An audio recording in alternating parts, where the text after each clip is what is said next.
The button has been pressed. Background noise is commencing from somebody. I hear a fan or... Sounds like road noise. Could be. It was probably me. I had to turn the air conditioner on. It was February. I had to turn the AC on. All right. Well, it says we're live. The light is not green, though. The light is yellow. I see it. Yeah, I've been having some really odd things going on with YouTube streaming lately. But the light is yellow. The cast has been assembled. The stage is set. We've got lights. We've got camera. It's time for action. I'm going to hit the intro. So let's start this show, boys and girls. Hi, this is Dale Lear, designer of TRS-80 Color Baseball, and you're listening to CoCoTALK.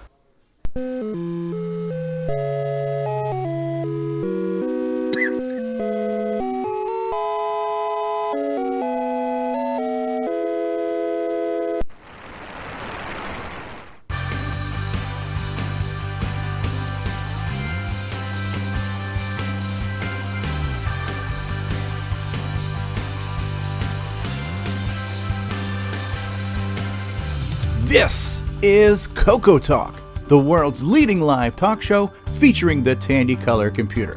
With your host, Mr. Can't Get Past Level 1 in any game, Stevie Stroh. Good evening, everybody. It's Saturday night. Do you know where your color computer is? Welcome to CoCoTALK episode 94. And can we just pick a time already? I have a feeling that somebody here just can't decide what the hell time they want to have this damn show, but we'll figure it out. And welcome, we're on a slightly adjusted new experimental time slot. We had a couple of weeks in a row of the 9 p.m. time slot. That seemed to work out pretty well for most of the viewers and the attendees. And then did a Facebook survey, because whenever you really want to know what people think, the best place to go to hear it is on Facebook. So we threw out a poll. I would say 66.6% of the people were in favor of the later time show, and a few people threw in a comment, hey, if we start an hour early, it might be just a little bit better. So that's what we're doing this week. It is 8 p.m. in Florida, and we're here. It's episode 94. So we're going to try this time slot for a couple of weeks and see how it flies, or if it crashes and burns, and then, then the jury will be out.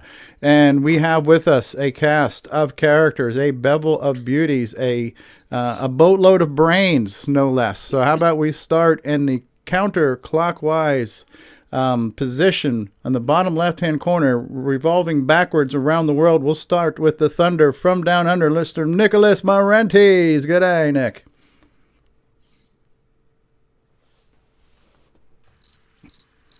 Okay, so good. We have a soundboard. We have a soundboard next to Nick from Sun. I'm there here he is. now. Sorry. When I sit upside down, the on-off button is the opposite way around. So when I'm trying to turn it on, it turns off. So That's a long explanation of he was confused. That's right. Well, good day to you, Nick. The on button says no. Yeah, press the no button. The no button's right next to the fo button. So, and we have from sunny Southern California, the creator of Audio Spectrum Analyzer, none other than Mr. Steve Bjork is with us. Good evening, Steve. Hey there. By the way, it's not that sunny out here. We're actually having a storm. Ooh. That's right. Pray for us, Stevie. I will pray. Thoughts and prayers. From Joyzy. I'm not sure what exit, but he's here. And he's probably got a friend who lives somewhere in New York, and he's probably got a story about Star Trek. The man himself, Al Hartman's with us. Good evening, Al. It's exit 114. Exit 114 off the Jersey Pike. How you doing? On the Jersey Shore. On the Jersey Shore. On the Jersey Shore. Colder than a witch's... It's colder than a witch's bit banger. All right, so... Welcome back to the program, Al. Thanks for being here. We have one of the co-announcers, the moderator, the announcer, the co-host of the past couple of weeks from California. You know him as Beaker. We know him as Rob Inman. Welcome back, Rob, and thanks for all you've done past few weeks. Great, Stevie. Looking forward to not having to carry the show all the time. Thank you. And also we got with us Mark B. Mark Bosley, right? Mark Bosley. I don't want to say Bosley. Yes. It's Mark Bosley. Wearing a very fine I'm a Coconut shirt, I must say there, sir. Looking dapper. Your Cocoa pride. There we go. There you go. And do you know the way to San Jose? Michael Furman's with us. How are you doing, Mikey? Hey, doing well. How you guys doing? All right. Do you know the way? I do. I'm looking at it out my window. Whoa, whoa, whoa, whoa, whoa. That's right. Every day. Yes, right. Whoa, whoa. That Apple guy. There wouldn't be a show without an Apple guy, and we've got our resident Apple guy, Mark D. Overholzer's in the house. Thank you. Thank you very much. Glad to be here. Yeah, you're too kind. Yes, yes. And back with us, I know it's been a couple of weeks now you've been joining us, but thanks for being here again. Tim Franklin's in the house. Yeah, hello guys. We're recovering from the Arctic vortex. Oh, you're in Chicago, right? Yeah. How cold's it been getting over there? Now we hit minus 35 Thursday. Wow. There ought to be a law. There was a dry minus 35. That's dry. It was a dry cold. It was a dry cold. Okay, that's good.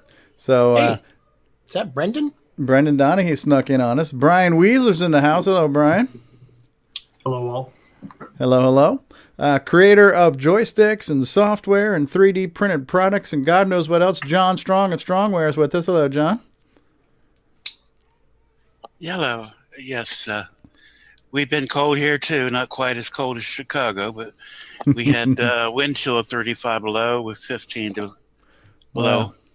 And it was high humidity, so it was a wet cold. A wet cold. Ooh, that doesn't sound good. Yeah, well, I think we got down to like the 50s in the morning a couple of times here in Florida. It was brutal. Well, and they closed the airports. Yeah, the big panic here was the gas compressor, a big one for the state, caught on fire, and so they was asking people to turn down their thermostat to 65 degrees. A bunch of the automobile plants closed down. The state of Michigan closed their offices down 2 days. The post offices closed down a couple days. So, yeah, big deal. Wow. It's amazing what a little cold can do. And the guy who kept the train on the tracks, and we did not have a train wreck, he kept the fires out of the dumpster and the train on the rails. Our engineer, Tom C, is with us. How you doing, Tom? All right, very good. I don't know so much about keeping the show on track so much. I certainly tried anyway. The stream must go on. So, and then last but not least, for the moment, just popped in on us like a ninja, puff of smoke, and he was here. Brendan Donahue. How are you, Brendan? It's been a while. Hey, yeah, it has been a while. Doing good. How about everybody else? Good. You kind of bandwidth broke up on us in there for a second, so hopefully that'll clear itself up in just a bit. Hope so. There, a little better now. Cool. All right. Well, yeah, I'm doing good. Thank you. Excellent. All right. Well, we are here. We've got people in the live chat. Let's see who is out here in the live chat with us this evening so far. Mark Overholzer, Rob Inman, Al Hartman, Rob Inman, Mark Overholzer. Okay, well, it's a light day in the live chat right now, so we'll see if that changes in the near future. Tom C was out there.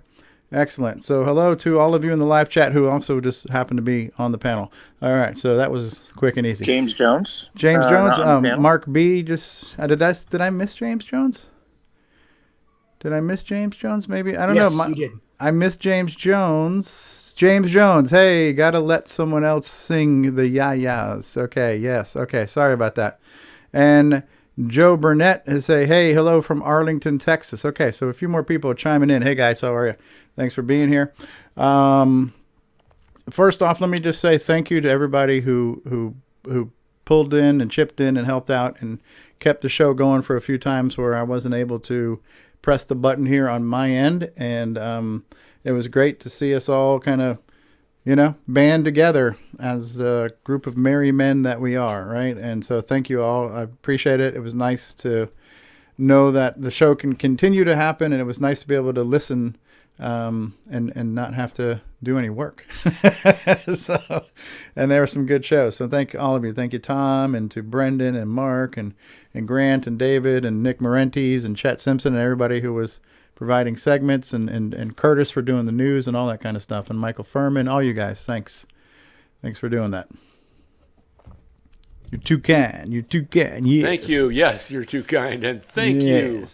Now, going around the room, does anybody have a little story to share, a little show and tell, a little project update, a little something that they want to let us know about? Well, I just got my Maxi Mega MPI. Mini MPI. Mega Mini Maxi MPI. X-Pad. Is it a maxi pad? Is it maximum strength? I mean, what are we talking about here? Definitely maximum strength. Mega Mini MPI.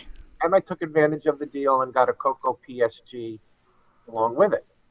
So now I have 2 different sound chip solutions for the CoCo. And, excellent. The workmanship on them is wonderful. It's amazing that Ed does this. And with 3D printing, the quality of the workmanship is just really amazing. I was really pleased. I think, John, did you make the case? John Strong, did you make the case for that Mega Mini MPI? I made the original batch of them, but if he's used the original batch, he's making them now. Okay, so he's making his own case for him. All right, so Ed has become just a tour de force of making everything now. One-stop shop, huh? Excellent. I'm saving my pennies for the upcoming keyboard. Oh, yeah. Have you done anything to test the sound? Have you played any of the demo programs or players or anything for it yet? Al? No, not yet. I have to. It needs more surface area to set up the MPI. Plus, I would need. Well, I guess to play sound through the monitor, but I would really want to hook up stereo speakers. Oh, yeah. Really get the best effect of the sound chip. Gotcha. I haven't gotten around to doing that yet, but because I just bought a new computer, a new main computer, and I've spent the last week getting that all set up and situated, backing up the old one, and Yep. so that's been the bulk of my time. Okay, cool. Well, when you have time to play some sound samples, love to hear some more feedback from you and what that was all like for you. Definitely, will do. Yeah. I think, Mark Overholzer, you were going to remind us about something? Oh, yeah. The new Rainbow magazine. Most of the people that said they had tried to do something have turned in their article, but there's still a couple others, I believe. I think there's at least 2, if not 3. No names are being mentioned because, I understand stuff happens. In fact, I haven't got mine finished yet either. But anyway, so Ron's going to start putting things together, and hopefully we'll have something out by the end of the month. Okay, so you're basically the content wrangler. Yes, and the chief whip, and I'm providing some content too. So. Okay, and then Ron Delvaux will become the content arranger once all these pieces have been... He did the sample one that looked pretty good. So yes, absolutely. His expertise to put it together. Okay. I'm going to have to start calling him Lonnie Overhoser. Yes, I can do that. And will this be a downloadable magazine, or is it going to print? Well, actually, it'll be definitely downloadable, but I'm looking into getting it printed. I'm using, for an example, there's an Apple publication called Juiced GS, which is published quarterly. And it's available for basically $20 subscription in the U.S., slightly more overseas. But it comes out on a kind of a heavy paper. It's not really a cardstock. It's a little bit thicker, about 24 pages an issue, 4 times a year. Okay. So, I'm looking into options. I'm in contact with the guy who publishes that. He gave me a lot of good tips on how to do stuff. So yeah. Anyway, tradition of the original Rainbow that Lonnie printed out on his Line Printer 7 on his kitchen table, and from humble beginnings, right? Yeah, we'll probably be a little bit bigger than that. I mean, Sir Speedy, I guess, does a pretty good job on this sort of stuff, and they're pretty competitive and do nice work. So. Yeah, and then there's all the online places like the Lulu that Bruce Moore used, where they can do magazines or small books and stuff. So, like on-demand printing could be an option. Where, I'll be looking into that too. And also, I know that Chet Simpson says that there's a lot of glossy brochures and stuff that are done. A lot of competition in Vegas because of all the shows and stuff. Okay. And so you can get some nice looking stuff done and reasonably priced on a fast turn time. Yeah. So he can give me some of those too. Another person maybe to reach out to might be Tim Lindner, because this is what he does for a living. You know, Oh, that's right. he might have some in-house knowledge or resources to contribute. Yep, I will do that. We can maybe send, if his shop can handle the work and we can have it done in the community, that would be great. I'm sure he would give us competitive rates as far as he could. All right. Okay. I will chat with him too. That's a good question. Tom C is asking, where's Nick Marotta? Nick Marotta. He was one of the ones who says, yeah, an hour early would work for me. So where is that SOB? So Tim Linville was on some kind of a cruise, but he should be back. And it's Tim 3 weeks Lindner, away. it's Lindner, not Linville. Oh, That's very similar to sorry. another prominent Coco community member, but yes, Oh, Lindner. sorry. Yeah. When Marty Goodman was on, he was on a week's cruise, but it's probably been 2 weeks since then, so he might be back. But by the way, the guys in California, it's only it's 5:00 for you guys, right? Yep, that's right. And how is 5:00 on a Saturday to do a CoCoTALK? Does that cut into dinner, or is it okay? Is it manageable? It's no difference than 6 o'clock, except the show goes, 3.5 hours, and then you start to get into, okay, I really can't make any plans to do anything else. So I think it's a little bit better, but I know opinions might vary on that. It's not a big impact, I wouldn't think, to Californians either way. Okay. It's just a little bit better at 5. Oh, okay. See, I thought that 6 would be better because it give you a little bit more time to have dinner or something before the show. But I guess it's a Saturday. People can manage their day and their meals. But I think 6 o'clock could be a little bit better for me. But it's probably going to get interrupted by dinner or whatever. So right. Well, you don't have to be here at 5. You could jump on at 6 after dinner too. We're going to be going for a while, so people will come and go, and that typically happens too. Yeah. Usually, I just turn off the camera and just jump on YouTube and become part of the Peanut Gallery. Yeah, so, that's cool. Yeah, you do that before and after dark. Well, the thing too is that people on the East Coast, by the time this show's over with, it was starting to become midnight. Yeah. An hour earlier helps Stevie so he doesn't fall asleep in the middle. Yeah, I remember one of the first times I did it when I was streaming it on my end. Yeah, my eyes were watering. I think that was the Marty Goodman night too. It was like, good. This is so great to have him on the show, but I literally can't keep my eyes open anymore. I believe you started snoring right in the middle of our interview. It's so embarrassing. That was when David was talking about something. David Lab was talking about whatever. So yeah, it doesn't matter to me because I use premium logs anyway for the dumpster fire. Well, it's very apropos that Stevie was falling asleep during Marty Goodman's thing, because that's his job in the medical profession, is to put you asleep. Oh, he's an anesthesiologist, right? Yeah, so that the surgeon can do his magic. So he's used to people going to sleep on him. Yeah. Hey, Richard Lorieski, how are you? Welcome. Oh, thank you. Welcome back. Yes, and the same to you. Do you have anything to update us about or with, Richard? Not really. I've been busy with doing some tweaking on my website, so I might have that rolled out in a couple of weeks, or maybe. Okay. So we heard from Al. We heard from Mark Overholzer. We haven't heard from Brendan in a while. Is Brendan still with us? Brendan Donahue? He is. Brendan, have you got any updates or things to share with us, or plans or anything? Well, nothing very significant. I'm trying to take part in in Boise's call for papers. Okay. And I'm doing something a little bit different this time around. Instead of doing the project on CoCo VGA, I'm hoping to do something related to the microbit and interfacing it with the CoCo via the serial port. So think sursound, but there are other types of things you can do with a microbit besides audio. So for among other things, it has accelerometers on board, and it can actually do speech synthesis and things of that nature.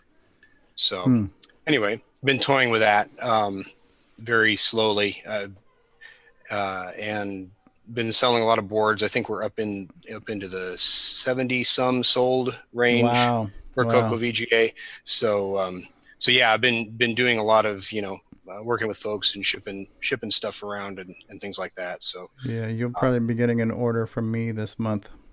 So, oh, great. Yeah. Okay. And I'm going to have you send it straight to Richard. So, that's fine. Yeah. So hope to have it ready in time for Coco Fest so I can show something off, or at least be able to show it off and start using it after that, shortly thereafter. So, very nice. Very nice. Very cool. Very cool. Well, we look forward to that. Who else is here? John Strong. For the past few weeks, you've been tantalizing and teasing us with your technology toys. Have you got anything new and sexy to show us this evening? Just been trying to get things wired up this week to have stuff going. And the weather's been priority, so not quite as far as long as I want to be. But I will say that they're working on the cable to have two joysticks connect at the same time. Okay. Very cool. Here, I have a suggested name for that one. How about the two joystickaroo? Yeah, it's probably called something like J-Share, joystick share. Somebody said, I forgot who it was. Somebody put out a comment that you should call your joysticks the strong stick or something like that. And that's actually that's kind of a cool name. Ooh, I'm not sure about that. Unless it's actually flimsy, and then that would be false advertising. So. I still think it should be the Joey. The Joey? Yeah. The Joey. It just doesn't seem to fit the product, though. Oh, all right. Just be aware, Dish has a product called the Joey. Dish does? Oh, okay. What they're like DVR or something? The Hopper? Yeah. Gotcha. Cool. And Jason the Coco Man has joined us. Anything new and exciting with you, Jason? Entirely too much real life stuff, so I haven't had any time. Okay. All right. Well, is this a good enough round robin? Have we passed the plate and gone through the panel? Maybe we'll take a quick sponsor and commercial break and come back. You really don't want to hear about DriveWire TTL RS232? Oh, is that your project update? Yeah. Oh, well, then, by all means. Sorry, it's one of those painful memories that just got erased by the brain. So go ahead. I know, man. So I got a Mega Mini MPI back about the end of December or so, but I didn't get around to do anything with it until this month. And I pretty much have a version of DW Term that works with the UARTs inside the Mega Mini MPI. Gosh, I just can't say that much. And it's working at really high speed, 921 kilobaud. Wow. So, and I'm working on getting that, that same code basically will work can get sort of massaged a little bit and put into Nitrous 9 and HDB DOS and Fusix. They all kind of share very similar code for accessing DriveWire. So I'm working on HDB DOS right now during this show. Oh, that's cool. Multitasking. When Ed Snyder makes a little adapter that plugs into the side so that you can use the serial ports. Mm-hmm. Hopefully I'll have some software for it. Excellent. So that you can actually do normal DriveWire stuff with it. And for those who have been, for those who have been anxiously excited and awaiting serial stuff, you have now given them something, which is good. And it's going to take advantage of that port.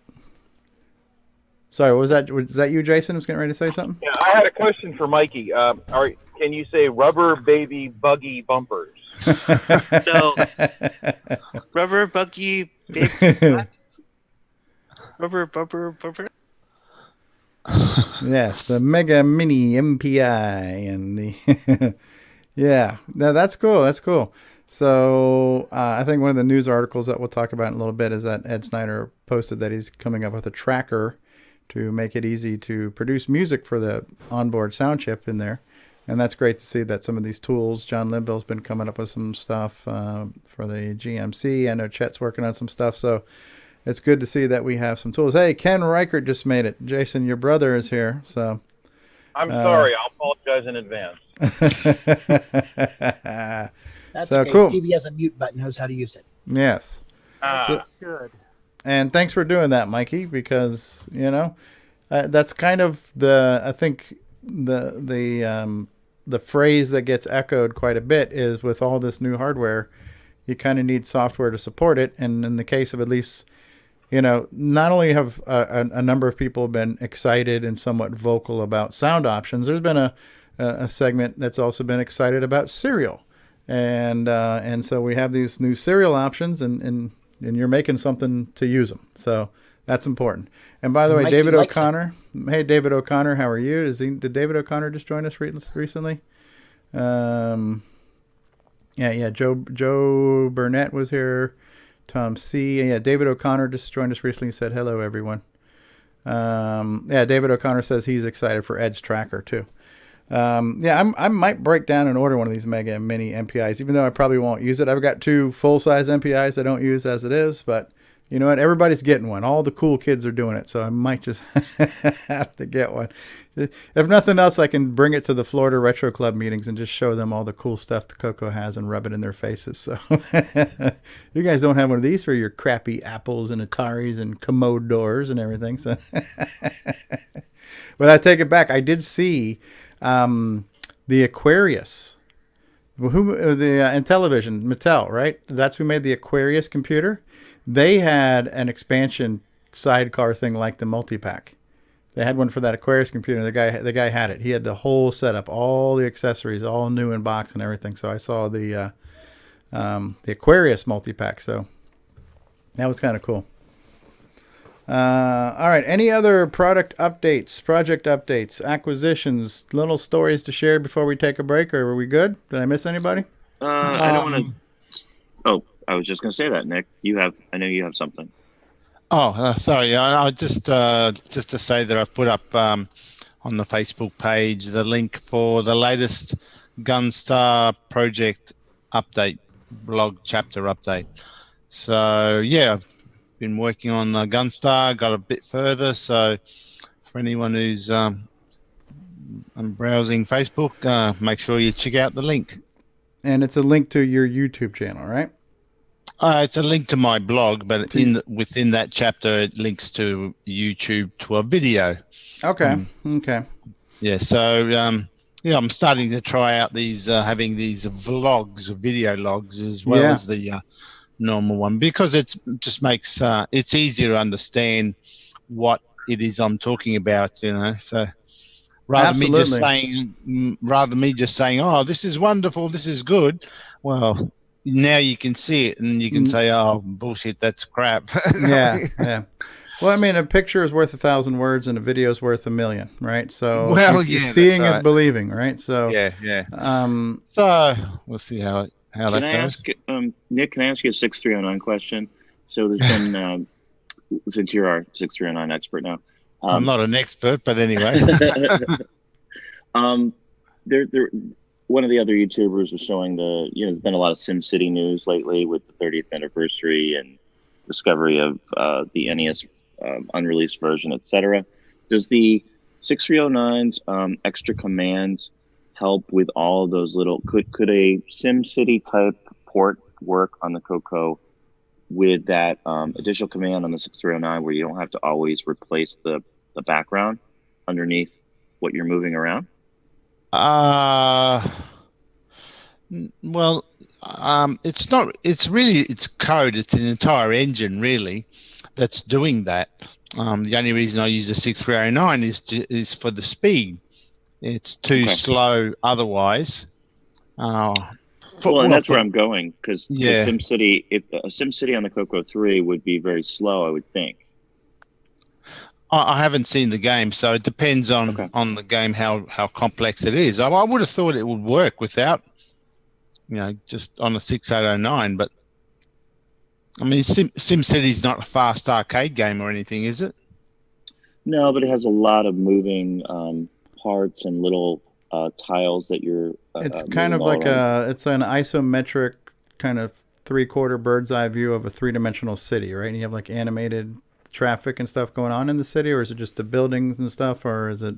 I've never played it. I just kind of sort of know what it looks like.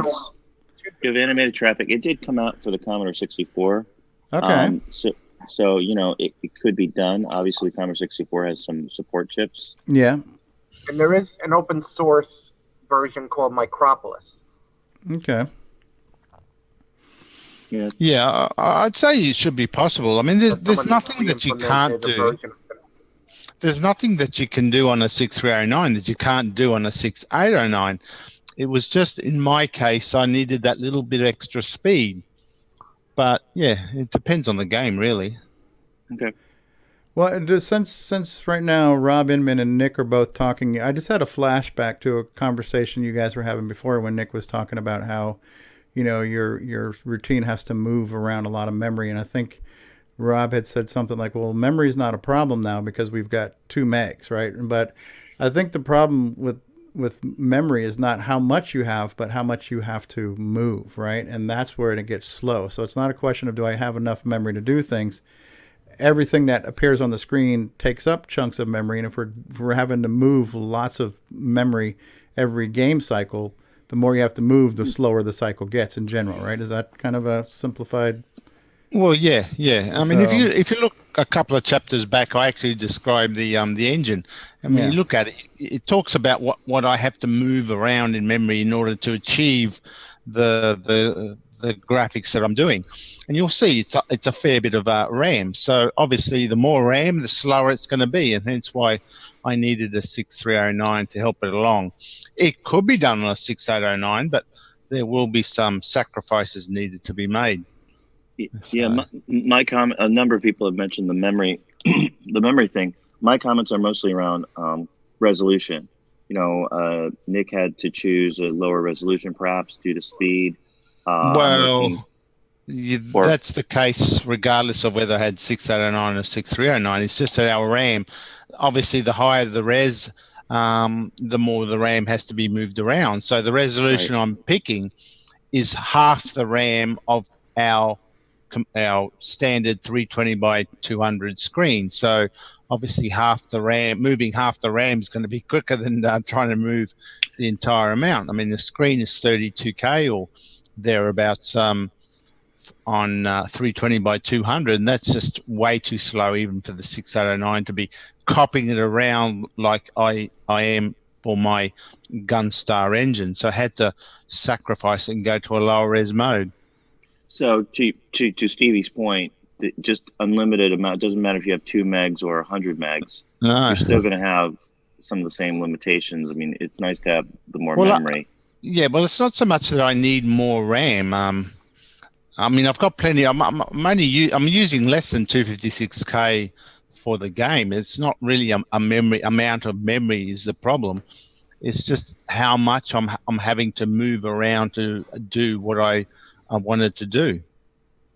So. Now, Go for Retro, who, we were talking, I don't know if it was on Christmas, about other ideas, and I mentioned this unreleased 68K card for the color computer cartridge that never ended up coming out in the early 80s.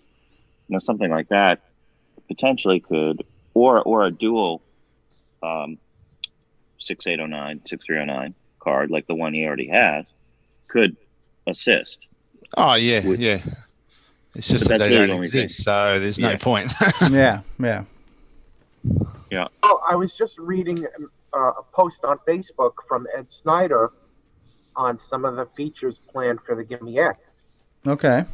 And he said more colors, higher resolutions, but he also said the possibility of being able to run the Coco 3 at higher speeds. Yeah. Interesting. The Gimme X is very similar to the CoCo FPGA.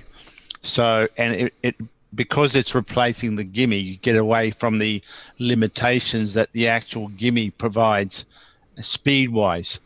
So his being a completely separate architecture he can get past all that. Mm-hmm. Yep. It's the gimme that's holding back any kind of acceleration, as John Kowalski found out for us. Yeah, well, the gimme is designed to work or to access memory at a set speed.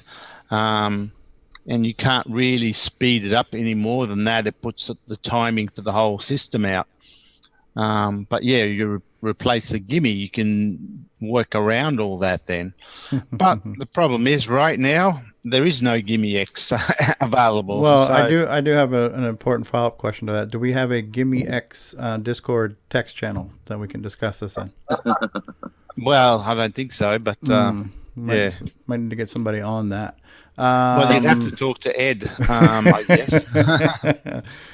And Ken Reichert saying, does the Gimme X have a sound chip? First, you have the discussion to have another channel first.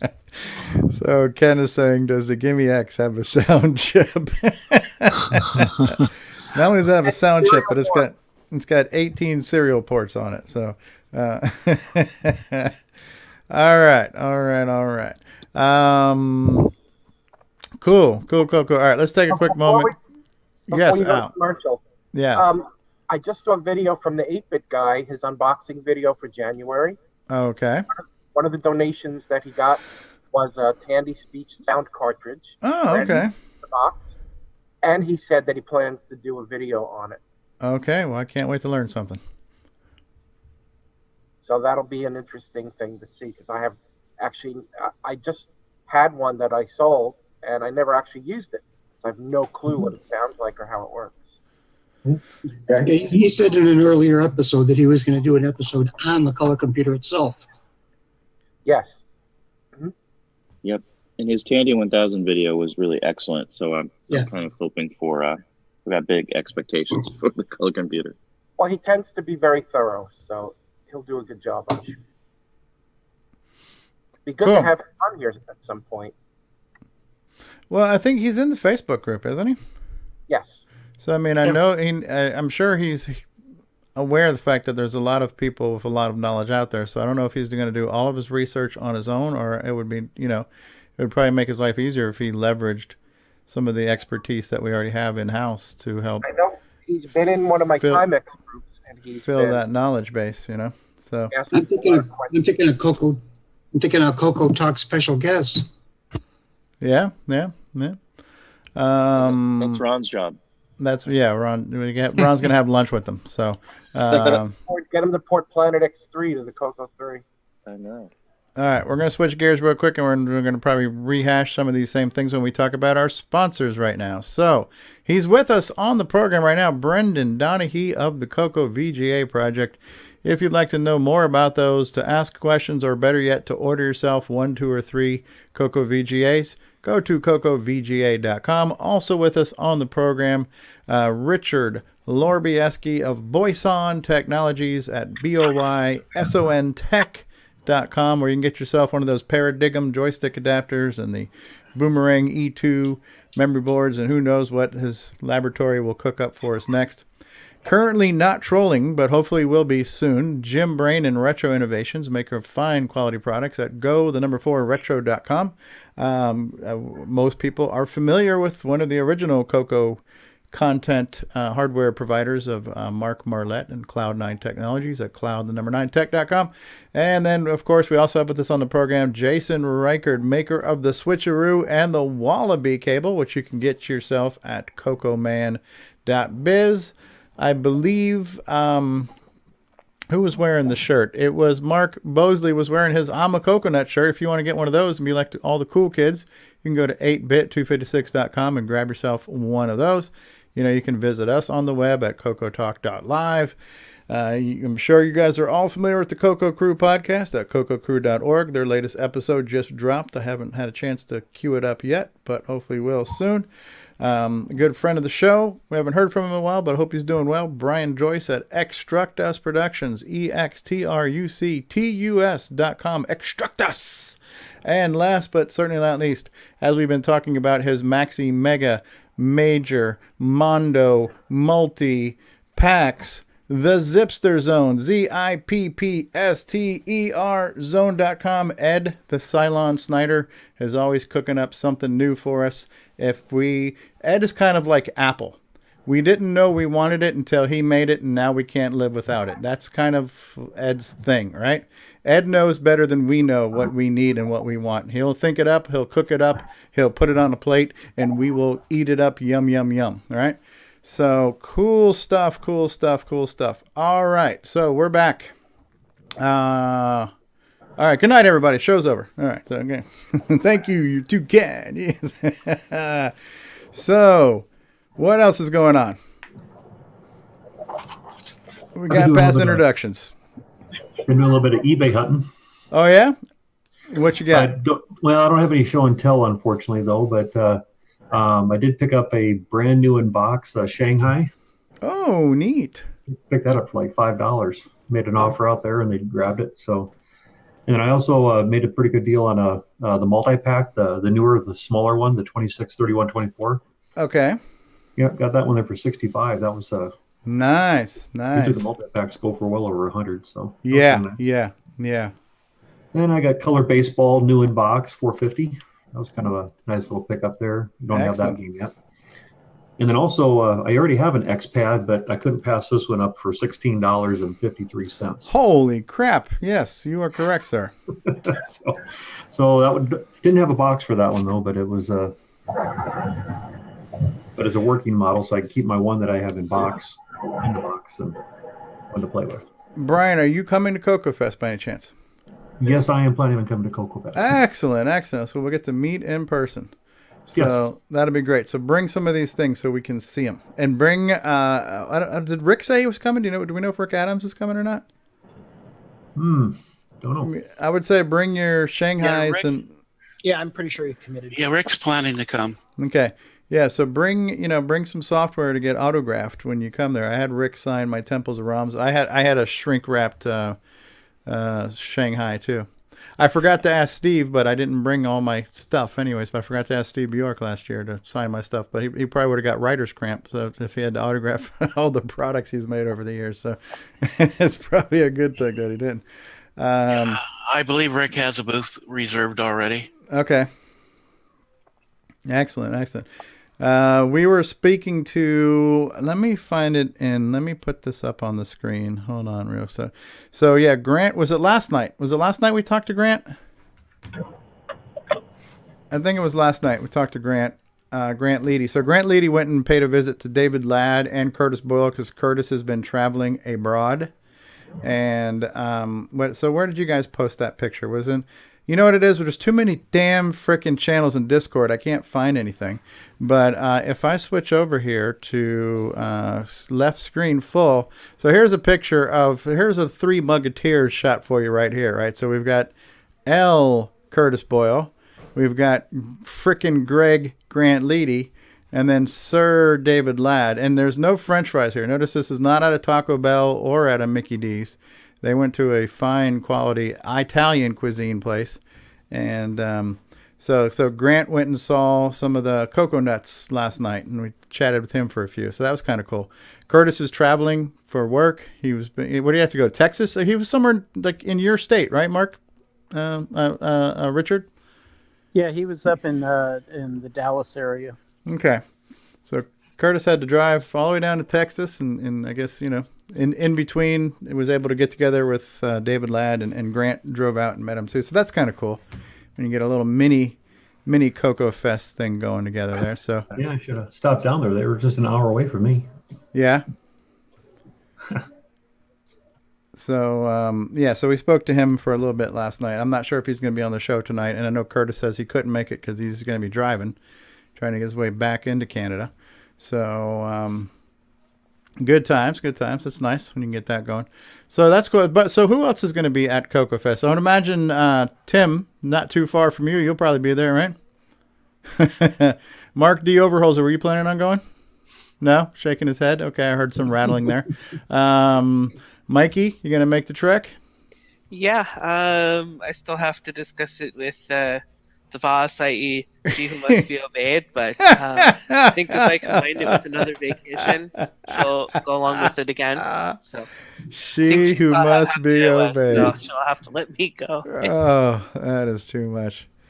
But you know what? It's great. You got to think. I know Ron Delvaux has mentioned this before. We need to have a show with the significant others. You know, the Coco widows. There needs to be a show where they can all talk about the crap they got to put up with, right? So, Ron Delvaux, you going to make the trek? Probably not. What if we just beam you up? Would that work? Well, that would work. Yeah. And hopefully, I would come all together in the same person. Yeah. All right. You could, if you beam me back down, just shed about 40 pounds off before you get that transporter liposuction for me. So yeah. Mark Bosley, you making the trek? I've been thinking about it. Kind of depends on funds. Okay. Yeah, that's an important thing. Yeah. John Strong will be there, right? John Strong of Strongwear. Actually, I'm just. Go ahead, John. Yeah, we're planning on it. I've just reserved my booth the other day. Excellent. I'm looking at the latest floor plan, and Stevie is right next door to Strongwear. I just put a link. In the Zoom chat. Okay. Stevie, therefore have been warned. Well, I just so you know, I eat lots of bean burritos. So. And I have a fan, and I have a fart fan that blows at the booth. And stage, no flames. Stage left. So he's gonna strong arm you.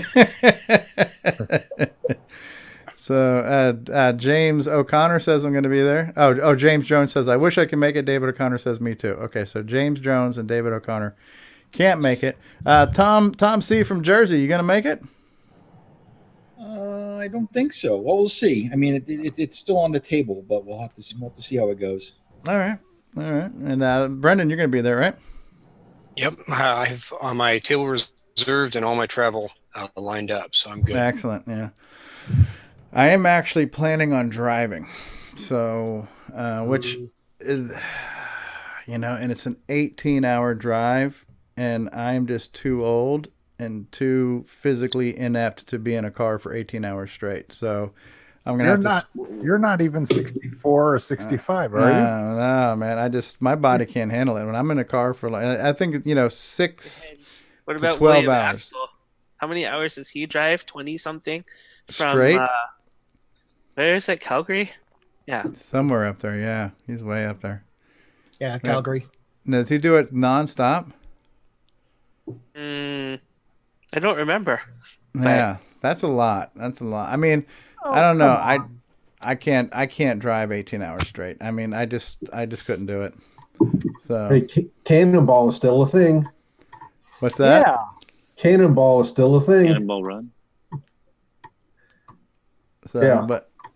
But yeah, I'm gonna try to drive because I got machines I gotta get that I have not been able to get since last year because I couldn't put them on a plane. So so my plan is to drive. Just figuring out how I'm planning on driving it in 2 days.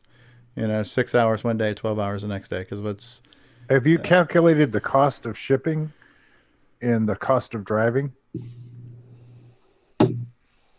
No, but the thing to ship is a Tandy 1000 with a hard drive and a monitor, CRT, and a bunch of stuff like that. I don't want to risk shipping it. And if I had it, the problem is I need it, and I need it to be at CoCoFest. So if I had it shipped here, how am I going to get it back to CoCoFest? You know what I mean? So I need it to be there at CoCoFest to show off. I've been planning on showing off the Tandy 1000 version of Cosmic Aliens right next to the Coco version of Cosmic Aliens, so you could see them side by side. And I can't do that without the hardware. And the problem is the hardware is in Chicago, so I'm going to have to drive there. I could fly there and drive home. That might be an option too. Fly in and maybe get a one-way rental car, but I don't know what the cost of that would be either. So one-way flight and a one-way rental car. I could look into that. But either way, I don't have to drive both ways, but I'd have to drive home because now I've got the Tandy 1000. I've got my Apple I bought there last year with the monitor that Grant's been holding on to for me and my CM8 monitor stand. So there's a bunch of crap that I just couldn't put on a plane. So it's the plan was to do a road trip, see America. So. Yeah, I can understand if it was my games or Rick's games, they wouldn't let you have it on the plane. Yeah. So, what about Rob Inman? You going to make the trek? Yeah, planning to do that. I researched some flights and should be there. Yeah, the flights aren't like, especially if you book in advance. For me, it's always been about $200 round trip to go from Florida to Chicago. I don't know if California's maybe a little bit more, or from the West Coast to the Midwest is it the same distance? I don't know. It's not bad. You can get good price from Southwest if you book early to Chicago. It's about $200. Ken Reichert says, Coco Fest, it's a gas. So which airport? Is it Midway or International? Either one will get you there. It's closer to O'Hare. Okay. Yeah, it makes no difference. I mean, ultimately, right? You still have to get a rental car. Yeah. Well, one of the news items that I was going to show up to is that I know you guys talked about it when it was first announced to kind of GoFundMe to get Simon, but yeah, that GoFundMe got fully funded. So Simon Jonasson is going to be there, the madman from Denmark. I have to say though, to give a shout out to Chet, he funded about half of that. Oh yeah, himself. yeah, about 700 of the 1,500. So, but yeah, it was really nice to see that come together so quickly, and very cool. It's very Penn Fest if you think about it, right? Because that's what you guys did to get Nick. Now, was it to pay to get him there, or was it pay to get rid of him? It was one way or the other. I don't remember. So pay to get rid of me. Let's take up a collection and get this guy out of here, right? So it was even a raffle. It's a raffle. We're raising money. Listen, we can't afford the plane shot, but we were enough to raise to get a giant freaking slingshot. So let's just keep walking backwards. Keep walking. Best airline too, Iraqi Air. Good luck. That was expensive and spared. We got Captain Jihad. We're about to reach an altitude of 300 feet. We're losing height. Quick, get rid of some weight. Throw out the Australian. What was that line from the movie Airplane about? They paid their money. They knew what they were getting into. Well, Nick, even if we could raise the money for the flight ticket, you can't go. Is that? No, I can't make it. No. All right. How about next year? Yeah, how about next year? I'm planning on next year for Nick. What if we? No promises. No. Well, if all the money you're going to make from Gunstar, you can afford to fly a private jet, man. he's interested in the Mercedes, so. Oh, okay. Ferrari. Gonna be able to take cool. Excuse me. You're right. It'd be cool to use some of that Popstar pilot money and actually put a whole livery on the side of a plane. You know, on your private plane, the entire outside would be Popstar pilot. Better yet, why don't you invite Coco Fest right to Australia? Yeah, but it's cheaper to fly 200 people there than it is to fly one back over here, right? So here's a good idea. Well, maybe we can't afford a plane ticket, but what about a giant balloon? We fly him in a balloon, right? You get the whole marketing tied into Popstar Pilot. You got a guy in a balloon flying to Coco Fest. We'll be on TV. Yeah. For sure. Somebody in a plane will fly by and shoot it down. There's this plane flying overhead, and there's all these balloons flying up at it. Yes. What am I going to do? Yeah. In all seriousness, though, will there be copies of Popstar Pilot for sale at the? Well, there could be. I haven't got any, but yeah, you get them all online now. So you can get them online. I mean, if I could order a few to have them, I could order a few to be produced to have a few physical copies there if somebody wanted them. You know, I'm not going, but it would be cool if there was some kind of like a kiosk there, and you could have some of the people that aren't going have their wares for sale at the show. That would be cool. And then drone delivery. Drone delivery, right? Hey, yeah, can happen. As long as there's no balloons involved. How about a remote controlled simulation robot Nick Marentes. Yes, yes, and we just look at him on the Brother screen. just set on YouTube. Just set up a Zoom and have it on a projector there. Yeah, you It's could. a You could. Gunstar drone. So on a slightly Coco related note, I guess you guys are all familiar with Ready Player One, the book and the movie, right? So, I listened to the audiobook. It was great book, great story. It's got the Coco. It's all kinds of 80s. It's nostalgia. It's retro. It's awesome, right? And the movie is good, but there's no Coco, right? So I think anybody who saw the movie and who read or listened to the book was probably a little bit disappointed, right? And I know I was. I don't know if anybody else was, but just for crafts and giggles, I went ahead and I ordered the 3D Blu-ray because I have a 3D TV, and I have now watched it twice in 3D. And I have to say, if you just forget the fact that it's different from the book, it's a pretty good movie. And just in general, just as an action flick. But the visual effects and the 3D, watching it with 3D glasses and everything else, it's amazing. So I've watched now in the past 2 weeks, I've watched Ready Player One twice in 3D, and it's just been kind of blown away by it. So I kind of got past the fact that we got screwed out of the Coco and Dungeons of Daggerath and just tried to enjoy it for what it was, and it's pretty cool.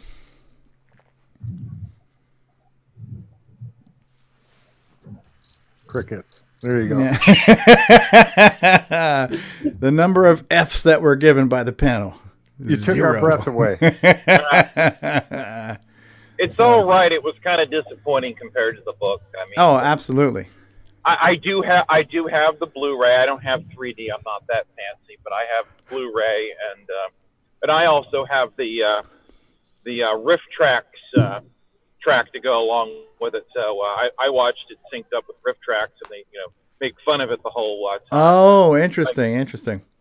Like it's a few of the guys and gals from the old Mystery Science Theater 3000 do it. Okay. And it's basically a lot of their hit movies are, the blockbuster movies are all an MP3 that you sync up with the movie, or you can sync it up via their app. Okay. And they also then you can get the ones with the riffs on them already if it's like some of the B movies. But in this case, and it's like $4 for the MP3. So it's do they give you a cutout, cardboard cutout of the characters so you can put it in front of your TV? The silhouette, right? Hey, Grant Leedy just joined us in the live chat. He says, "Oh my God, Stevie's hosting. God help us all." Right? So, well, I'm actually a true retro guy with this Ready Player One because I have the VHS copy of it. What? No Betamax? No. Crickets. Yep. Crickets. Anyone got it on the RCA capacitance disc player that Radio Shack sells? Capacitance disc player. No, I missed that. No, I got it on the Edison photograph. The little turn the handle. Phonograph. Gramophone. It's on the cylinder? gramophone. What was the thing that you got on the wax cylinder? The Nickelodeon. Absolutely. Don't you turn the wheel and the thing goes around? Yep. Does anyone have the flip book version of it? Yeah. Hey, we've just been joined by Diego. Hello, Diego. Good evening. How's it going? And I will properly pronounce your country as Uruguay and not Ecuador this time, right? So Diego from Uruguay. Or you are gay, as you had me remember at one time, right? So That was a Homer Simpson. Has Ed Snyder yet cornered the market in Uruguay for the Mega Mini MPI? No, not yet. Not yet. I'm waiting for the post office guys to start working again after their yearly strike near holidays. So right now I can't buy anything. If I do, it's not going to make it here. Yeah, every year before Christmas, like early December, late November, we got strike at the post office. Then they pack up everything, and it's like that. I'm used to that already. Yeah. Ken Reichert saying, what about the silent 8mm version of Ready Player One? Where you got to get out the old projector, go the whole movie. Filmed here in Jersey in the Black Maria. Yeah, Chris Cromwell just joined us. Hey, Chris, how are you? Frickin' Greg's in the live chat trying to troll and failing. The original Thomas Edison movie was filmed here in Jersey in a house that was on wheels, and they would turn it to face the sun so they'd get enough sunlight, and that building was called the Black Maria. Oh, wow. And that's here in Jersey, in Menlo Park. In Jersey. In Jersey, that's right. Jersey, forget about it. Forget about it. All right, what have we not talked about? I do have some news articles or Facebook posts and other things that have been compiled throughout the week, but is there any other pressing topics that need to be unpressed or released or whatever the word is? Is there anything else? I'm Coco Fest. Thanks for asking, Stevie. Same sorry. here. Chopped liver. Okay, bottom row, chopped liver. Richard Lorbieski, are you going to Coco Fest? Yes, I'm driving actually, because I'm a manly man and I could go 1,300 miles one way. So yeah. Okay. So unlike some show hosts we know. No whining from the Lorbieski truck then, huh? That's right. Excellent. And Jason the Coco Man Reichert, will you be attending? Will you be making the trek? Oh, most definitely. I'm all booked up. I'm all ready to go, other than getting there. Now, Adam Coolidge has just joined us. Hey, Chris Cromwell is here. Hey, Chris. Hey, Adam. Without getting into any super duper details or spoilers, but is either Richard or Jason planning on any type of potential new products that may make an appearance this year? Or too soon to tell, or just mum's the word? I guess I could on something else. I like to keep you guessing. Okay. What I was really hoping would be something where I could plug in 2 joysticks into some joystick splitters and switchers, be able to hook up 4 or 5 RGB monitors, and piggyback at least 2 meg boards with a couple of blinky lights. Any chance you guys can work all that together somehow in a mashup? So don't forget another sound card, Stanley. You're going to pull the electric down at the show. Richard's going to invent a product that will force Jim Brain to actually release his products. Like that would ever happen. Oh, wait a minute, it did. I'm still waiting for that Coco Mem Senior. I want to get the senior citizen discount Coco Mem so I can get the blue plate early bird specials. So we've just crossed the hour mark, and we're now at 9 p.m., which was our new experimental time. And it looks like we do have a few more people in viewing than we did at 8. So maybe it took a while for people to get here, but we're here and they're here, and we're glad to have you. They had a whole 7-hour notice, didn't they? Yeah. Disney Saints fan just joined us. Hey, Disney Saints fan, are you going to be at Coco Fest this year like you were last year? Mark says we do pick a time. It just changes weekly. We pick a time every week. I'm the anti-troll. Yes. Indeed. Oh my freaking Lord. No, as we live and breathe. It's the Dark Lord himself. The Dark Lord. David Ladd, as we live and breathe. David, we've been on for 3 hours.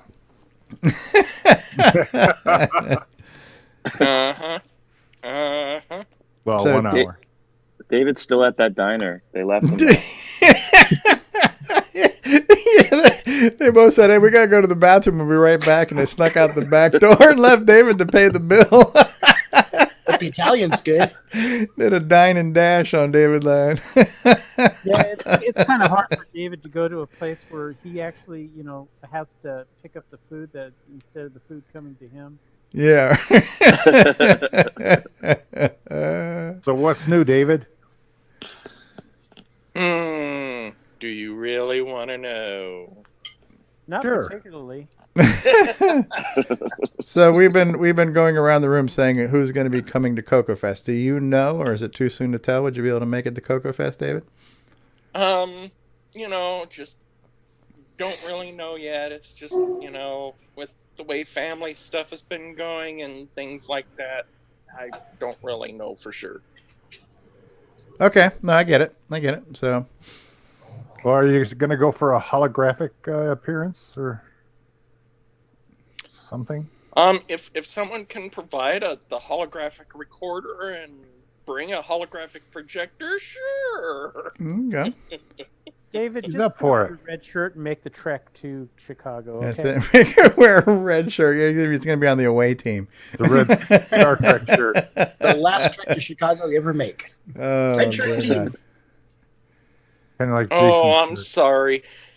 I was at Walmart and I found the most perfect T-shirts ever. You're going to share. Yep. The neon green ones. All right. Oh, like is it matching the Coco's? Clear green? Yes, neon green. Okay. So it's like, hey, perfect cocoa color. Coco green. Yep.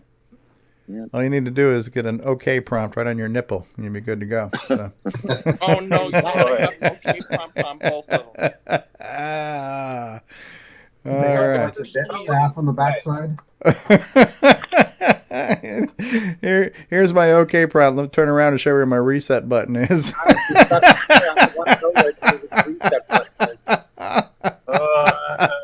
I believe that. And this is why we can't have nice things. Stevie, Right next to its cereal port. you're thinking of the butt banger port.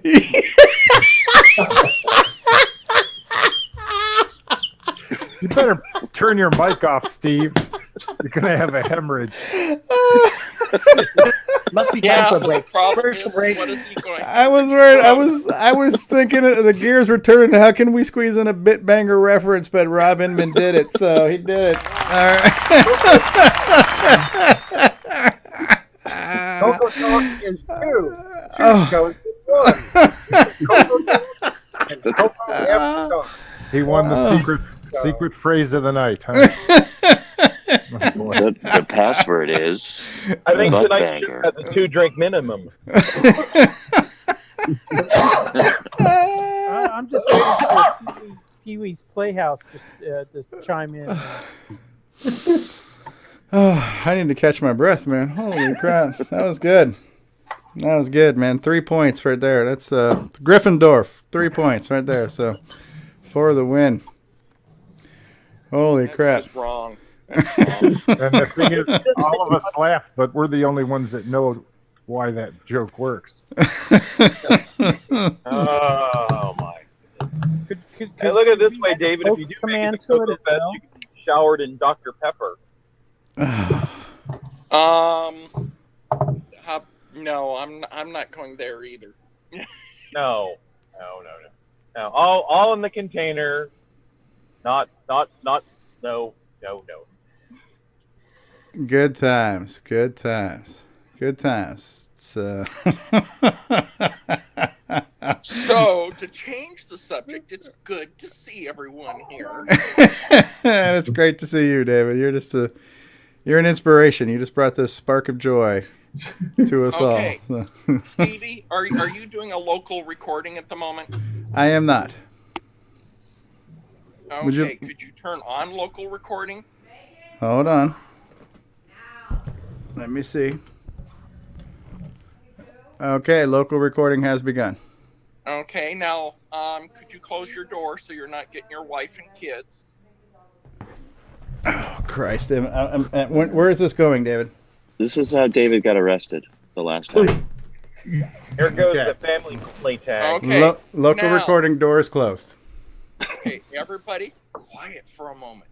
I have something that I want to say. Oh boy. Okay. Ready? Here I go. Thank you for watching CoCoTALK, the world's leading live video podcast featuring the Tandy Radio Shack color computer, clones, and compatibles. Have a nice day.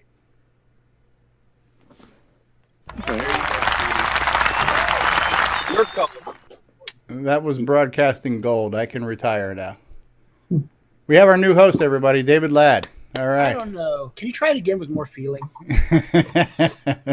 Oh, but if I give it with more feeling, there definitely might be some arrests. Let's try that again. I think I heard a gonk. I heard something break. Thank you, David. I appreciate that. We'll use that next week. Or we can just start over. You guys ready to start the show over from the top? David's new intro? No. We got new people watching, so yeah, let's just do it. Reset. Oh, Lord. Oh. Yeah, David, why don't you explain about the 500 pokes and peaks for us? I think it's about break time. You missed it. I think I've got the book someplace, but I haven't seen it in a while. Well, he's a poker, not a peeker. 500 pokes and peaks have to do with that butt banger report. Call back. You missed a little bit earlier, David. Mikey was talking about how he's got the Mega Mini MPI and how he's got DW term set to natively talk to those Ed Snyder serial ports at blazing fast speed. So I thought that would 16550s. Yes. Excellent. Thought that would get your OK prompt a little perky. Who would want to go faster than 19.2? It's always perky. What was that, Ron? Who would want to go faster than 19.2? I don't know. It's like who needs more than 640K? Yeah, right. Same people who like wearing red shirts. I got you. Well, no, I'm not going there. No, I'm not. Excellent. All right, so we haven't taken a commercial break. Should we take a commercial break? Yes. To break the awkward silence? Okay, we can do that. So we're going to take a commercial break, and then we'll be back. And I'm not sure how we're going to top the butt bang report, but we'll try after these words. So. See you in a bit. Jesus. CoCoLand, this is Brian Schubring with Music Man here at the Coco Fest. Having fun, fixing issues, and making things roll, and making lots of sound. Have a great day, guys. Great, JT. I need it tonight. But JT... Fletcher saved $300 on her office away from the office. Radio Shack's revolutionary Model 100 computer. It's a word processor, phone directory, and dialer. It even communicates with the office computer. Fletcher, how's that report? Fletcher. Radio Shack's Model 100. Save $300 and put it to work. You'll go far, Fletcher. You'll go far. Still waiting on Ron to line up that Fletcher interview. You to CoCoTALK.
Hey, what's going on, everybody? It's me. It's Original Gamer Stevie Stroh. You know, gameplay. To get your copy of a Gameplay Goodness Color Computer Gaming DVD today, head on over to 8bit256.com. There you will find several DVDs featuring color computer gameplay videos by the Original Gamer Stevie Stroh. So to get your very own copy of a Gameplay Goodness Color Computer Gaming DVD, head on over to the Retro Swag Shop at 8bit256.com and tell them the Original Gamer Stevie Stroh sent you. Let the Radio Shack TRS-80 put the world of color computing into your home. Instant loading program packs turn any color TV into an exciting game arcade. And there's more. The color computer is an educational aid, a home management tool, an up-to-the-minute electronic information service. The programmable, expandable TRS-80 color computer from $399 only at Radio Shack, the biggest name in little computers. Oh, yeah. We turn you to CoCoTALK. Okay. I'm hearing a little bit of feedback from somebody's got the audio on their end or somebody's headphones. I don't know, but we're back. And so I just wanted to, that commercial was talking about the DVDs, right? And one of the things I think I mentioned maybe a week or two ago is that I have now updated the best of CoCoTALK DVDs to be the very best of CoCoTALK because it contains some bonus content and it contains scanned copies of these autographs that I collected from everybody last year at CoCoFest. So if you want to get the updated Coco Best of Volumes 1 and 2, you can get copies now that have high-resolution digital scans of the multicolored autographs of the majority of the attendees who were at last year's fest. So I thought that was kind of cool just to throw that in the package there. So check that out. Put that in your pipe and smoke it. What else is going on? We're back. What have we not talked about so far this evening? Well, Steve Bjork's here. Steve Bjork is here. He's been here. Hi, Steve. David's here rummaging through something. I was going to ask David Ladd. Mikey has a way to use the new serial ports on the Mega Mini MPI to talk to DriveWire, and wondering if David had any comments on that. Actually, that's probably good because I might need to talk to him about that once I finish my room and get my computers hooked back up, because it's now been like 3 months and I've been mostly computerless, and I'm like been going completely bonkers. And yeah, that's hard to imagine. I mean, I got to give you mad props for life without computers. I don't know how you do it. Well, I do have my laptop set up in the living room, but that's I don't get to use it like I'd like. Windows 95. So that's retro. No. Have OS 9 on it. I wish. Well, it's good to have you back on the show, David. It's been too long, so it's nice to have you here. So welcome back. Why, thank you. Yeah, the intro that I had you record, I'd been practicing that on and off, and I figured, well, I don't have anything really set up to record it, so I figured that was a perfect time. All right, and I will try to put it to good use. I'll try to live up to, to your legend. Okay.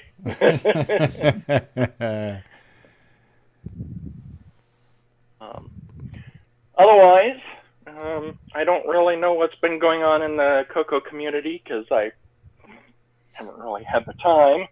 But on that, I hope everything's going well. Been lots of peace and harmony, lots of civil discussions, lots of calm and sensible discussions and debates going on. The usual. We even created a channel about it too.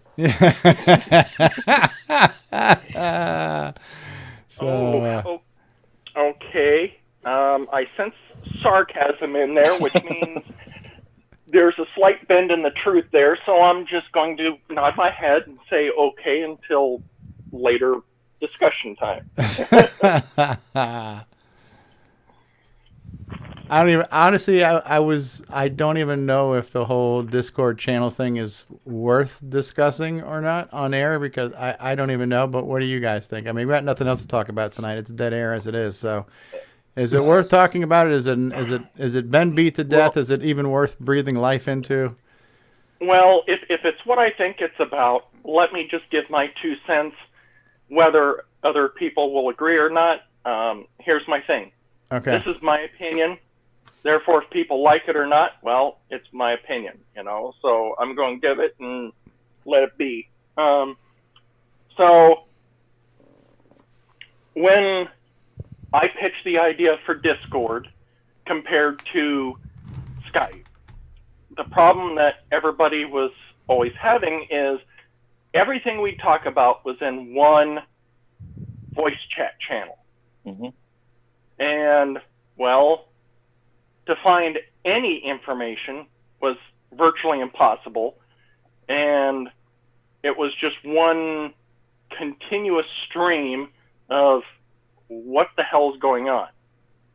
Discord was something that we were using for the gaming stuff, Stevie, and it was like, well, we can create all kinds of channels. Crap, there goes my phone. And we can use Discord to create channels to have some sense of topics for certain stuff. Same for the voice, so that way people could have conversations about stuff in different channels. And there'd be Is this still your opinion, or is this the encyclopedia at this point? So I'm just wondering when we get to the opinion part. I'm messing with you, David. So go ahead, continue. I know. But I ramble. I'm sorry. I'm a rambler. It's okay. It's been a while. I haven't been able to poke fun at you in a while, so I'm sorry. As you were. I think of it more as Mopar. Yeah. So my opinion is it's better to have more topics than not enough, because then it's hard to search for information. So, and if I could add to that, there's a little bit of patience I think that's required with Discord. They're already releasing new features and making updates, and I think the alternative is to have everything dumped into one channel essentially on Facebook, or in other methods that have been used. And like I've had this curiosity around the FPGA missed topic, and I can just go and find that Discord channel. It doesn't bother me to go do that, but Discord will come out with new features that will help manage all these different forums. I mean, I'm sure the Amiga forum, I haven't checked lately, but I'm sure they have 4 times as many Discord topics. Let me put a pin in that for just 1 second, because we're not gonna forget it. But hold on. David O'Connor had asked a question about the Rainbow magazine, and since he's here now, and since Ron Delvaux is also here, Mark D. Overholzer and Ron Delvaux, would you like to maybe just give an update again of where we are with the Rainbow revival? I don't know if Mark, you want to go first again, and just repeat what you said. Oh, just there's a couple people that had said they would be able to submit something. I haven't seen it yet. Most of the other people have sent their stuff in and have been looking through it and proofing it and fact checking it, and about ready to pass some stuff off to Ron, and we'll talk about how we're going to do the layout. I don't know where Ron's at, but you can ask him that. Okay. Well, I'm in a holding position until we get the things to put together, and then we'll probably do some heavy duty editing or rearranging or positioning or whatever. Layout. Yeah. Layout and design. Okay. Yeah, I got to get my pieces together too. So is your for lack of a better term, strategy or plan, Ron, that you're not even going to try to lay it out until you have all the pieces, and then you'll figure out based on these pieces how to best lay it out? That's pretty much it, because I don't really know what there is, and it's an unknown quantity until the call comes in. Okay. Which is great, because last time when I tried it, it was like, well, you had to pull it all out of thin air yourself. So the crowdsourcing of the content hopefully is going to help. Yes. It should. We've already got a lot of traction so far. And honestly, you just need a gentle hand that's cracking that whip, just to remind people. The whip still needs to be there, but you can crack the whip with at least a gentle hand. Yeah, that's Mark. So, Mark's good. So we've been keeping in touch, and we have a website to do it with, or the group, Facebook group. There you go. All right. And again, I'm not trying to avoid the topic of Discord, but since we have a live audience and there are some questions from that audience, I'd like to get to some of these questions too. We'll get back to Discord. But Chris Cromwell saying, I have a Radio Shack question. Did Tandy sell every Tandy 1000 system they made, or is there still a huge stash locked in a forgotten warehouse buried in the desert? Kind of like the ET cartridges, what Ken was said. I wouldn't mind buying a high-end Tandy 1000 computer off eBay sometimes, but I'm not sure what I would use it for other than old games. I mean, that. So does anybody know? Well, I mean, we still don't have numbers on CoCos, how many were made versus sold and stuff. Do we have any idea? I don't know, maybe Richard Lorbieski might on the Tandy 1000 production run or inventory or. No, unless you worked in the factory. I mean, during those production runs, you could get an idea, but normally, I doubt Tandy had anything locked away, in huge numbers. The only thing that they may have had is they've had maybe some prototypes, locked away, and they did that last year when they sold some of their, during the bankruptcy, they sold a lot of the stuff off. But I don't see how they could have, a warehouse full or a room full of unused, merchandise. Yeah. Yeah, Tandy's pretty good about trying to sell that stuff off. I remember they had a huge section of the warehouse filled with those plug-in power controllers, the X10 systems, with the cartridge and like that. And then when they discovered that the cartridge wasn't going to work on the Coco 3, they just blew those things out as best they could. I mean, they're practically giving them away literally at a Coco Fest. Mm-hmm. We've been joined by Briza, Brian Palmer from Australia, Nick's neighbors with us. How you doing, Brian? G'day, peeps. Good eye. You and Nick have some Vegemite earlier today for breakfast or anything? No, I could have. Like the people in England have tea and crumpets, and you guys have your Vegemite, right? And your dingo burgers or whatever it is you guys eat over there. kangaroo kebabs. That's wrong, Stevie. That's wrong. Cool.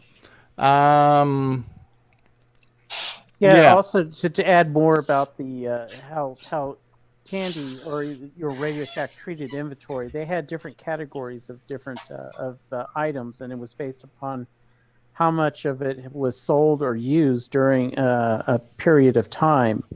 And it was categories 1 through 6. And category 6 was useless, and you would sell it for whatever money you could get, or throw it in the dumpster. Wow.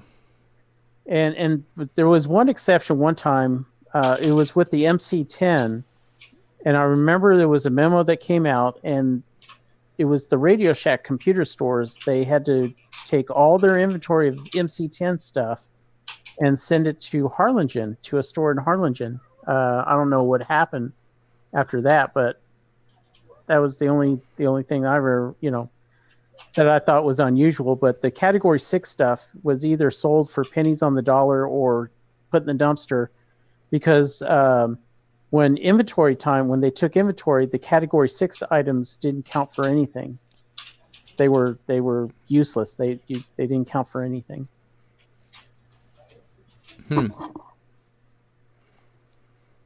Interesting. Yeah, I think just getting back to what David was saying earlier, when we first started communicating through Skype, it was complete chaos. And then we tried to create a little bit of order to the chaos when we created Discord as a way to organize conversations by topic. And I believe we have strayed to the part now where some people feel that these topics are becoming chaos in themselves, or there's too many different topics to choose from. And so there was some, some lengthy debates and discussions about the topics and the need for topics and things like that.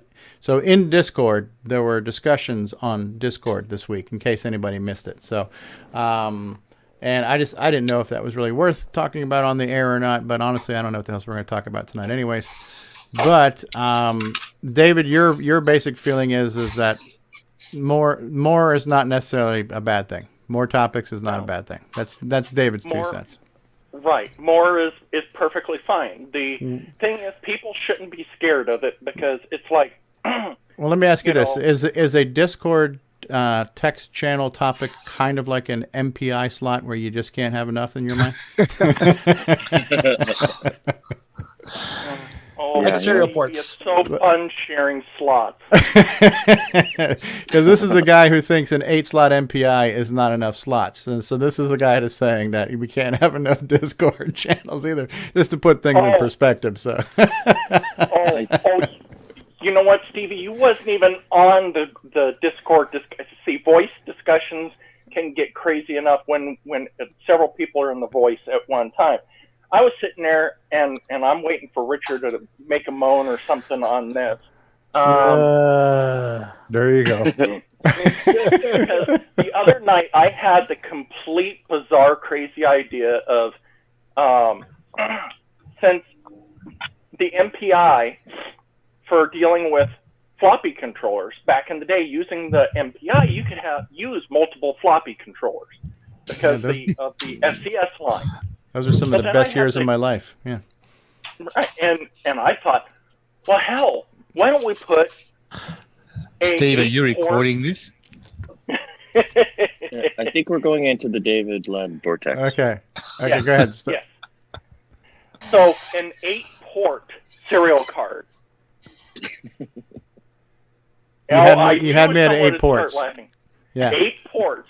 And with the MPI, you can have as many of those ports as you want.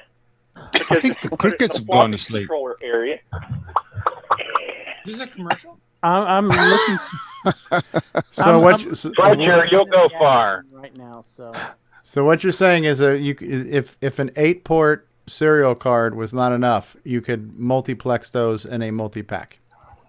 So you could have eight times the number of slots available to you, because, and this is the same guy who thinks that there's not a problem with too many Discord channels. So I got a great idea with these serial cards. You can loop them back to each other, and then you could log into one, to another, to another, to another. So.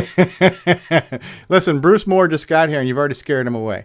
All right, sorry, Bruce.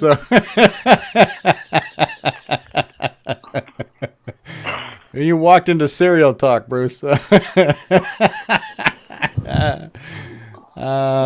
likes it.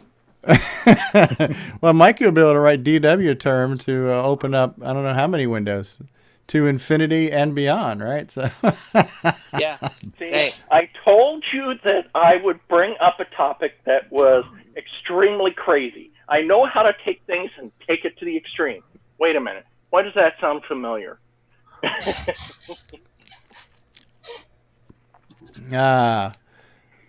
So do we call you, is it Breeza or Bryza? I forgot, Brian. How to pronounce the I? Is it a long I, a short I? It's Bryza. Bryza, like Brian, Bryza. Yeah. Bryza. Kind of like how we call Tom Tony. Right. So Tony from Jersey. It's everybody from Jersey is named Tony or Petey or Joey. So very common misconception. What's been going on with you, Bryza, besides getting banned from Facebook? Trying to get these keyboards to work for the CoCo3. They're not working. I've lost 2. No, the keys won't respond. When I press them, they're not going up. Nick will be right over. He's only a couple doors down from you. So. Is there any type spray I can use to spray in it to like clean them out without having to go hardcore and strip them apart? I don't know, anybody got any keyboard suggestions? That's over my pay scale. Is this the Coco keyboard or what? CoCo3. Cloud9 has the is it just some of the keys aren't working or all of them? Keys that don't work is D, E, R, V, B, N, A. Is there a lot of dust and stuff in between keys? You might have just dust and stuff has fallen in behind the mylar and covering up the little contacts that you're meant to press on. Unfortunately, the best way to fix that is to actually open up the keyboard. Have you tried reseating the ribbon cable connection to the socket? Yeah, I've tried that a few times. And Yeah. If you do it too often, it'll break the damage the connector. John Kowalski, the sock master, has got a technical method where he bangs on stuff, and that seems to clear it up. Now, if the R key's not working, I suspect it may be pirates. Arr.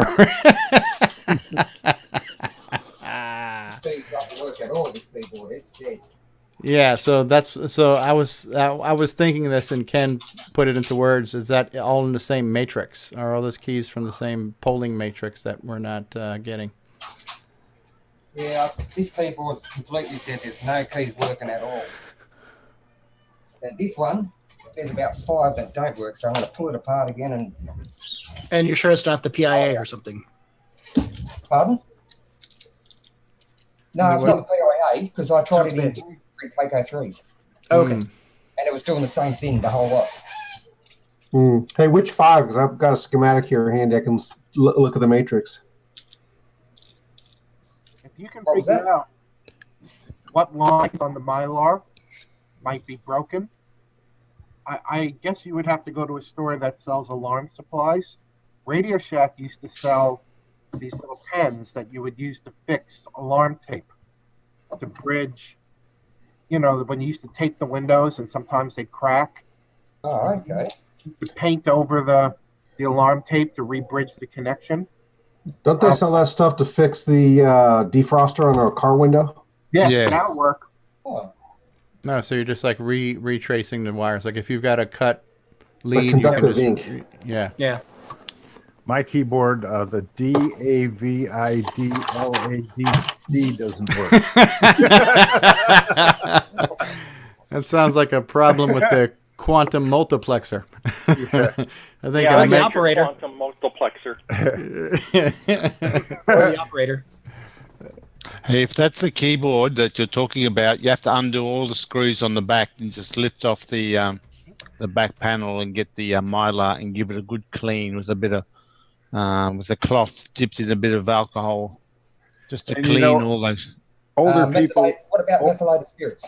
When older people take those keyboards apart and you put the screws in a little jar, the jar will knock over and disappear on the floor. Along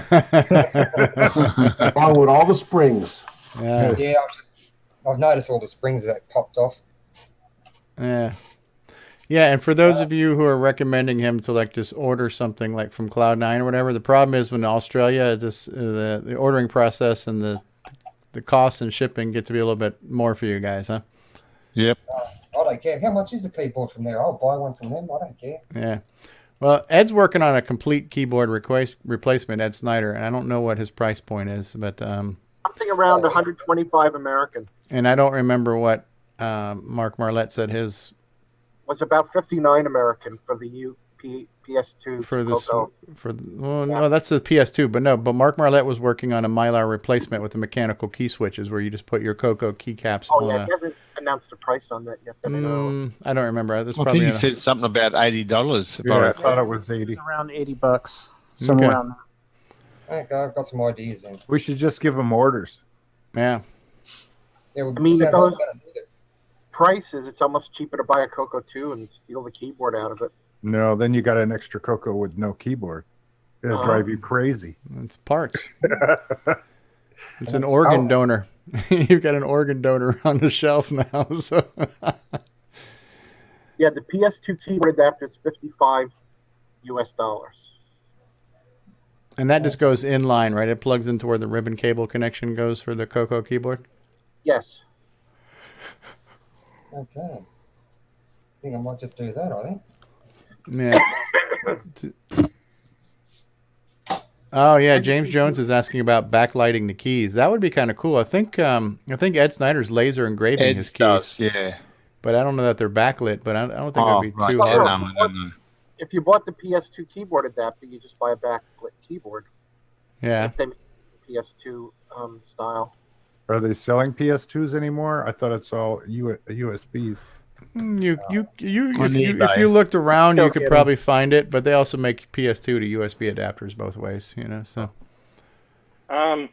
Just to give you an idea, yes, they still make PS2, because if you notice on some of the new motherboards, you can still get motherboards that are for gaming that have PS2 ports.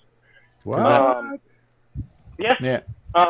And I'll tell you why, which some people don't think about it. USB is CPU driven. So therefore, where PS2, you have a controller chip that reads the input from the keyboard and mouse, stores it until the CPU is ready to read it. So that's the difference between the two. It's hardware based. Yeah, that's why a lot of the newer CPUs, the USB controllers, are built into the CPUs to try to help with the overhead. But yeah, on older systems, that's kind of why, like back in the day when USB 1.0 and 1.1 came out, if you noticed a PS2 mouse. Hey guys, what's the topic? Oh, sorry. Cereal.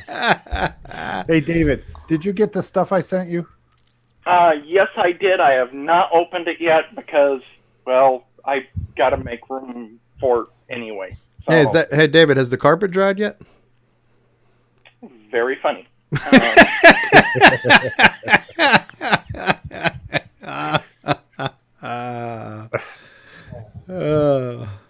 I got a can of resolve to work on your carpet, Stevie. I'm not even going to respond. Because nothing's going to top the butt banger. So, Is that going to be recorded? Before I think I still am recording. I need to stop my local recording again before I get into trouble with the standards and practices. Or was I? What did I just do here? We're probably not on Roku, are we? I set it up to go to Roku. Oh, okay. But I can neither confirm nor deny if we're being received on said Roku service. All right. Well, that's okay. We've gone far off the acceptable of behavior anyway. So. Yes, so that's what David does. David brings out the best in all of us. So did any of you guys see my post of a Coco that had an AMI processor in it? AMI? Coco 2. Yeah, I didn't discover it. I think Mike did. Yeah. Did you, Mike? Yeah. Yep. Tell them about it, Mike. So I guess the story as I remember it was that I don't know where you got that Coco 2 from, but you took a picture. Yeah, go ahead. Yeah. No, I don't. It was in my stock of stuff. Okay. Well, it had, Ron had taken a picture of it, and one of the chips had this heatsink on it, and the other chip was the CPU, and Ron thought that the heatsink was on the CPU, but it wasn't. And that particular Coco 2 had a 6809 chip in it that was not made by Motorola. It was made by American Megatrends, or AMI. Wow. Yeah. So I think some of you guys are maybe you know the history of other CPUs like the 6502 or whatever. Some companies and especially government will refuse to use electronic parts unless there is more than one supplier of the chip. So that means for the 6809, they went to AMI and they went to Hitachi for their second source suppliers. So they give them designs and they make the CPUs. But I never remember seeing any pictures of any Cocos anywhere that do not have a Motorola CPU. Yeah. Maybe it was replaced. Yeah, it's on my Ron's garage if you want to look at it, Steve. What do you think about that, Richard? It was probably a replacement. Yeah, right.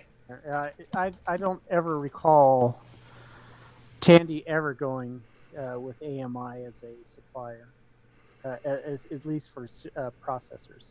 Yeah. They So it would- sounds like I'm right that Tandy would buy all the parts from Motorola, so that one probably had a replacement.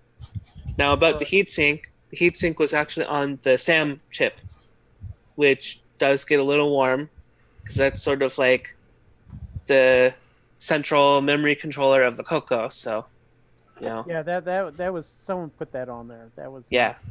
So Okay. that's the story about that. Hey, I found it. They also wrote the number of the chip that it's covering. Okay, That so was the pencil. thing to do back in the early days of the CoCo was to heat sink the chips. And There is another picture that's sideways. okay, so here's one of the pictures of Ron's. This is the one with the heat sink on the top here, Ron? Yeah. Okay. That's the same chip. Spectrum Projects used to sell heat sinks. It was one of their big sellers. That's it right there. Yeah, this picture's a little better. Yeah. Okay, so this is the AMI chip right here? Right. That's a CPU. So that's the AMI CPU. Wow. Yeah. It's very generic looking too. Just a real simple silk screening on the top of that chip, right? Yep. They spared all expense. It has a little square embossment on toward the one side. Yeah, I see that. Oh, that's Okay. just That's like where the little dip is usually at to show you where pin 1 goes. Yeah. Yeah. Interesting. I don't know what's up with that cable. Yeah, they It's not had enough they picture. had soldered cables on it and brought it through to under the keyboard, and on the top of the computer was a switch and a LED. It's like they might have had a modem in there or something. that used bus. Interesting. Or this Yeah. is a reset or something. Who knows? Yeah, those were unplugged. And so where did you find this CoCo at? It was in my stock of CoCos that I've had for years. You know. Wow. So you've had this and you don't even know where it came from, Yeah. or Nope. And the seals were broken on the bottom, and I figured, well, let me open it up and see what these are connected to, because I push the button, nothing happens. Well, because nothing was hooked up. Yeah, interesting. Wow, what a hot mess, huh? But yeah, an AMI chip. Yeah, I've never seen that before. No. Neat. Yeah, I've had AMI 6809s. Yeah, see, so it's a real thing, just that means it was probably replaced. Uncommon. So it was probably very unlikely that Tandy shipped anything with this stock. Right. But as far as a replacement part, it may have made its way into something.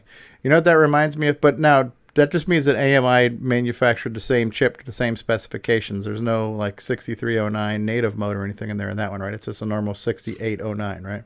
If you do a search on the Google for AMI 6809, you do go to a website that shows them all. Okay. There's several AMI chips there. I did a CPU ID. I run that program, and it says it's a 6809. Okay. So it didn't pick up as a 6309. Right. I'll put Yeah, the link but up. if AMI decided to take the design and change something in it, who would know? I mean, we didn't know about the if it wasn't 6309, documented, or but the communicated. 6309, they actually did additional engineering work on the 6309. I mean, we didn't know until some number of years after they knew in Japan. So, James Jones wants to post a URL. Hold on, James. I'm going to make you a moderator. You can now post a URL, James, if you want to try that again. Rise, Sir James. You have been knighted.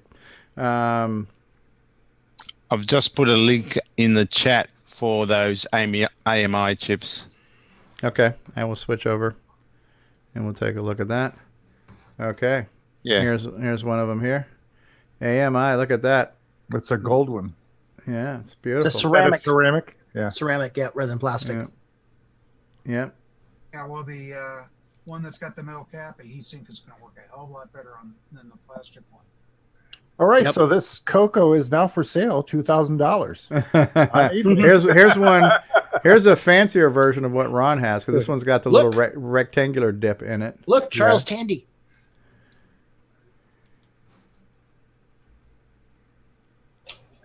Let me make some comments on the CPUs, because the reason the 6309 got by putting extra things in it because they were re-implementing the chip as CMOS instead of NMOS. So it was a very common thing to license your mask to a second source. That if your system went down, the companies wanted to buy your product, wanted to be able to get more than one source for it. So your factory had trouble, they still wanted to be able to have a supply. And so second suppliers were very common, especially in that era. And but in that case, being the same technology, they just probably created the set of masks for them and given the mask, and they were allowed to make the chip.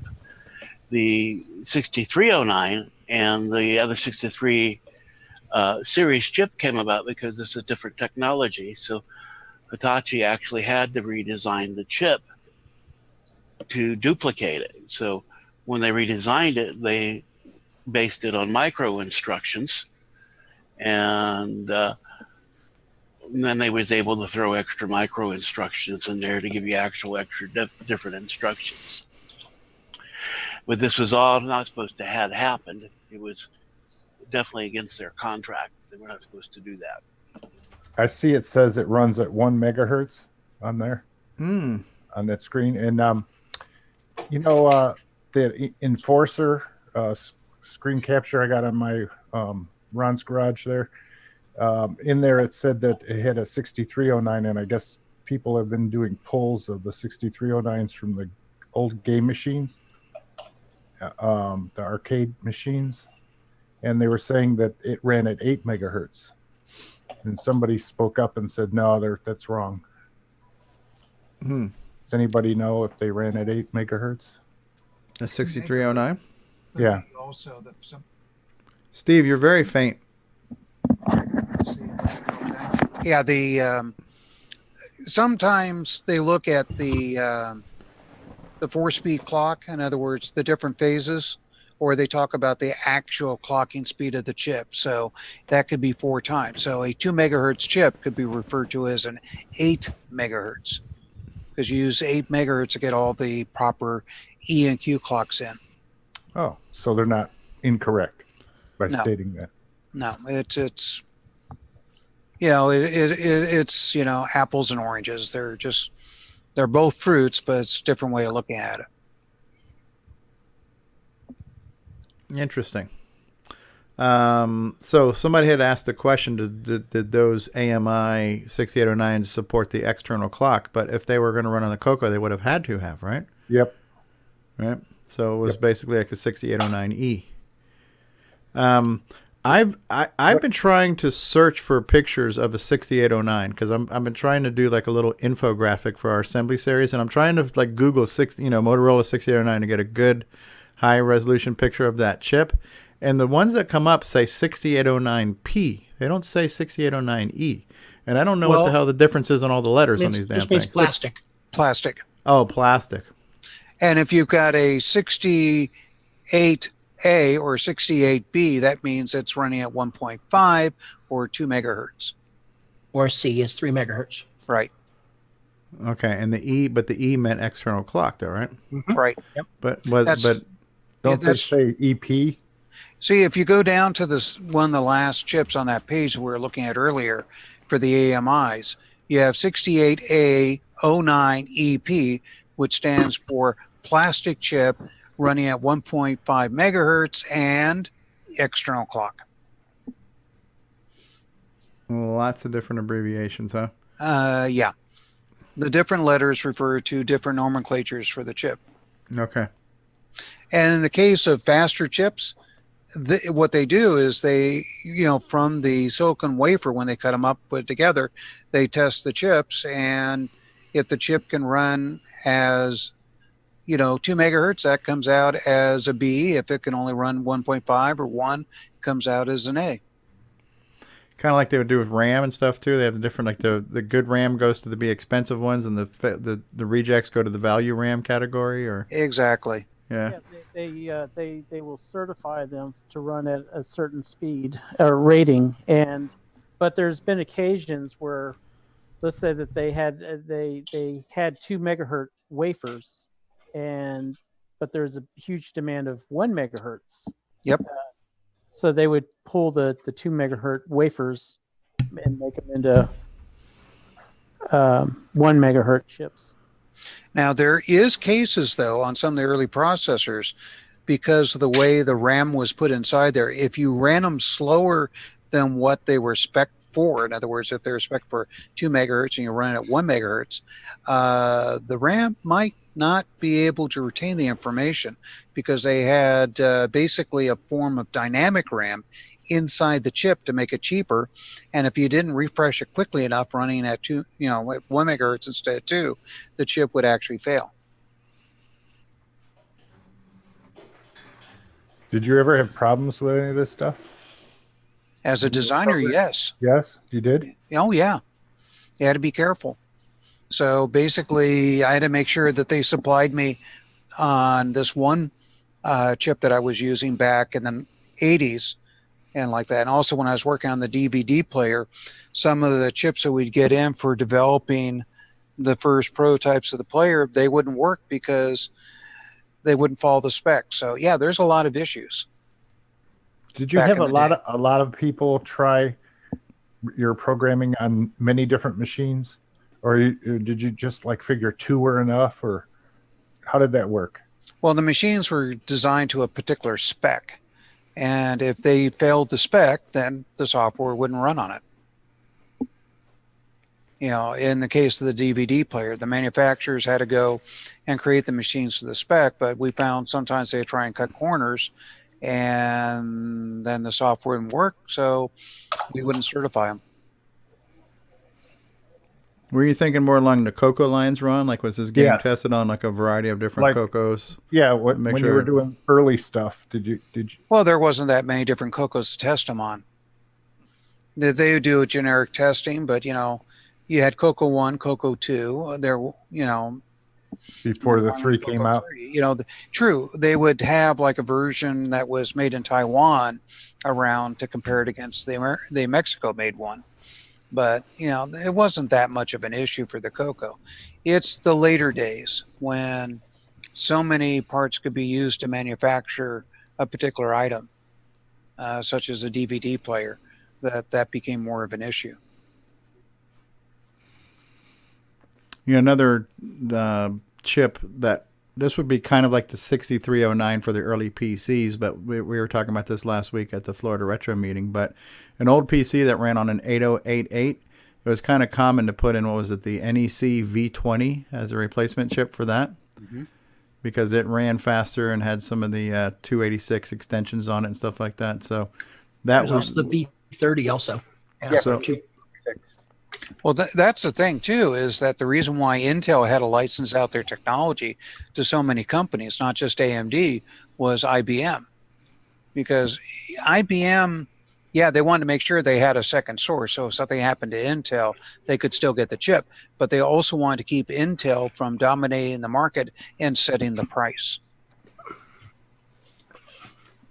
And then AMD won a lawsuit that allowed them to make further iterations, not just the original chips they were licensed to. They were able to make derivatives of those chips. Yeah, I think there was 2 or 3 legal or contracted second sources. Another company, Harris made 286s. Yep, and so it wasn't just by, the fact that there was 2 companies. They wanted to have multiple regions making the chip. And then IBM would fabricate chips for Cyrix. After all, look what happened to hard drives when the tsunami hit the area around Taiwan. Hard drives just... Thailand or Taiwan? Taiwan. Or Thailand. Thailand. Yeah. Basically, hard drives prices doubled within a matter of weeks because all the companies that make the parts were there. So nobody even... you couldn't ship them to other countries, to have manufactured stuff because the basic parts that they needed weren't available anymore. So IBM wanted to make sure that the chip was coming from multiple regions. Yeah, there was a couple of RAM crises in the 80s and 90s too, weren't there, with one of the big supply places? Yeah, it was So in a the lot 90s. a lot of people were speculating on the price. I learned that if you want to buy RAM, you just did it before everybody's taxes were due on April 15th because people were selling off their stock to pay for their income tax. What kind of chip is that there, Mark? They're where? What is that? That's a V30. Oh, that's the NEC V30? Actually, this is American Megatrends. I think this one is. Oh, wow. Says Mr. BIOS. What's with that? It came out of an XT. If I can get this thing centered here for you to read it. Ah, neat. Mr. BIOS. But that's a V30, huh? Yeah, the number on it says V3070H. Hmm. And it sits right next to my TIP chip.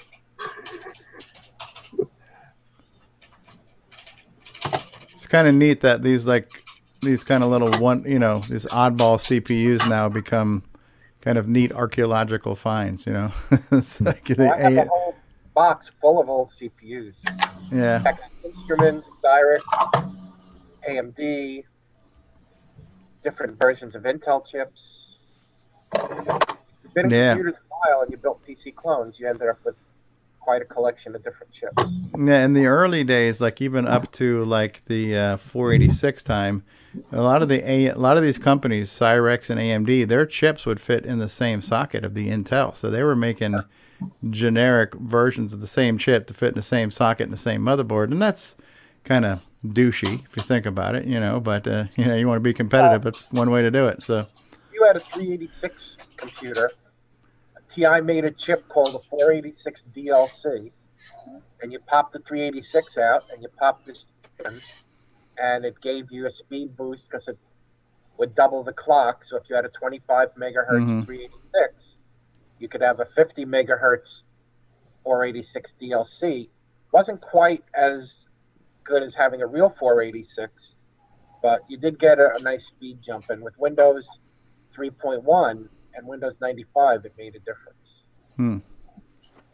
I have a working 386 33 megahertz.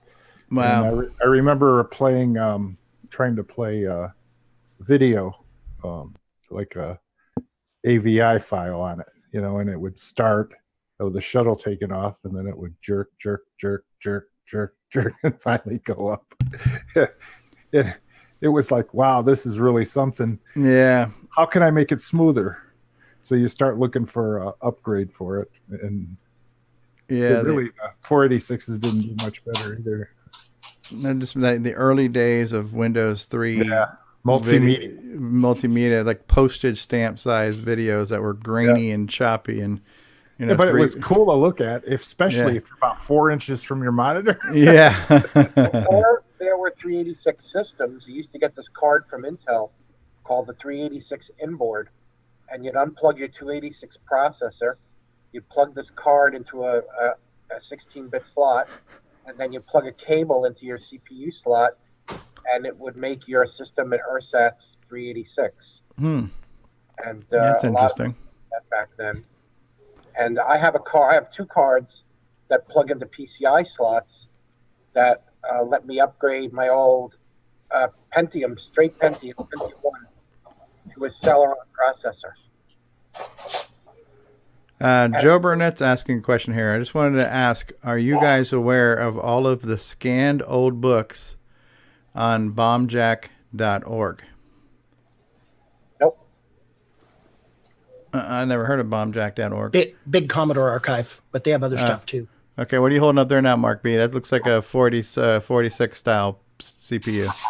Yeah, you're talking about AMD would be a drop-in replacement for like the 46. Yeah.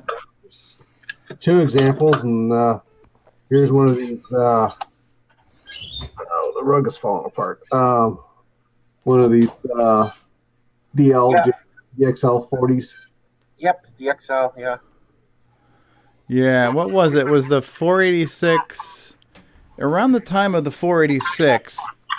I don't know if Intel was the first one to have the quote-unquote 100 megahertz chip. I think AMD had a DX100, But it was kind of weird how they came up with the number.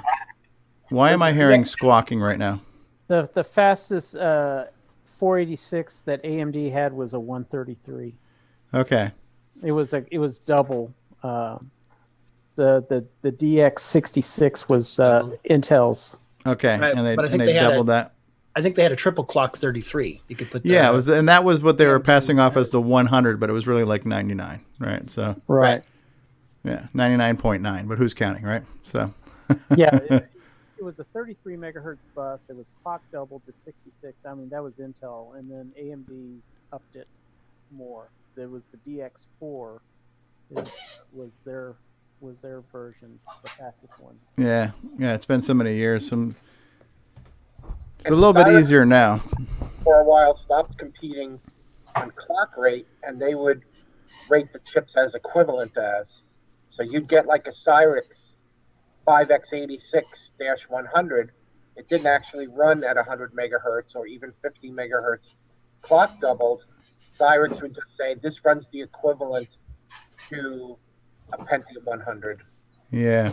I think that's what Kevin Becker's saying right now, because he said, I work for a computer shop that was trying to sell Everex 286 PCs that had been upgraded with Cyrix's Fake It 486 CPUs for the price of a real 46, and they even put a 486 sticker over the 286 in the manuals. Needless to say, the things sat on the shelves because we wouldn't sell them to the customers. Yeah, that was the other thing that had problems with the 486 and the SLC IBM chips. That they were 486 SLCs, and there was places in Houston that would sell them as true 486s, but all they were souped up 386s. I remember there's a lot of IBM systems that had those. The Model 57 from the mid 90s and the 57 and 58 model. I mean, wasn't a 486 was basically a 386 and a 387 combined, though, right? That's really all it was. Yeah. A little faster clock, a few things cleaned up. No, because the 46SX was missing the math code, but the 46 did. So. When the 386SX first came out, I worked for a computer store, and we were selling both 386SX16s and the Harris 286, 20 megahertz. And the 286s for running Windows 3.1 were faster than the 386SX. In protected mode, yeah. In protected mode. And they were nice systems back in the day. We sold them in the same pizza box cases the MM1s came in. They looked identical to the MM1s. Mm-hmm. Because that was a very popular clone case back in that day. If you looked in Computer Shopper, half a dozen companies were selling their systems in the same cases. I remember having to learn how about high memory, the high memsys. Remember that? Oh, those were terrible days. Yeah. I did not understand it, but I had somebody set it up for me in the quarter deck auto exec bat file. UEMM and desk view.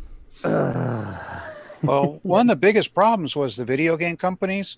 The programmers would fine-tune their systems to have the most amount of high memory variable available, so they would have the most amount of memory to play their game. And then when it come time to actually produce the thing for the final product for the consumer, gee, why won't my game run in regular memory? It's just like, guys, tune it for what you're trying to sell for, not this imaginary system that nobody else can get unless they spend 300 hours on their computer tweaking it. Yeah.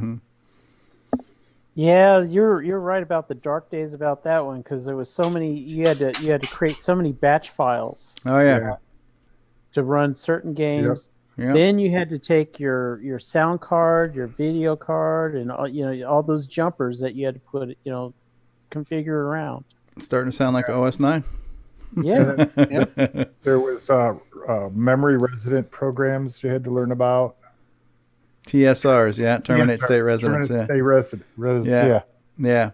Mine would boot up with a menu. So I had I had a super light boot that would load next to nothing to give maximum conventional RAM, and then I had, depending on what games I needed to run and what they needed, my config sys was all menu driven, so I could have like small, medium, and large load To tell you ups. the truth, it was a relief to go back to the Coco after you had one of those 2 or 3 fixes. Because you just turned it on and you didn't have to worry. One of the things that I did, because I was pretty lucky that back in the days when the average person had maybe 4 megabytes of RAM, back in the Windows 3.1, 3.11 days, 4 meg was kind of the norm. I had 32 megabytes of RAM. And so I ran a 16 megabyte RAM disk. And then what I did on all my games is they were all zipped up on my hard drive, because I didn't believe in using that drive compression thing that compressed the whole hard drive. Stacker. So DR double DOS. space. Yeah. So Or big I zipped everything, and then when my little batch file would unzip it to the RAM drive, run it in RAM drive, which made it run faster than it could on the hard disk anyways, and then it would zip back up any files that change. So like a high score or configuration file, if those change, it would just zip just the changes back to the zip file. But everything I did would zip and unzip to the 16 megabyte RAM disk, and that's how I could get over hard drive space and actually boost performance at the same time. So Cool. And it was exciting to get a SCSI drive and think that you were so much faster. I never had SCSI on any of my home stuff. So. Well, like Ron was talking earlier about doing the videos and how slow they were and like that. It wasn't just the speed of the CPU or the fact that it didn't have built into the CPU stuff to decode the video file. It was also how fast the hard drive spun the data off. Yeah. It was pretty slow too. You could not do full screen motion video even if you had a supercomputer. It just wouldn't do it because it wasn't streaming that fast. Yeah, people would play with the what is that thing you would change on your hard drive? Interlay. Yeah, interleave. Yeah, 1-to-1 interleave or whatever it was. Yeah. 2-to-1, 3-to-1 interleave. Run a program to optimize it. Hey, when I wrote the bootloaders for my CoCo, I designed them so that the interleave was just perfect. So that head was constantly reading data. And also I used larger sectors. And it got the games to load in about 4 or 5 times faster than what Tandy's format would allow for. Cool. Do you remember having to run the low-level format on the hard drive before you could even run the DOS level format? I remember having a factory do that when I worked at this place called the Byte Shop back in the old days of the MFM hard drives. We had to do the factory low-level format on the hard drives before we could DOS them and sell them to the customers. It was a pleasure to get newer drives that automatically figured the numbers in for you. Yeah. When the BIOS, because you had to put in the stuff in your BIOS, right? You only had so many BIOS choices. Yeah. Track sectors and cylinders and and so when a new drive came out and figured it for you, it's like, whoa, wow. Yeah, that was something. Huh? Also, the IDE drives came low-level formatted too. So and then you also had to have the disk park program too back in the day too. You had to run the disk park to spin it down and get the heads off the platters before you shut down your machine. The worst thing that you had to do is that before all that stuff, and they finally got this part automatically put into the hard drive, you had to manually input the bad sector table. Yep. I have a drive in my Tandy 1200 that has the table of 2 errors. On the sticker. Yep. Yeah. Now, some of you younger guys, do you even know what we're talking about? Michael, you know about this stuff? Early?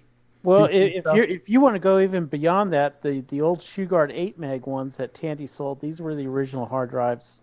You would have to park the drive, the heads, but if you ever transported it, you had a locking mechanism. Oh my God! Yep. Wow. Yep. I remember that.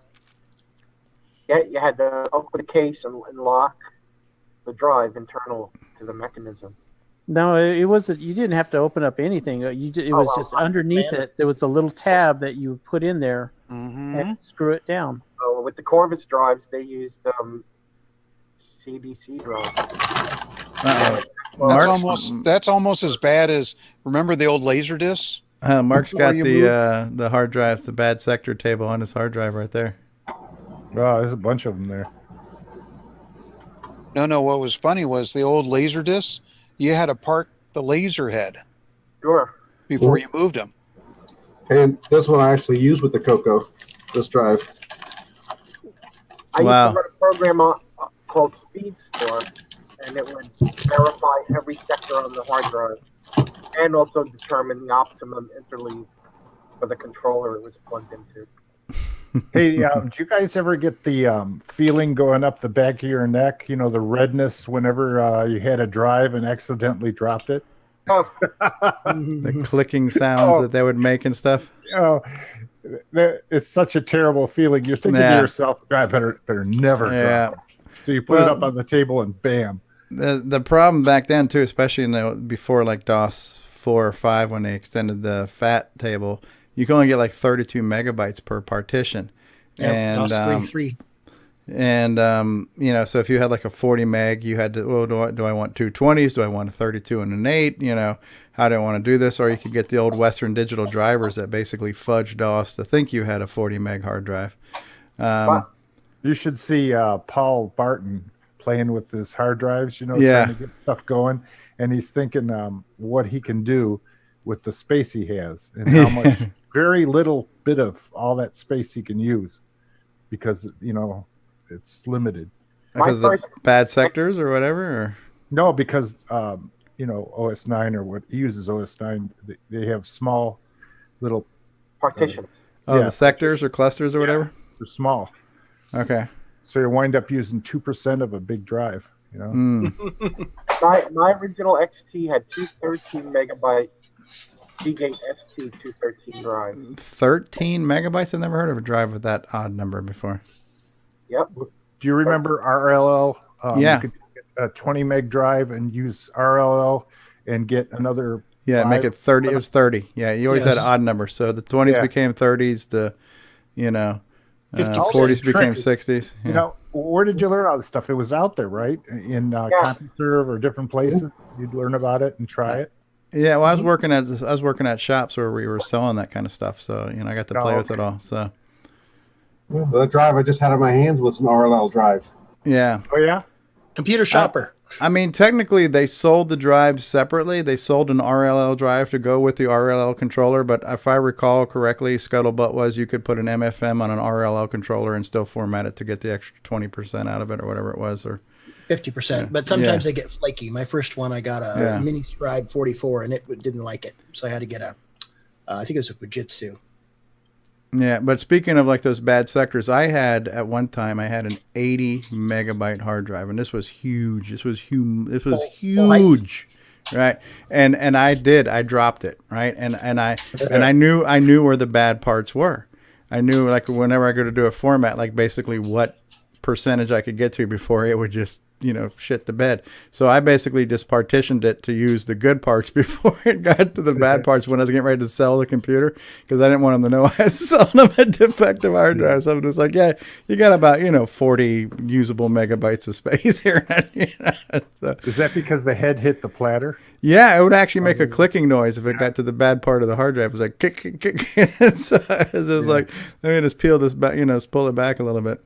Another amazing thing back in the day was to open up a hard drive and then have somebody, you know, show it access and looking at it. And it's like looking at the heads move back and forth and stuff. Yeah. And take a look at it. It was pretty amazing.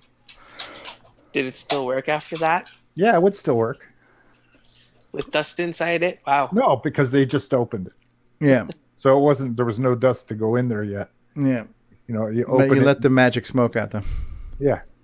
Yeah, those old 8-inch drives would work with no covers on them. Those big belt-driven ones. Yeah. We had customers that took the covers off and they still ran. It's like, okay. Curtis Boyle just chimed in the live chat. I guess this is getting back to the RLL topic. He says they did it by either increasing the sectors per track by 1.5 or the number of tracks by 1.5, depending on the controller. That's how they were able to get that extra boost of. And then Mark is saying it might be a different bit of encoding. I'm not sure, but yeah. RLL encoded differently to get you more density per track. Yeah. Yeah. Now, who knows what RLL means? Run length limited, I think. Yeah. Run length Yeah. limited. Yep. Lonnie going Omaha back. here got it. Dang. Somebody wins a prize. He wins a free copy of the The new Rainbow Magazine. the Rainbow Magazine as soon as he lays it out. Hey, when I put together my first PC in '87, I made sure I got a nice card that would do RLL. Yeah. Sustained 1-to-1 RLL. My first PC was my Tandy 1000, and the first thing I put into it was an internal modem card I just snapped in. The second thing I put into it was a hard card, which was the hard drive and controller all in one ISA slot that just fit in there perfectly. It was Yeah, the right length for the Tandy 1000. A lot of those were RLLs. A lot of those were RLLs. And it was 20 megabytes. It was a 20 megabyte hard card, so that had to be an MFM, I would imagine, right? So, they're like little 3-inch drives that they bolted to the end of the controller card. Yeah. I got one that's not working that pulled out of my Tandy 1000. It was working at one point, but it doesn't work now. I don't know why. Yeah. It doesn't power up. But that was my first experience with anything with PC hardware, was just slapping a couple of ISA cards into the chassis of the Tandy 1000, because I had never taken a screw to my CoCo in the 6 or 7 years I had one. So I was really impressed with the fact that I put hardware inside a computer in 1986 or 7, whenever that was. So, Bryce is back there working on all kinds of crap. What are you working on there, Bryce? You gonna drop that monitor on the keyboard to see if it loosens it up? Don't tempt me, I will. I've got to get me out of saying, mate. That one.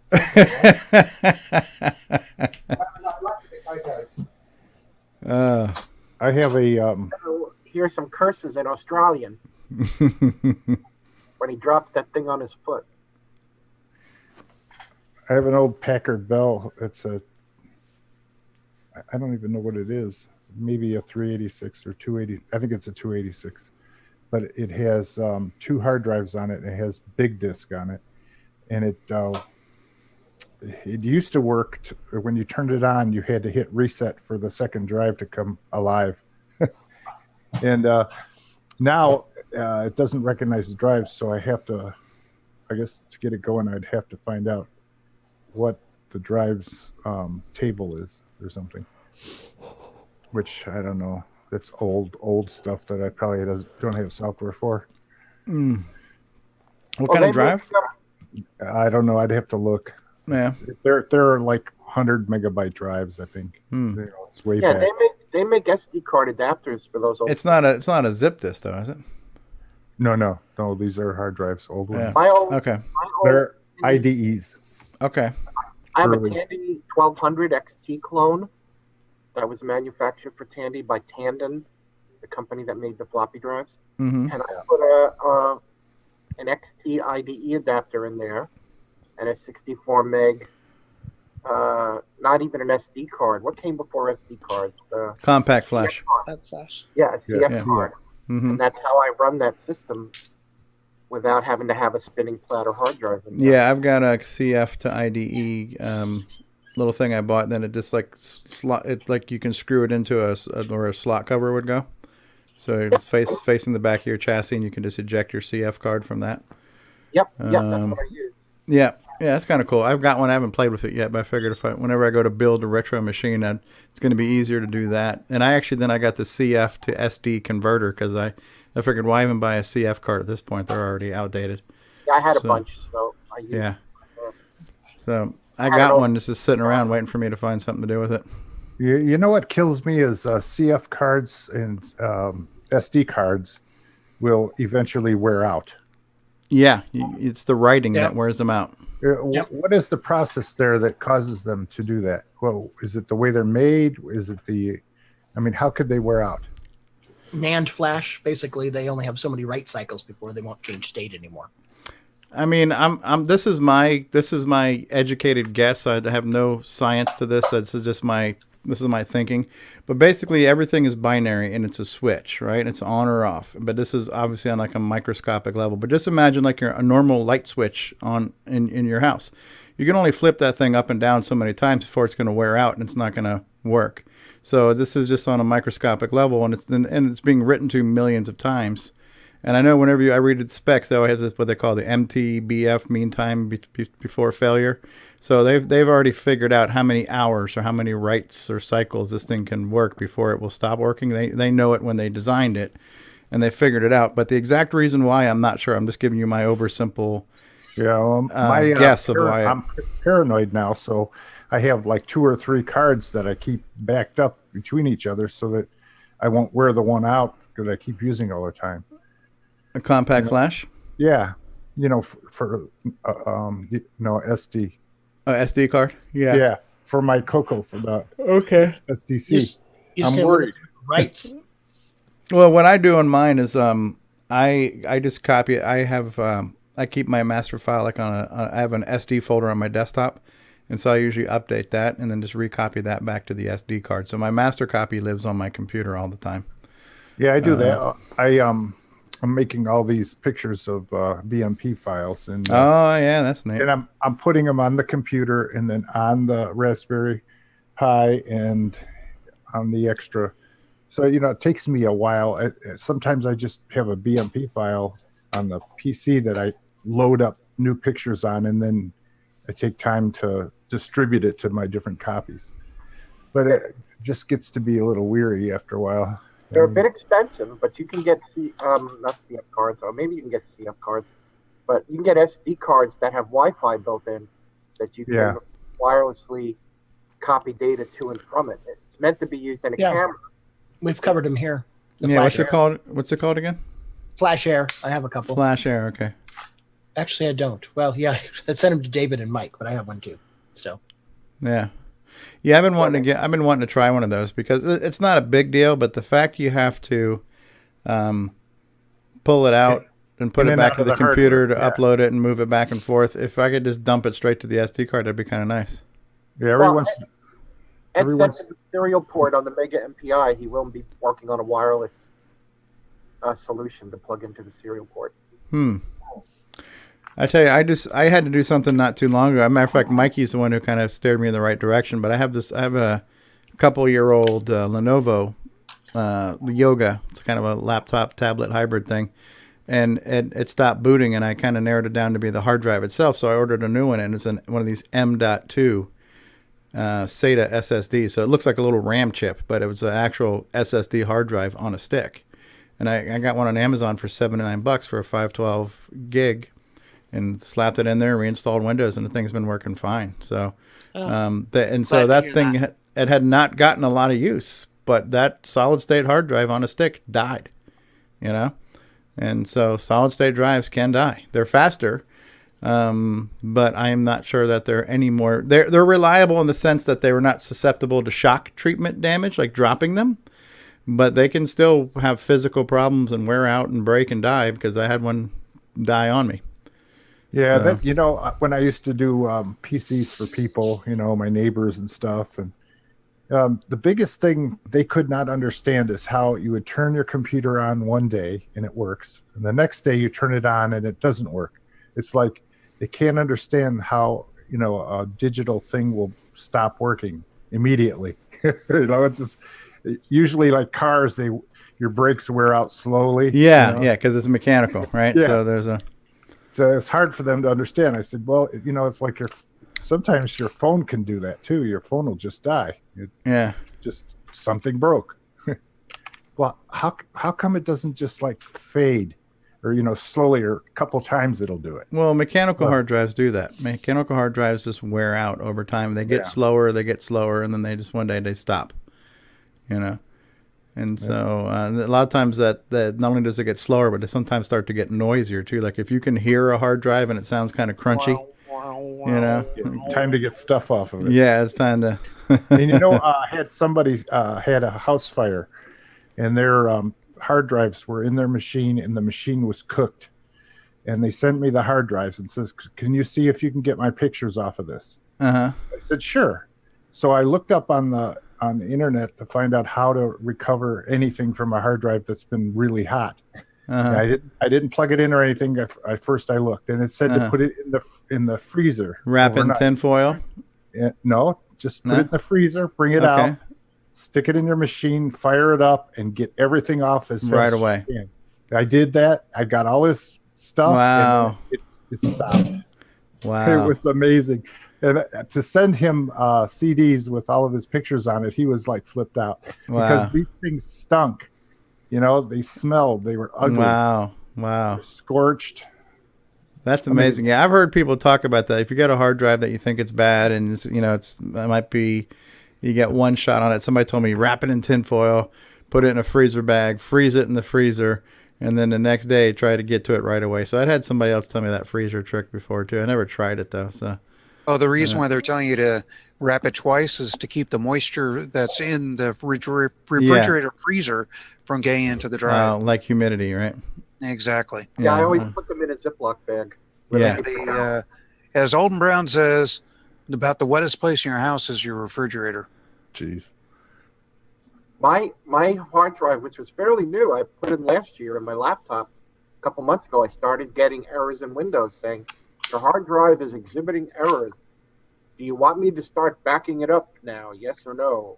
And give me a link to get like an online backup solution, like like Dropbox or some kind of online backup. I just said, forget it. No more spinning platter hard drives for me. It cost me $130. I bought a 1 terabyte SSD. Yeah, they're coming down in price. Yep. I'm thinking about grabbing a couple. So. But I mean, I will, like you're saying, it will wear out eventually. I will have to replace it. Mm-hmm. But at least if my computer drops off the bed, my laptop drops off the bed if I'm home or in the hospital, I don't have to worry about at least the hard drive crashing. Unless the SSD actually physically gets damaged. But it's not going to have shock damage like a spinning platter hard drive will. So I noticed the trend with laptops now are extremely thin. Yep. And if they're thin, are they still rigid enough to Well, they use hard drive SSDs. They're sticks. They kind of almost look like a memory board. They're really thin, and they mount directly right on the motherboard. Well, what I'm worried about is sort of warping when you pick one up at the edge. Don't have an issue with my thin ones. No. It depends how well they build it. Yeah, I mean, traditional laptop hard drives can still be pretty thin too. So it is possible that a thin notebook could still be running a mechanical hard drive, but it's kind of hard to say. The MacBook Airs use those. Oh yeah. Mac doesn't use any spindles anymore. Any Mac product is all SSD. So. Well, those SSD drives, the manufacturers know that cells do wear out, so they build extra ones in there so that when a cell wears, it maps it out and then brings a spare in. Maps in the spare sector. Oh, yeah. In the case of Samsung drives in the Pro model, their firmware that they've got allows you to even allocate extra cells for that wearing out issue. So you can take some of your drive and make it available for wear. Are they going to do that for SD cards in the future, you think? The SD card doesn't have a firmware driving it, right? Your SD card reader is kind of like a USB slot. It's all managed by your software, right? So, well, what would stop them from doing something like that in the future? The way it's designed is not set up for that. And SD cards are so cheap. You just do what Stevie does: is you have it backed up on your hard drive. Yeah, like SD card is not really driven by a firmware. It's just a storage device, and Windows has a file system on top of it. So could you, if you had one that was not working properly, could you, have it formatted to? If it's not working, it's not working. It's gone. It doesn't work any other way, huh? No. They're so cheap. Why would you even care? Well, if you had data on yeah, it's the data. So you need to get some type of software that can hopefully ignore read-write errors and just try to, do some type of file lookup to get stuff off of there. I don't have any, but But I mean, obviously it's a concern, and your best offense is a good defense. Make sure you're backing them up, which it sounds like you are. Yeah. Yep. You see, SD cards, you wouldn't use it in a PC as your main storage. They're just too slow. There's this guy on YouTube called Linus Tech Tips, and he just did a video where he booted a Windows PC off of an SD card, and he said it was just too slow. That's why all these Raspberry Pis take forever to boot up. Yeah, but don't they have like the different types, like the Type 10 SD card or something that's supposed to be faster or whatever it is? So it's faster if you're doing large sequential writes, but the reads on random are actually slower than even a Class 4. That means they're good for like putting video on or lots of photos quickly. Okay, like a big stream. Or playing music even on a music. As far as our CoCos go, it's writing. way faster, right? A Class 4 will work faster in a Raspberry Pi than a Class 10.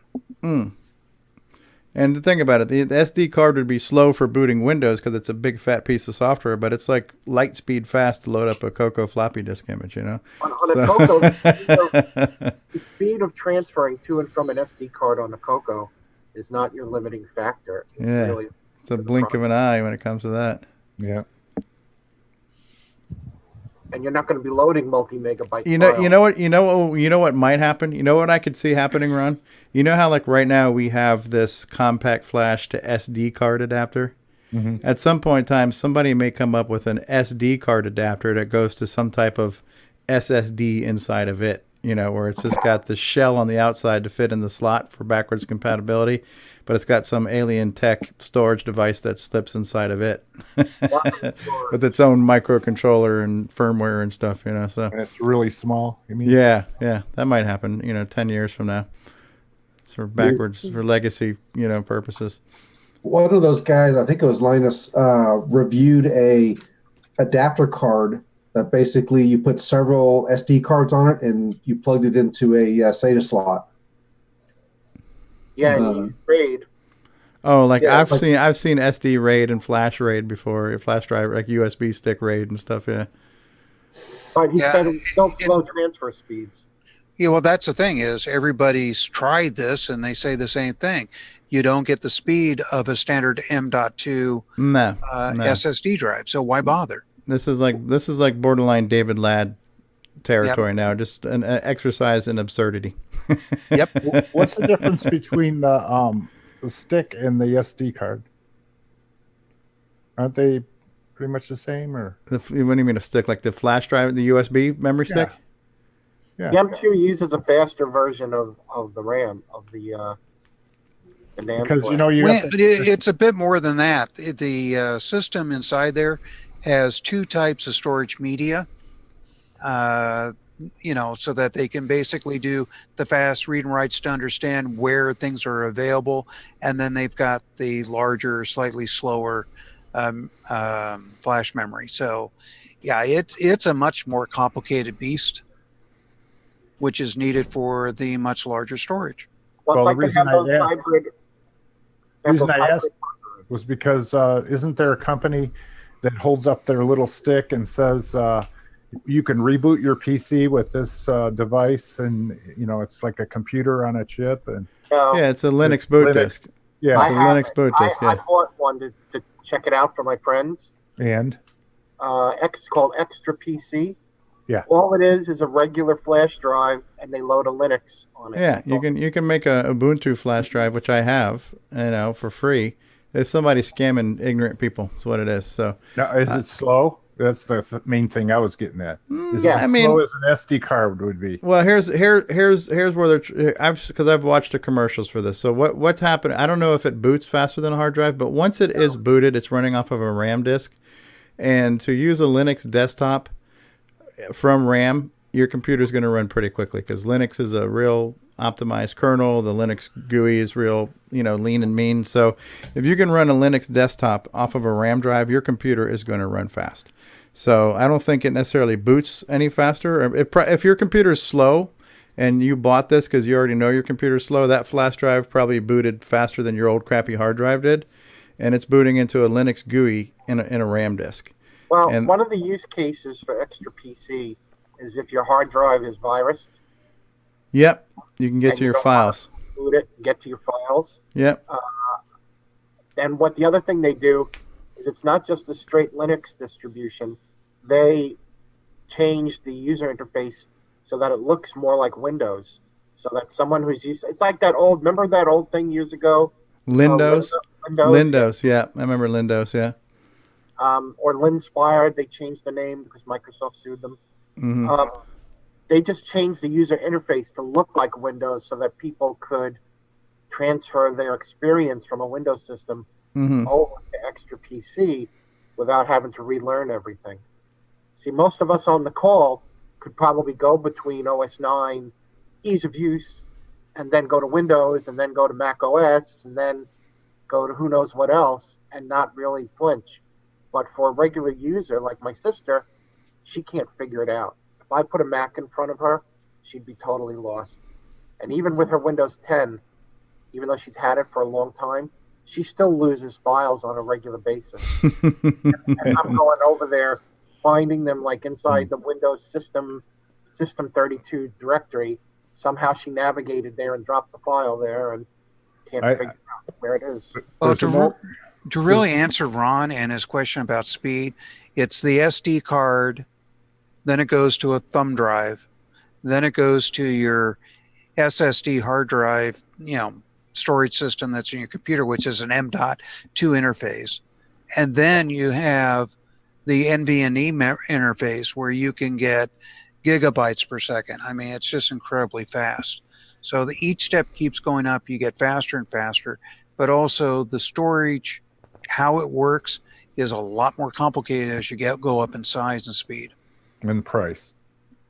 Yeah. So you're saying the SD card is the slowest of all flash storages? Pretty much so. Yeah. Because that's a serial interface. It clocks the data in and out. Mm. So it clocks the data address in, and then it will read or write the data doing a clock over basically a single data bit. And that's the reason why they've been fiddling with it, trying to get it so that they can go faster for sequential read and writes. But when it comes to doing random, they've kind of let it go to the side because you have to send an address in to say where I want to be for reading the next bit of data. We've just had a Nick Marotta sighting. I'm just curious, for the 25 people who are still watching, are we putting you guys to sleep with all of this storage talk at this point? There's 25 people. I'm in this business. There's 25 people in the audience that have been very patient and have not rage quit on us. They probably have gone to sleep and the video's running. And, it's probably actually been good for them because this is better than Idle. James Diffendappers.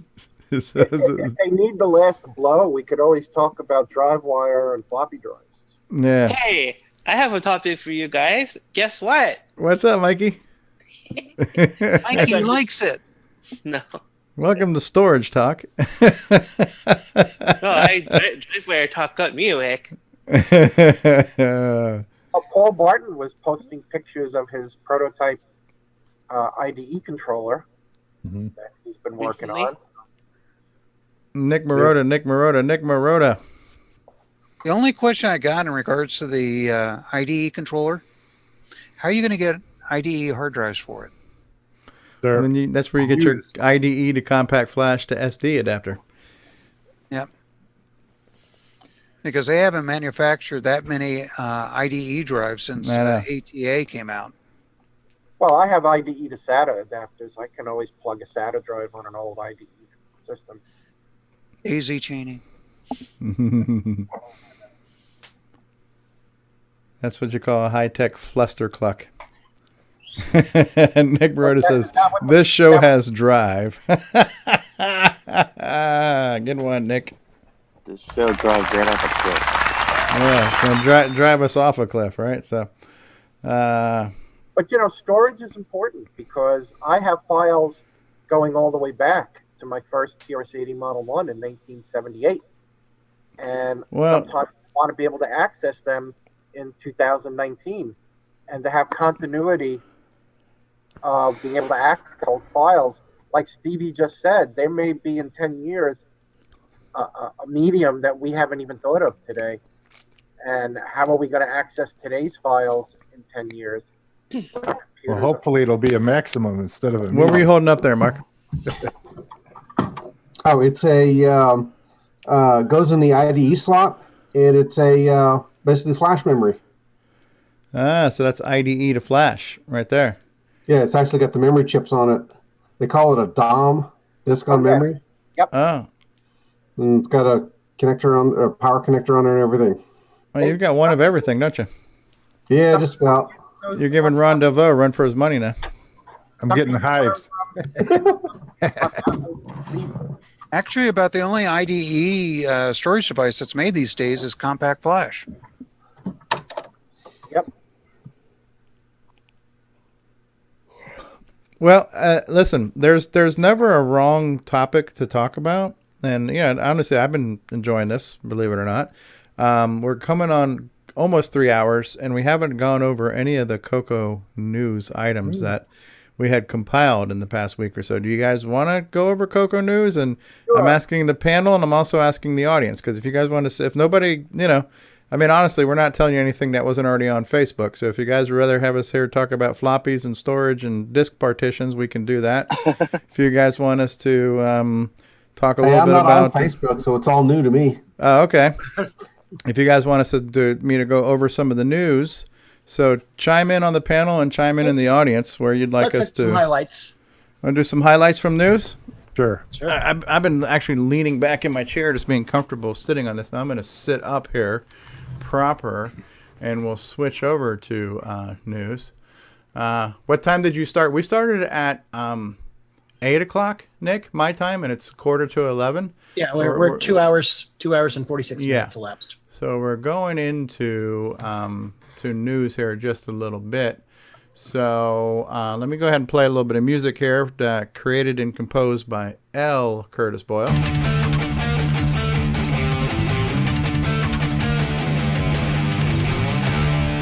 All right. Well, this was something that came up a while ago, and I remember bookmarking this, but I just forgot to talk about it myself on the show. Excuse me.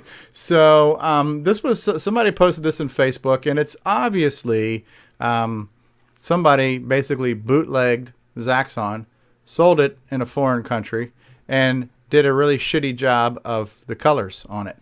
And so this was going around. And I'll just show it to you. So look at this really cool title screen here. Ooh, Steve Bjork's just shaking in his boots right now. He's just been put out of work. So it's called Halcon. Look at this. This is a completely original game, right?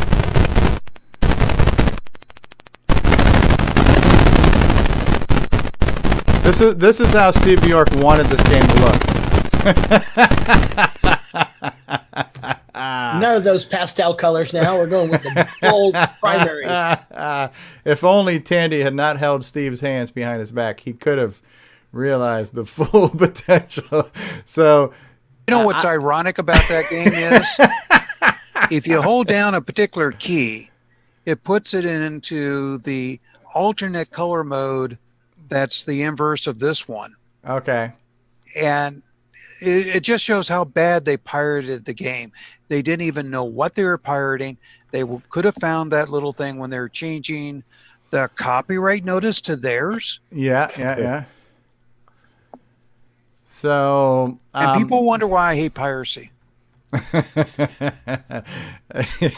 So it's just, it's such an obvious, blatant attempt at just, a really bad counterfeit. I'm assuming this was produced in a country that could not handle NTSC artifacts, though. That would be my guess, because if not, why go to the trouble to... It's definitely from Europe, and why do I want to say Spain, but it's definitely Europe.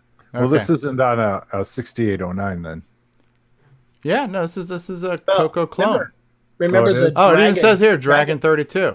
Dragon was sold to a Spanish company. So okay. Cybercomp SA 1984 on the Dragon 32. Oh, okay. Yeah, so they probably ripped the... They took the pirated version, thank Marty Goodman. They took the pirated version and claimed it as their own. Speaking of Marty, does anyone contacted him and let him know that he can be on with Dennis Kitts on the next show? I don't know how to get a hold of the guy.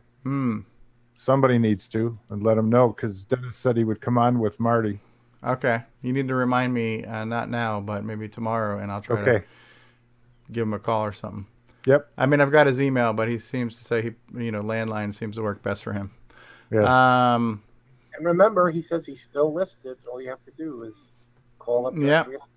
So I remember you guys talking about this when it was first posted, but I didn't remember what the ending to the story was. I actually was talking to Simon the other day. We were chatting on Facebook, but Paul Thayer had come up with the idea. Let's raise money to fly Simon to CoCoFest all the way from Denmark, right?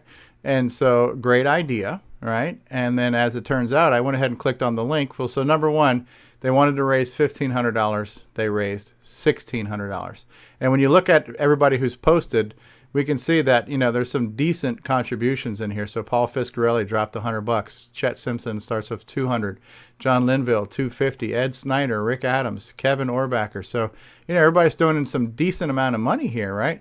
And then when you drill down here a little further, again, Brendan, 100, Chris Martin, 100, Chet Simpson, then 500. So Chet Simpson has... Yeah, you really stepped up. $700 frickin' dollars. I mean, go Chet Simpson.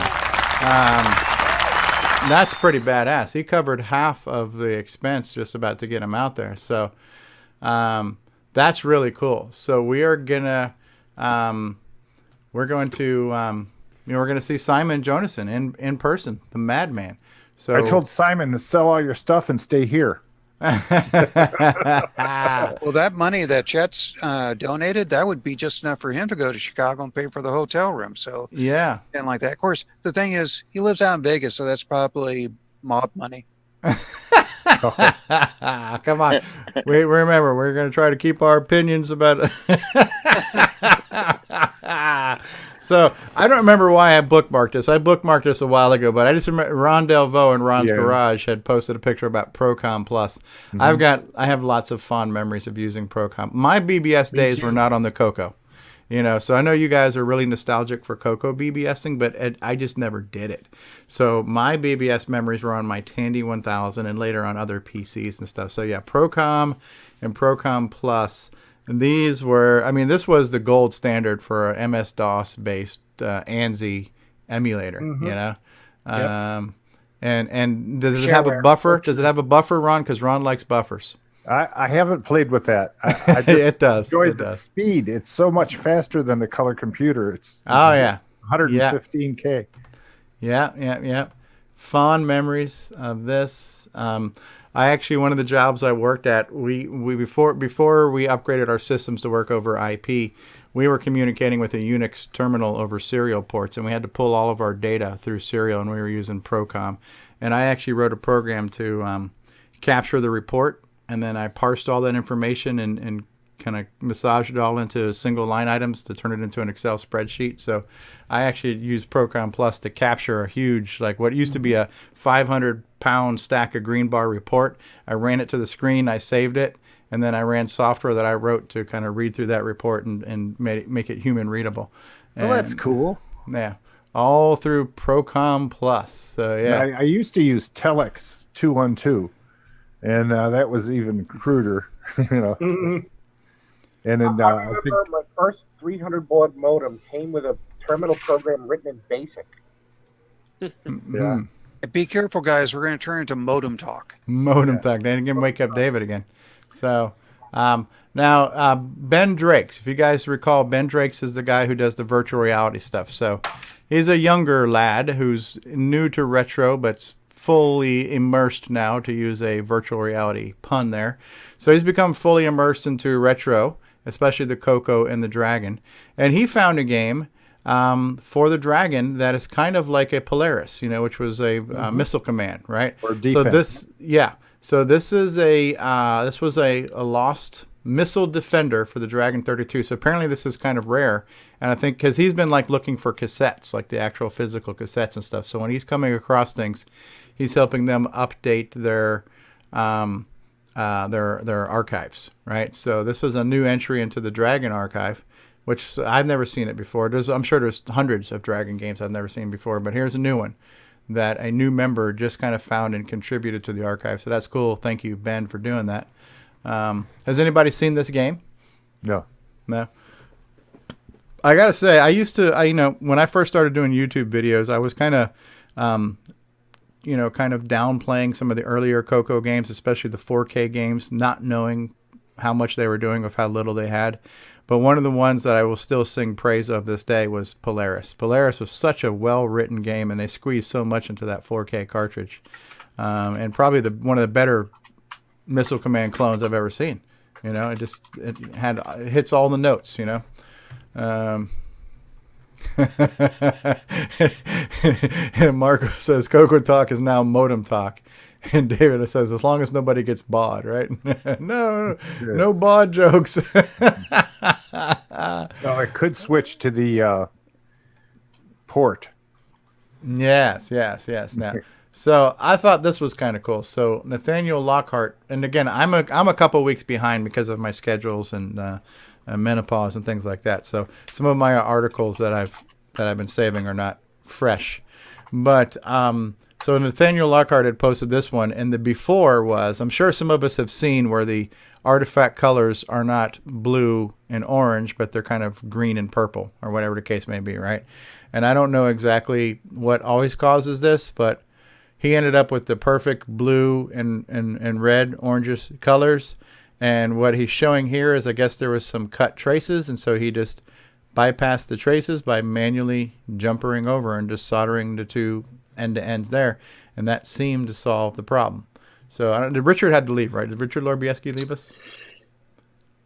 He must have. Yeah, I don't know if he left. I know on the Ed Snyder S-Video composite for the Coco 3, you can purposely select the green and the other NTSC colors. Okay. Which is kind of like how the Apple did it. The Apple had the green and purple and the orange and blue. And the black and white too. So I mean, yep, those were the 6 colors for the original Apple II. Yeah. Yeah. And artifact colors. Yeah.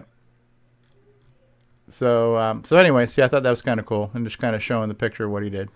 This is still way beyond my technical capabilities of using a soldering iron. I think Curtis could do a soldering better than I could.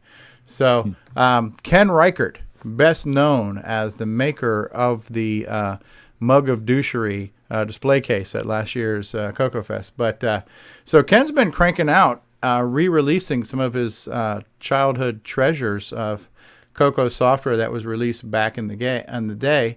And this is another entry here of Mr. May's Labyrinth game for the Coco 3 requiring a joystick. This is inspired by those old 3D, those maze puzzles that were made out of wood, and you had to like move them around in your hands to get the metal ball to move around and stuff like that. And you had to avoid all the other bad holes to get into the good hole. That's what she said. And so this is, he's even got a video. Let's look at the video here. Ooh, look at this. Oh, I didn't realize he had a mouse on his game. That's really impressive. Oh, that's probably the emulator, right? So what is he doing? Oh, what is that dot? Is that dot the thing? Oh, okay. Checkpoints reached. Same maze. Okay, press button when ready. Okay, so that's him moving the dot. Now, I don't know if you just use your mouse or joystick to pull the dot down, or if he's got simulated gravity. I'm not exactly sure how it works. But you're kind of looking at it here, right? You got to kind of get the ball through the maze without falling into the holes. Is that the gist of it? Like those tilt things. Yeah, the tilt things. Yes. Yeah. So there you go. Another Coco game from the past, from the archive of Ken Make It, Ken Reichert. Can he make Coco games? Yes, he can, much like Bob the Builder. So, and soon to be seen on the MC10. Soon to be seen, yeah, because Jim Gary will port it somehow. Yeah. I have an update. It's already been ported. It's already been ported. Oh yeah, this just in. Right now, speaking of our favorite Cylon, Ed Snyder. Everybody's been talking about, well, are we going to have music on these sound chips, and how are we going to make music? So Chet Simpson's been doing a lot of work in that front, kind of standardizing things and coming up with trackers and stuff like that. Well, Ed Snyder, not to be outdone himself, has got one that also works on the Coco VGA. So you notice you have this nice 64 column screen here. So let's see what... Hi guys, this is just a quick video to show some of the progress that I've made on the CoCo-based tracker or composing software for the Opal 3 chip and the Mega Mini MPI. I gotta say that Coco got VGA it, looks pretty good, don't it? Got a basic layout. Super We've clean. got our data format. We've got our pattern editor window here. We have the navigation to go to all the different cells in the pattern window, and you can move down through the lines anywhere in there to place an event. Now, each line number here represents an IRQ period, and then the events for each channel are laid out there, like playing a note, turning a note off, or ending the song is all that's in there now. There are other effects and stuff we might be able to add later. There's room in the format to add quite a few of those. We'll see how that goes. But for now, I've got the pattern editor, navigation down, and I have a playback working on IRQ. And here's, I'll just play, there's just a little scale that I put in the first channel here. So you can see how that works. It's a clean sounding instrument, right? And so I guess the next thing to do is to work on the user interface for entering events. But we have a, and this is a 15 hertz interrupt frequency we're using right now, by the way. But there's a good basis here, so I'll keep working on it. Thanks Very for cool. watching. From he says there's 14 of the 18 possible bandwidth on there. Right, and I think that's just because that's how many columns he could get it across Right. here on the screen, where there's 18 voices in the chip. Now, did you guys mention a week or two ago, because John Linville's been posting some videos too about his, like to take the play command and make it work on the GMC. Did you guys talk about that in the past couple of weeks? So if not, I've only have a handful of articles that I've queued up, and then a few that people posted. I just took the most recent ones that were posted in Discord. We mentioned it last week. Okay. Okay. Simon has some stuff too with the GMC. Yeah. Oh yeah. Yeah. Simon's been playing some stuff too. That sounds pretty good. So, now, so here's my take on this. Now, listen. Obviously, is this an awesome chip? I think it's an amazing chip, and this is just like my 2 cents and whatever. But I almost feel like this chip here on the Mega Mini. I feel to me the chip sounds better. The audio fidelity, I think, exceeds the visual fidelity of the CoCo. You know, you're looking at 16 colors only, and you've got this broad spectrum of sound. This sound here reminds me of like the 90s and the PCs and ad-libs and sound blasters. I'm not saying that's a bad thing to have superior sound in a CoCo, but I almost feel like this is overqualified to be in a Too CoCo good? from... Yeah, too good. Just too based good. on my, everything to me is a heartstring. I just have these feelings and these memories from certain times in my life. And when I hear these sounding instruments, that takes me past my CoCo days. That takes me to my ad-lib days. So my emotional memories are not in sync with the CoCo. So it's cool that we have this on the CoCo, but I actually like some of the lower fidelity chips on the CoCo because it just seems like it's paired not only chronologically better, but almost like I remember these sounds at these periods of my life, and I remember hearing these sounds around the same time as the CoCo was at. But that's just my 2 cents. I mean, now he's talking about putting an MP3 player in the CoCo, so that's not a bad thing either. But MP3s were years later in computer history. But if your goal is just to get the best sound possible on your machine, then there really should be no limits or rules, right? So is the GMC closer to what you're thinking? Yeah, to me, I think the GMC sounds really good on a CoCo because I think the audio fidelity, especially like for CoCo 1 and 2 games that are lower resolution, lower color, I feel like the audio fidelity matches the video fidelity, and it sounds similar to the speech sound cartridge that was on the CoCo. To me, it feels like it's right at home in the Coco. Is it more like the SID on the Commodore? I don't know. Probably not. I think the SID was pretty high end. You know. I saw something where they're doing a stereo SID now for the Commodore. Yeah, the SID's still a square wave, I believe. It's not real. So, but no, this sounds good, and it's very clean, right? And so it's a very clean sounding chip. And what are some of the other features of this fancy Mega MPI chip? You can actually upload samples to the chip to make your own instruments. If I recall you guys talking about that. Yeah, So- should be able to.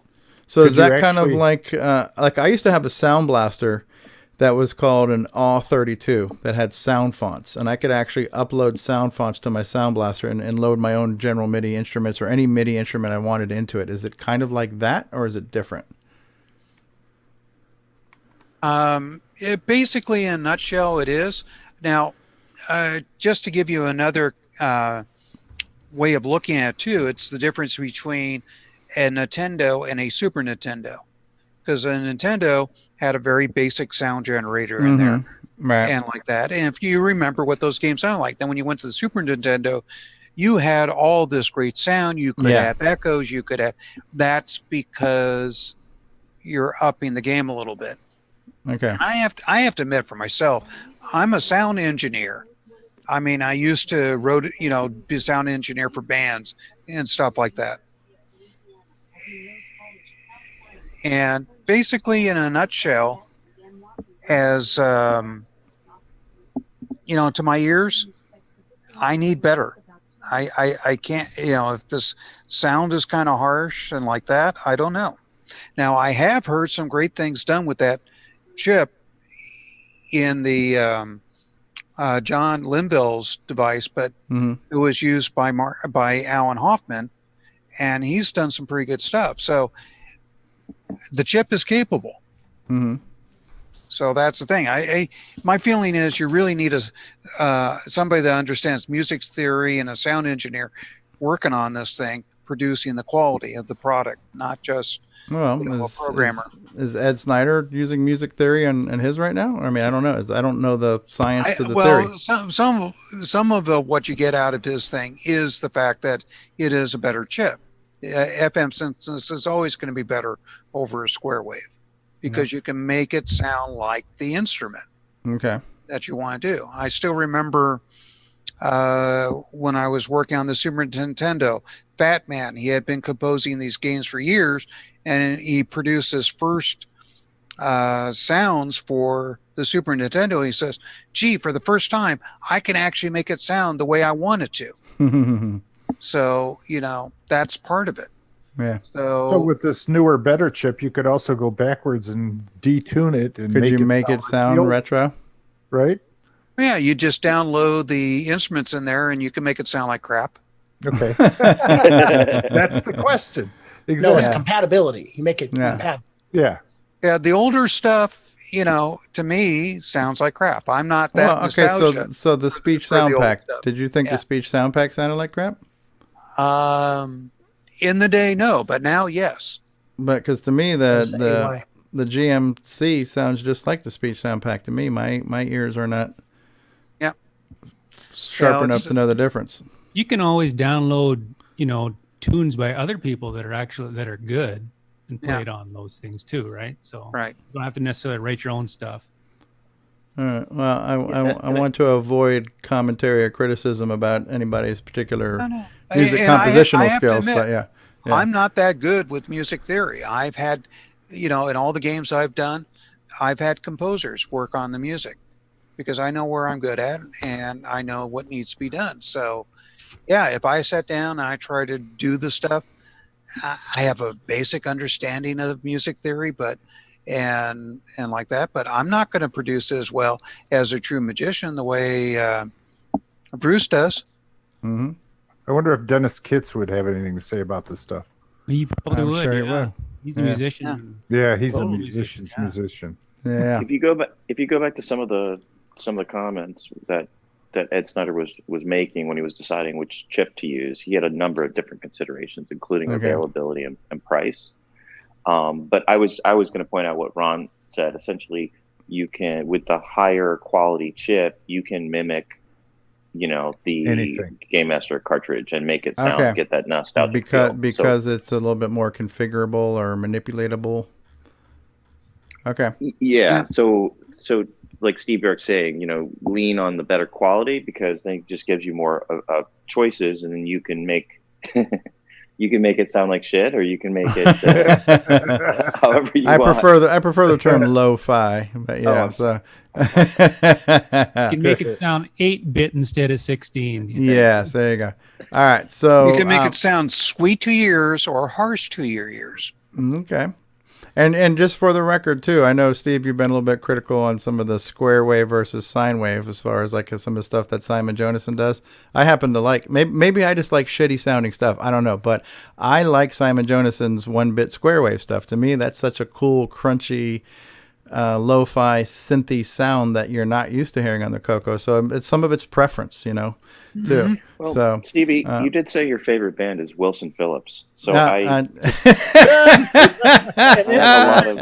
that like to have it's a harmonies. their fingernails on chalkboards. So yeah. Oh, Richard Lorbieski is back. I was what was I trying to ask Richard before? I don't remember. Was it about the tracing, jumping over the trace wires with the solder cables, or yeah?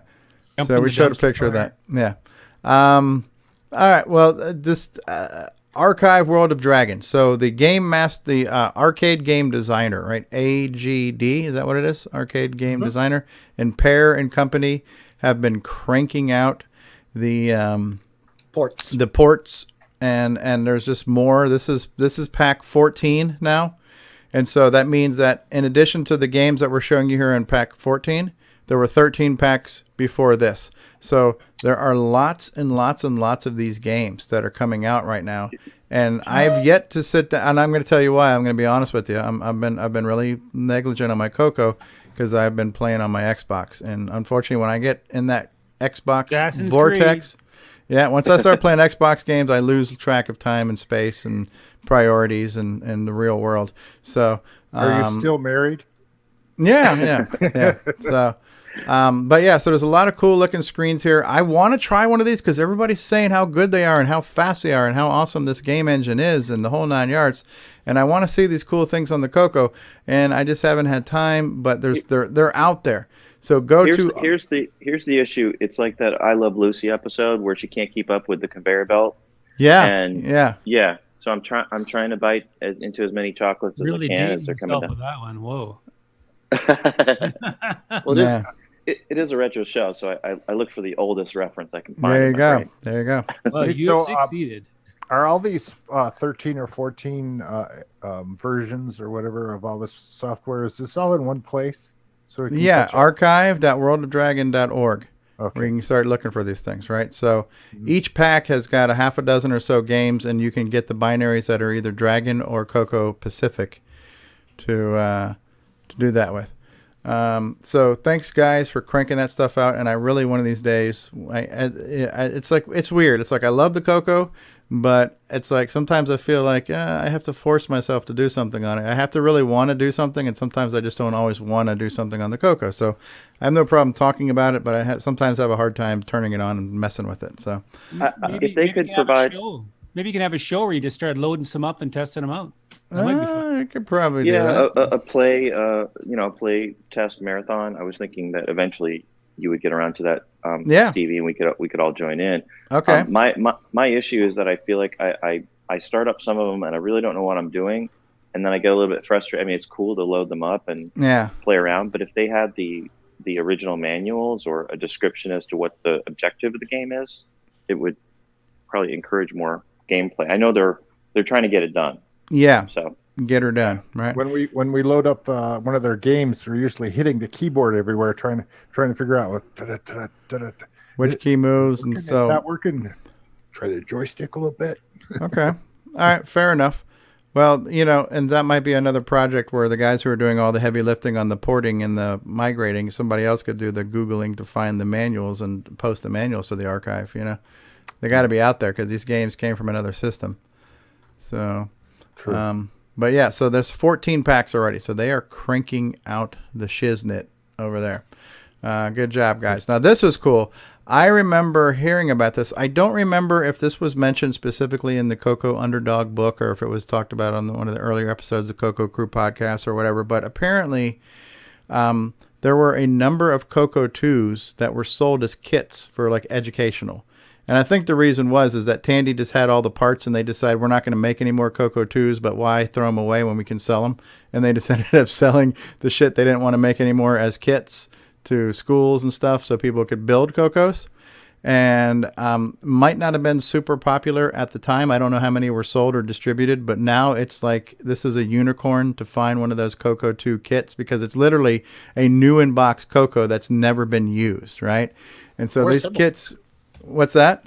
Or assembled. Or assembled, right? So you're talking about, next, factory sealed. So this is there. So Paul Shoemaker came across one of these, and I guess he bought it, and I guess whoever had it started to assemble it and never finished it. So some of the pieces are still in bags. There is a step-by-step assembly guide where they even talk about, listen, if your name is Curtis Boyle, the soldering iron is not a hair curler, and so on. So they give you soldering tips here. And we get into, this is the diagram on how to connect the leads to the power supply and the power cord and all kinds of stuff. I mean, here's your fuse assembly. I mean, these are drawings that even my non-soldering ass can read and understand here, right? So pretty good illustrations there. This is... I mean, when I look at this, I'm like, you know what? This is a pretty compact board. It's really efficient. I mean, I can spot the pieces here. Here's my power supply. Here's some leads. Here's an electrical doohickey. I don't know what the hell that is. It looks like a capacitor. This is the RF can, right there. Are you showing it? Because we don't see it. You guys aren't seeing it? Oh, shit. I'm looking at it, but I'm not on the screen. I'm an idiot. Okay. You're enjoying it. Yeah, I was having a good old time. Yeah. All right, well, let's go back. Let's go back to the beginning. Here it is. All right. Oh, so did you guys see the adventure game designer shit that I was showing earlier too? No.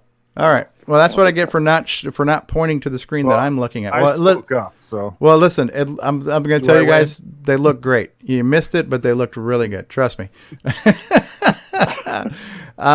Yeah. So this is the kit, right? So here's some of the parts that are still in the bag, right? Here's the step-by-step manual, right? With the soldering tips, explaining how to solder. Here's your pictures of your power supply, right? Right. Your little fuse assembly right there. I can make that part out. And then here's the motherboard. And I looked at this. I go, man, that Coco 2 Mobo was really compact. This was really efficient. And the Coco 2 was basically cost reduction, right? That was what they did. They just wanted to get the board smaller and the plastic smaller so they could make it cheaper, right? So, hey, look, there's an AMI in there. Is there really? No. Oh, okay. But it's the same board as mine. Yeah. But this is the RF can here, right? So I can even pick out some of the parts. Unless I turn my head sideways, I can't tell which one of these is the 6809. It's got to be over here somewhere, right? One on the right. One on the right. Okay, these are our basic and extended basic ROMs here, probably? Yep. Yeah, I don't know what these guys here are. PIAs, probably. Okay, and is this the VDG over here? Yep. Okay. And this is the RAM down here, right? Yep. Yeah, but look how clean this board is, though, right? And so I guess whoever he bought it from on eBay or whatever, they started to put it together and just never finished. You are Tandy when you get one of these. Yeah. Is this the ribbon connection for the keyboard? Yep. Where your little cable would go in there? Okay. Yep. And obviously the cartridge slot over here, right? Reset button, all that shit, right? So, that's first generation Coco 2, by the way. Yeah. What? I'm sorry. What was that, Richard? It's a first generation Coco 2. Okay. Yeah, he's going to be on the right-hand side. What was that? The VDG is going to be on the right-hand side next to the can. Next to the can. Yeah, your PIAs are over on the left side. Okay, so the VDG is closer to the RF out. Yeah. Richard, Okay. do you have one of these? No, I do not. Oh. He posted in the follow-up that he did get this board working. He had to replace a couple of parts. Okay. So, Richard, do you know the history of why they ended up... Was this just surplus parts that they never assembled that they said, let's just sell them to schools and let them build them so we don't have to? I think that's what it was. And I had learned a few months ago that in the final days of Tandy Computer Assembly in San Antonio, before they shut the factory down, they actually assembled those kits here in San Antonio. That was one of the final things that they did.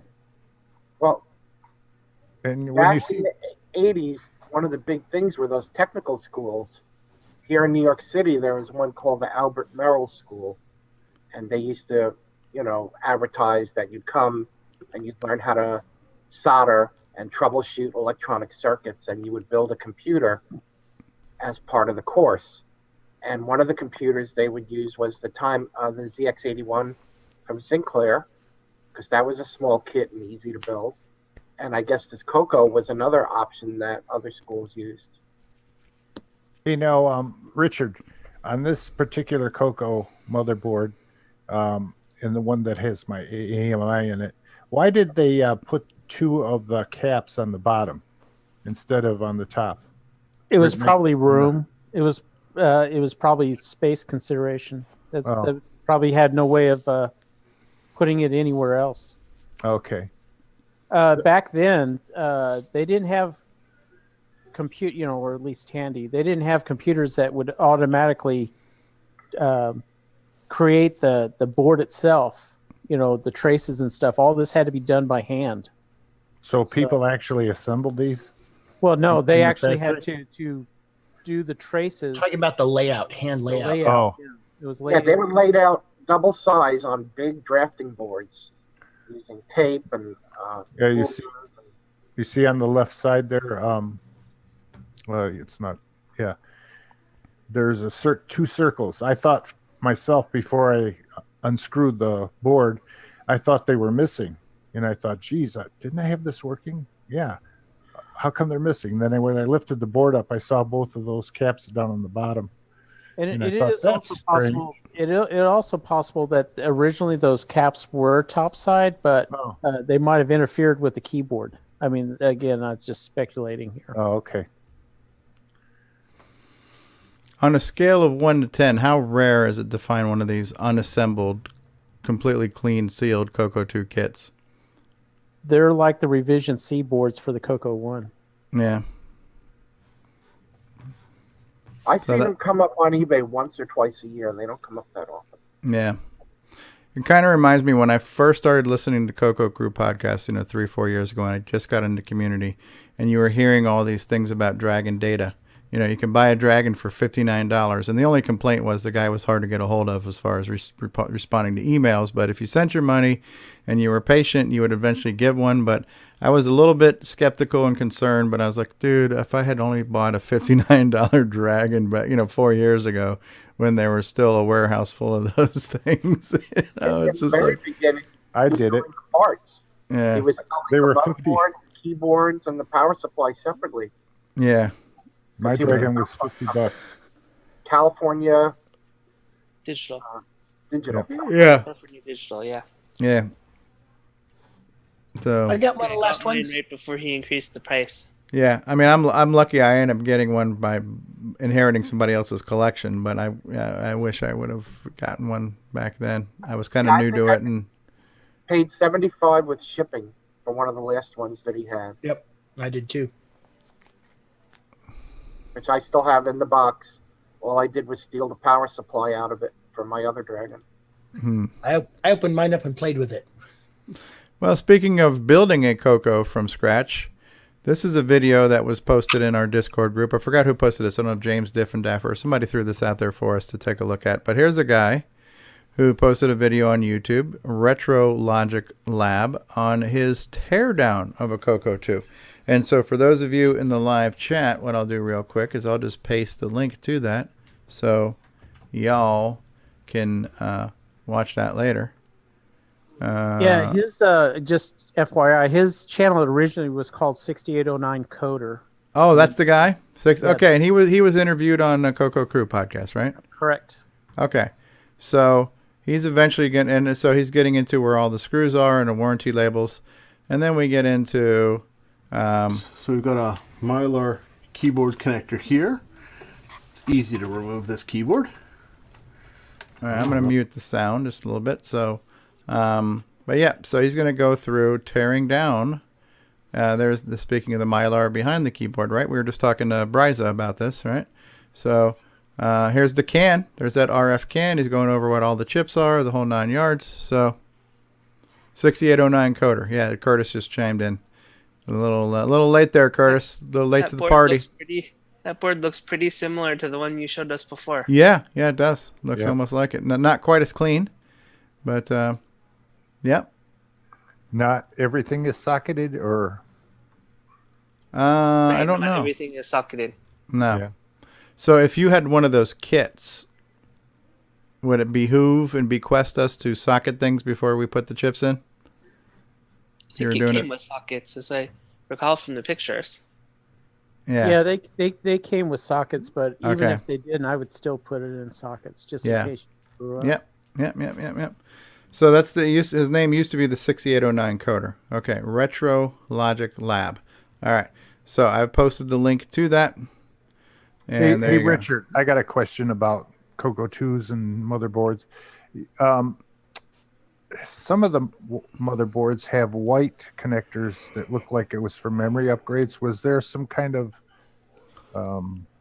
board that went in there? Oh, are you talking about on the CoCo2? Yeah.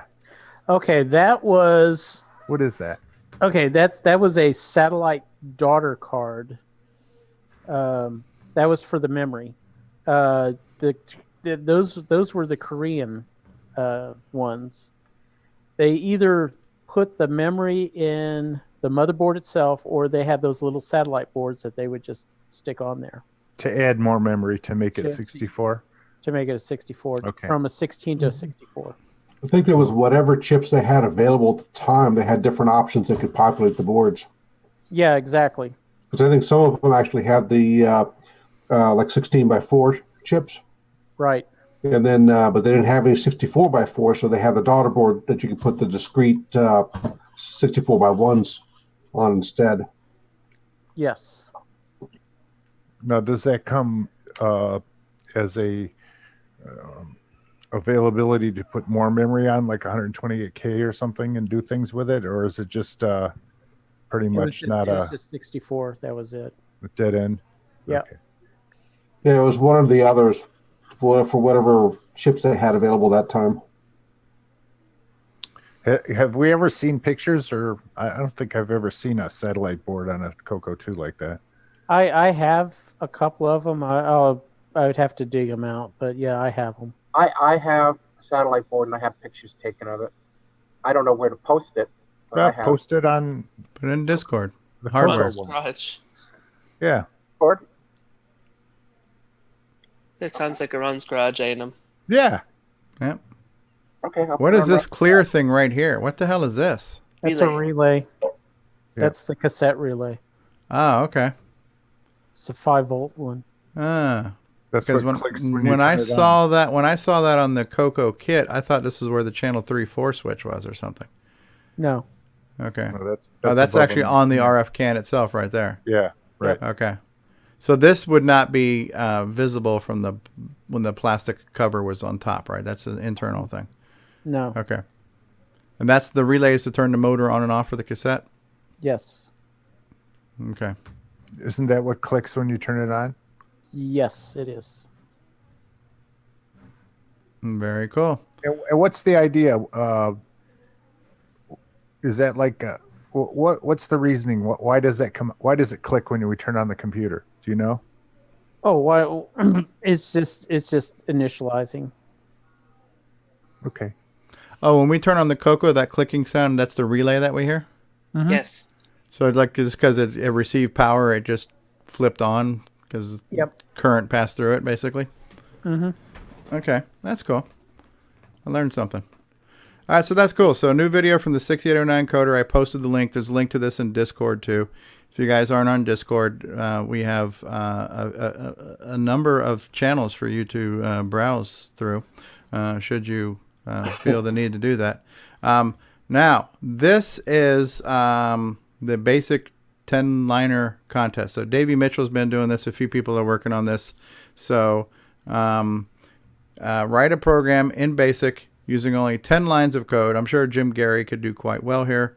And Hey, there's a CoCo there. Oh yeah, they got just about all the machines. So there's Ataris and Spectrums and commode doors, and there's a CoCo, all kinds of stuff. So yeah, built-in basic variants are allowed. Write a game in 10 lines, maximum 80 characters per logical line. Abbreviations are allowed. Wow, 80 characters per line. That's like 2.5 lines on the CoCo, right? 32, 64, 16, 80, right? So by the way, Stevie, yeah, you do know that in Microsoft's Basic, especially on the color computer, you can have something larger than 255 characters. It's okay. just the edit buffer is limited to that. I've written some code where I've had lines about 1,000. So wow. I was about to say, until you hit the point where the lines are limited to 80 characters, I'm going, gee, you could really cheat with the CoCo. So now so what we're talking about here, 80 characters by 10 lines, that's 800 bytes. Your code has to fit in 800 bytes. That's an interesting challenge. But well, actually, it'll fit in less than that because remember, Basic is tokenized. Yeah, all those words get changed down to 1 or 2 bytes. Okay, interesting.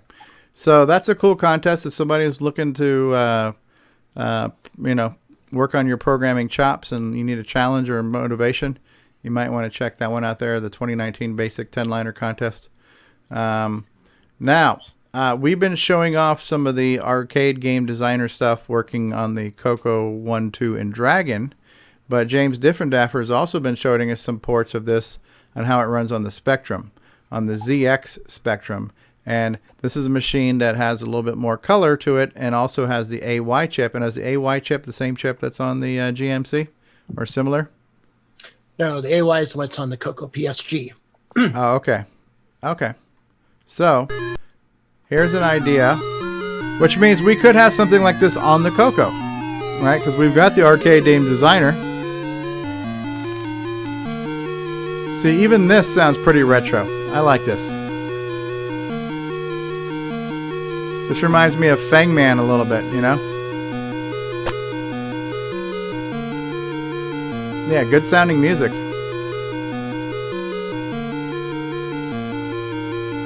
So, just to give you an idea of some things you can do on the arcade game designer. Yeah, that sound chip's pretty damn good.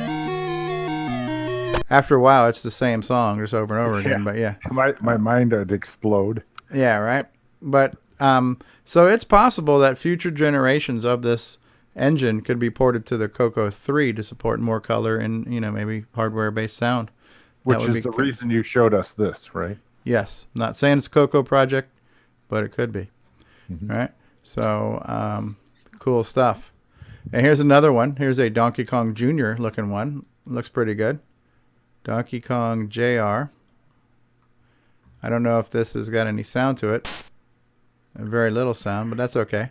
But this is being done on that arcade game designer. And I think there's one on, one of the ones on those game packs was like Donkey Kong Jr. 2, which is obviously an unofficial clone or something.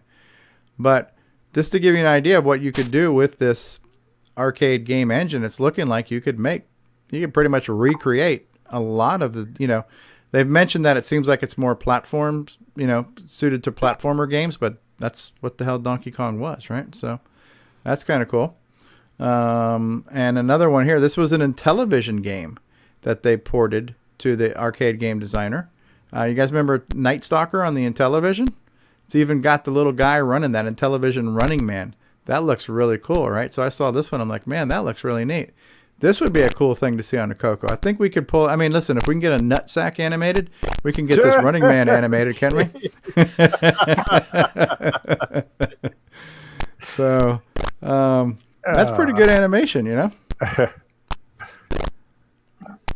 Well, we have standards now, don't we? Yes, we do. So. 256 by 192 by 2 bits per pixel with separate color attributes is what James is saying, right? So, now, what is this? Oh, this was Ron's garage, right? So this is Ron's garage thing. All right. So I have made my way through the news that I had to be queued up. Is there anything I didn't talk about that I should have talked about? Anybody? Good job. Anyone? Bueller. Yes. Yes. We haven't played Bruce Moore's new advertisement for CoCoFest. Make the trek. Okay. Thought you guys did that last week. No. Do we need to do it again this week? We didn't do it last week. We didn't play Tom it. Tom didn't play it. I heard it. I don't think so. No, we played it. We did. Okay. Well, let's play it again because I didn't see it live. Play it again. He went in potty break when they played it. All right. So what am I looking for? What channel am I looking for? Is it under Grace Note or Vocal Lessons? I think it's on YouTube. But Can we have David Lads just sing it? Where's Bruce? Bruce, what YouTube channel is it on? Somebody why don't wants you check one of the Discord channels. I'm sure it's on there. It actually might be. Let's do that real quick. Create a new Discord channel for that? I could. All right. So I'm going to switch over to Discord. Here's Discord. All right. Here's our David Ladd pictures. Maybe it's in Scroll back under it's news. so confusing. How will we find it? I don't know. Look under news suggestions and go back a week. News topics and suggestions. This is where I'm having. So there it is. There's your Coco teardown. See. All right. Suggestions. Davey Mitchell. We didn't get to that one. Here's one of John Linville. So hopefully you guys covered that one because I was sick that day. Here's a dumpster fire. That's important. That we're not going back far enough. So maybe it's under CoCoTALK Lobby. And I'm thinking it's going to be in the Coco Fest. But God, there are so many text channels here. How am I ever going to found it? How will I ever find it? Assembly, VCF, Halloween, Social, Rainbow. Where's Coco Fest? Glenside Coco Fest. Is it in here? Here it is. This is it. D. Bruce Moore. So let's go to... Boom. Hold on. Let's back it up. The reading's growing stronger, Captain. Coming from a star system directly ahead. Coco Fest, make the trek to the place you belong. We need a Illinois, West Virginia. Heron Point, make the trek. Coco Fest. Coco Fest, May 4th and 5th. 2019 in Lombard, Illinois. Make the trek. Touch if you dare. Fascinating. How do you like those apples there, huh? How do you like those apples? I like those apples. They're tasty. Make the trek.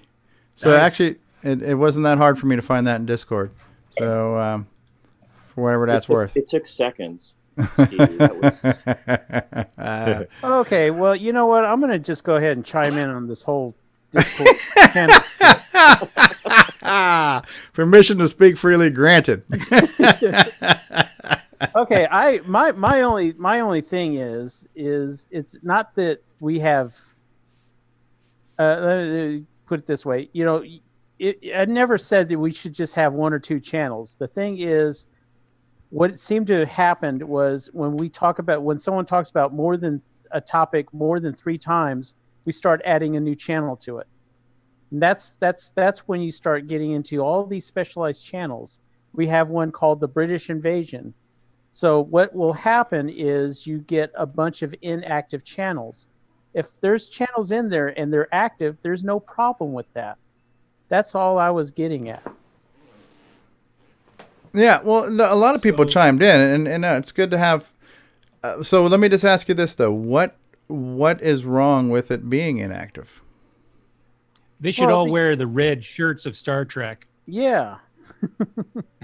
No, it just, you know, you're always going to have some inactive channels, but if you start getting too many of them, and that's where I was. My thing about it is it's just going to get too overwhelming. And well, doesn't off topic fill the void for everything? Well, listen, I believe everything. The secret to the universe is balance and harmony. Right? There's a sweet spot for everything. Mm-hmm.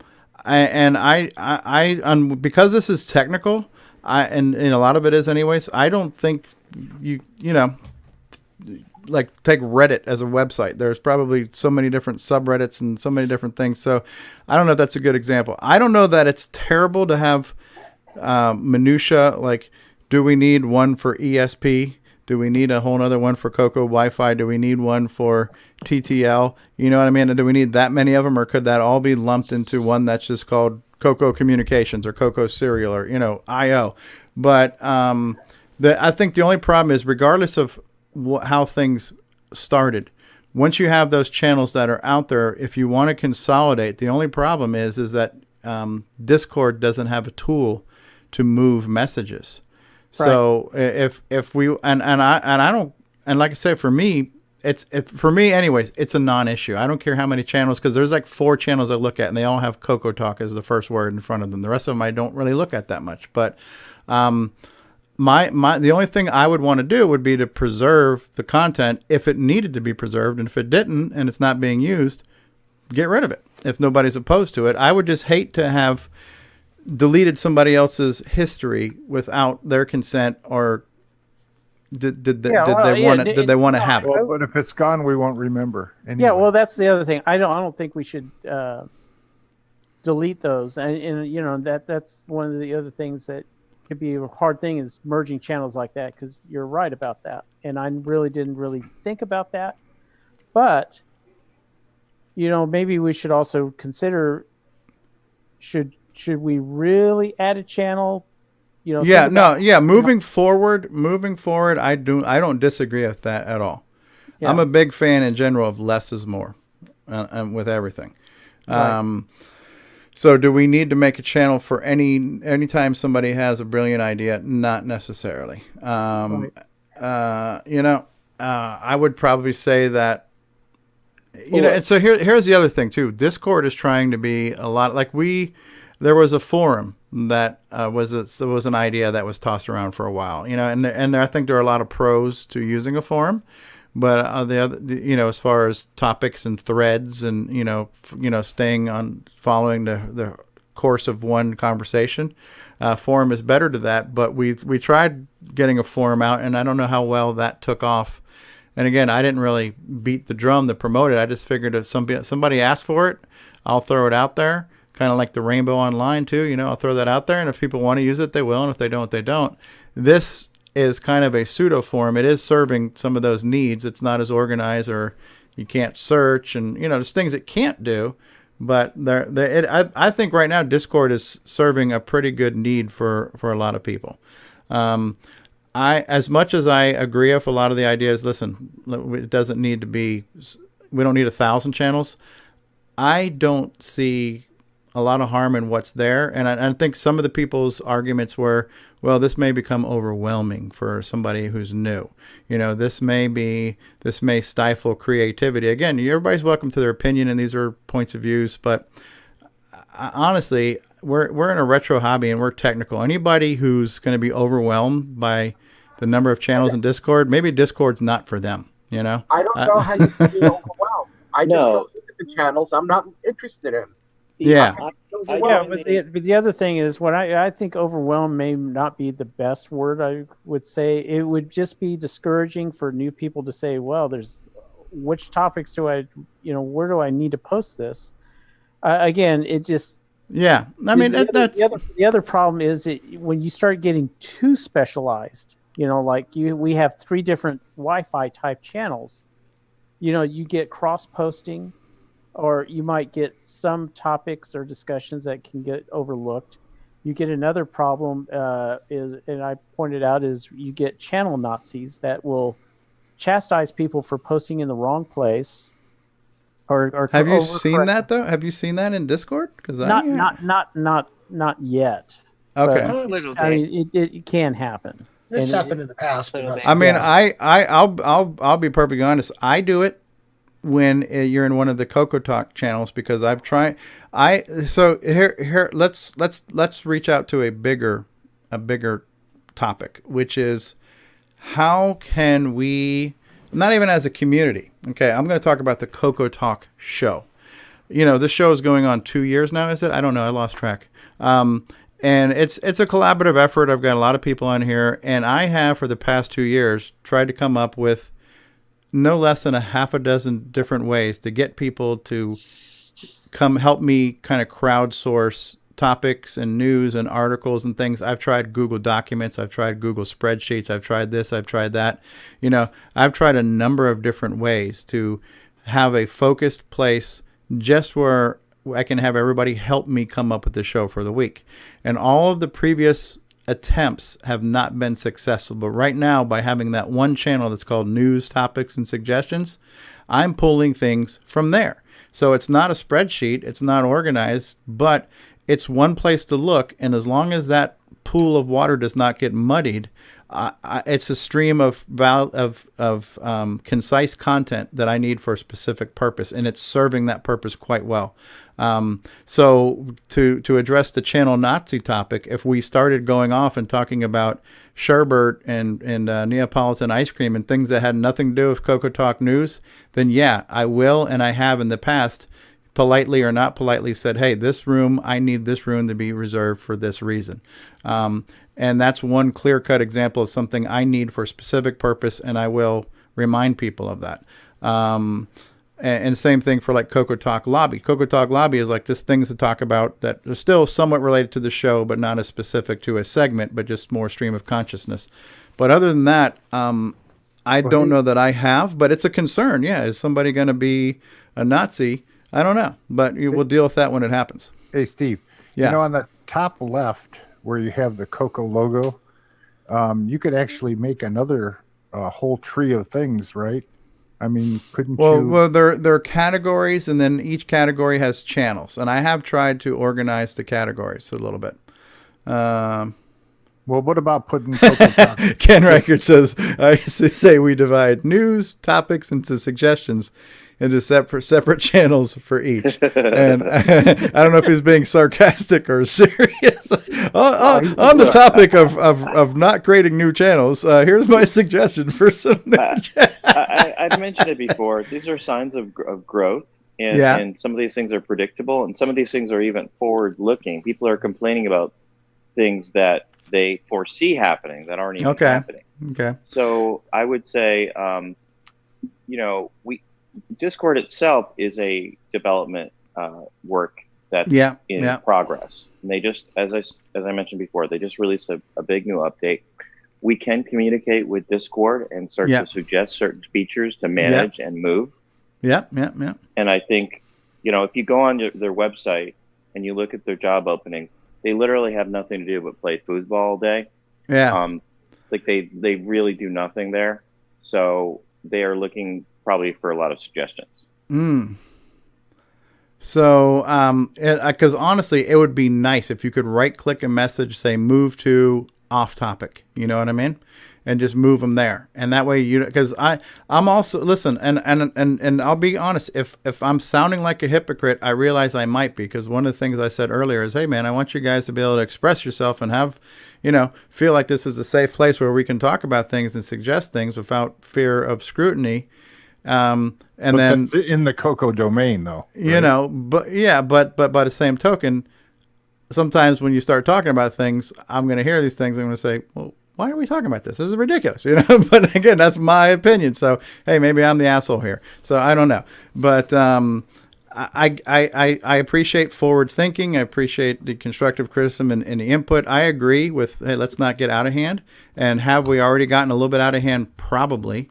But I don't see it as an evil. Maybe it's a concern, and I definitely think we should all be a lot more conscientious moving forward for creating a bunch of new channels. And I would certainly love a feature to move messages, because I know even in a normal channel, sometimes, like Curtis has mentioned, you can't regulate your thought, you can't regulate human behavior and human conversations. Things are going to start happening, and you don't want to force people to rethink how they communicate.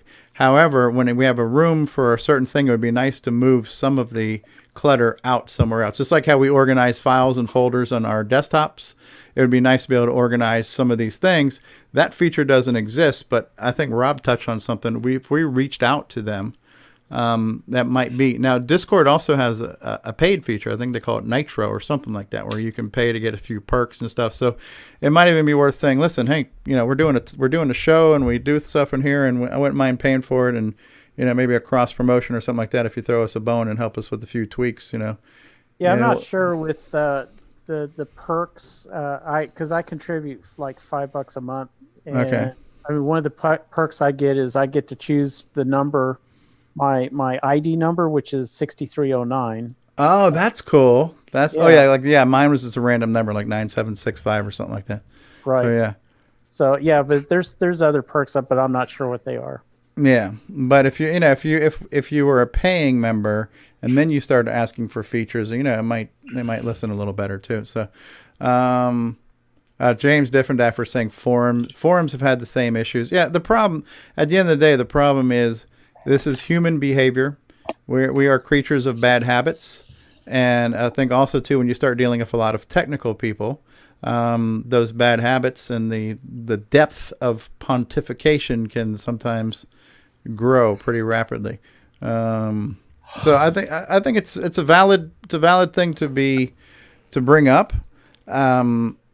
But there's sometimes when I see those conversations, it reminds me of why I rage quit the mailing list. That sometimes the amount of time and energy that people will spend talking about something, with all the problems we have in the world, this is what we chose to spend countless hundreds of messages on, and I see things like that. There was and one person that went after you a little bit harsh, and I don't think he meant anything bad about it, but yeah, I don't think we're at the point yet, and there are just larger communities than us. We are a relatively small community. We have a relatively small number of Discord.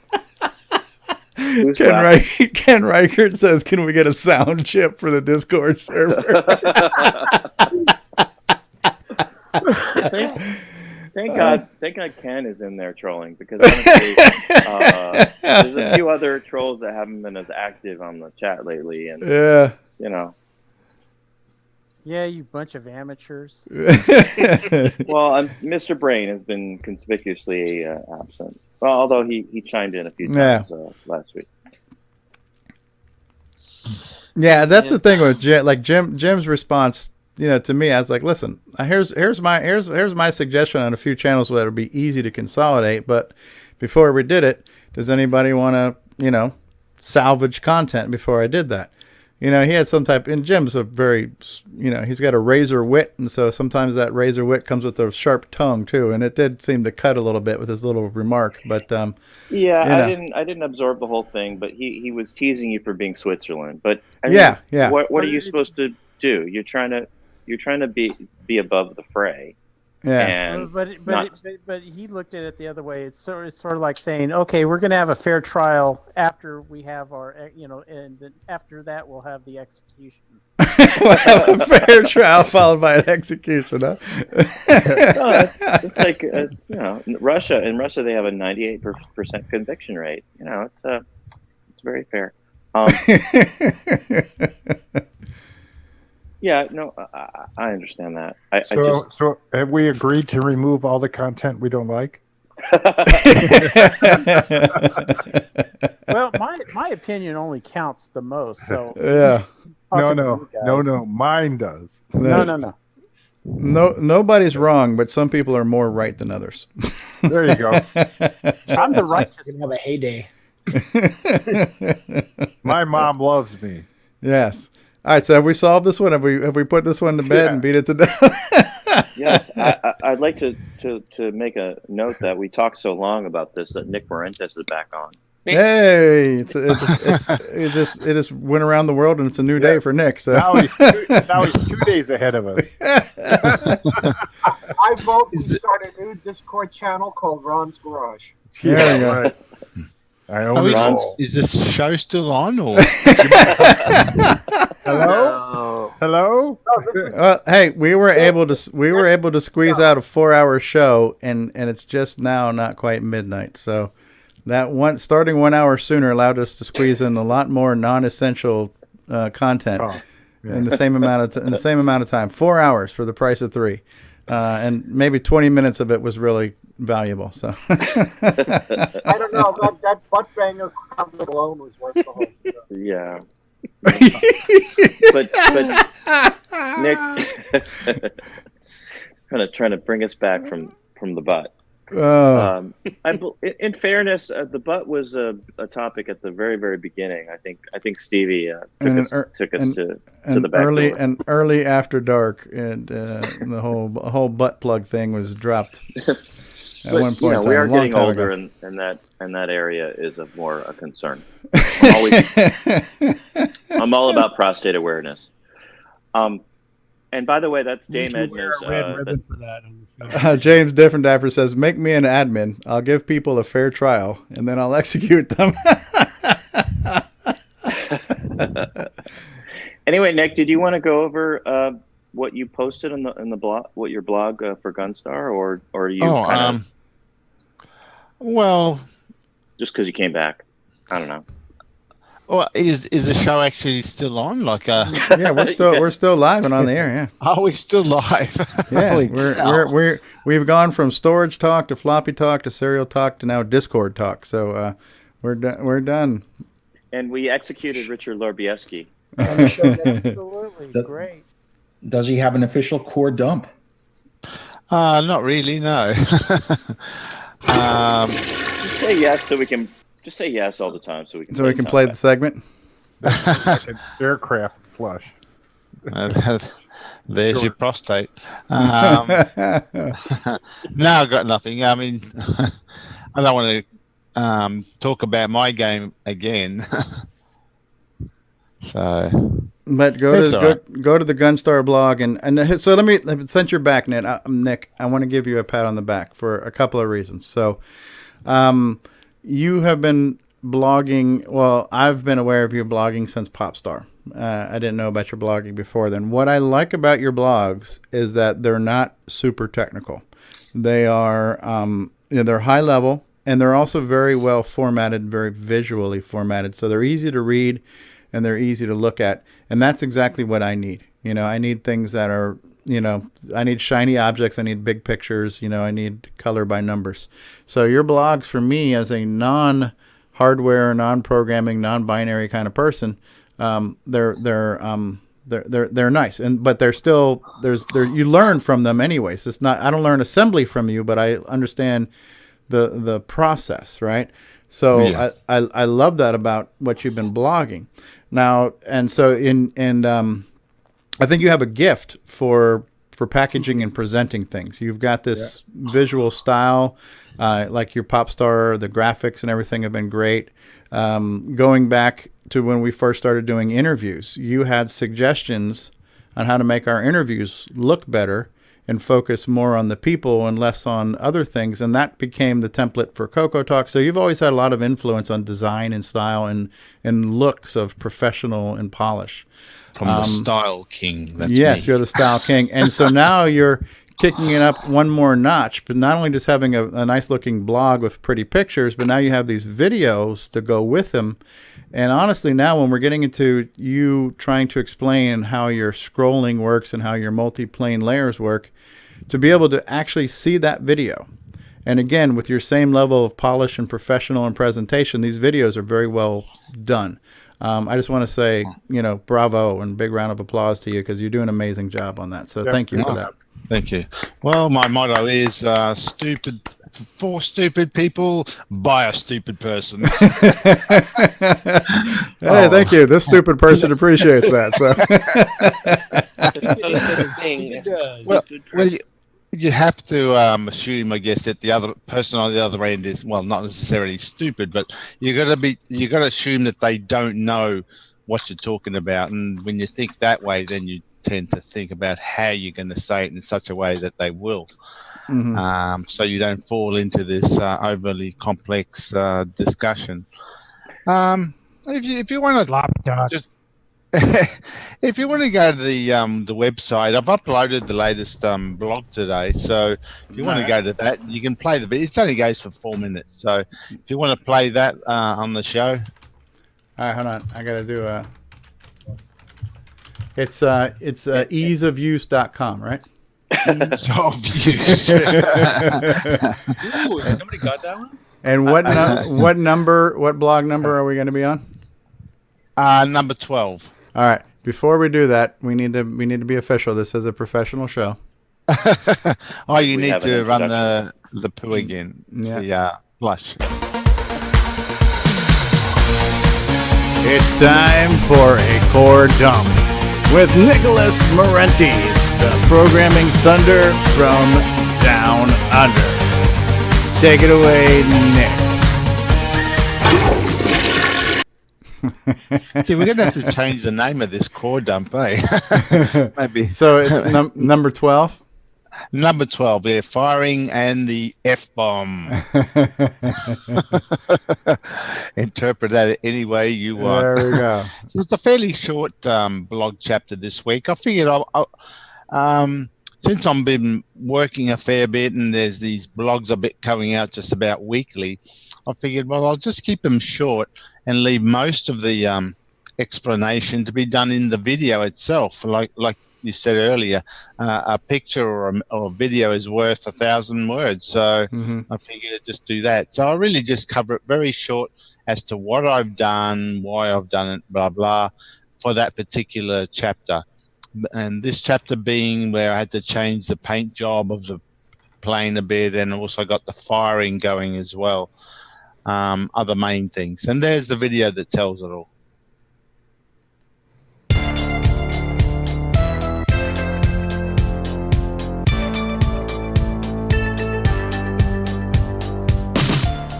G'day everybody, and welcome to chapter 12 of my Gunstar vlog titled Firing and the F-Bomb.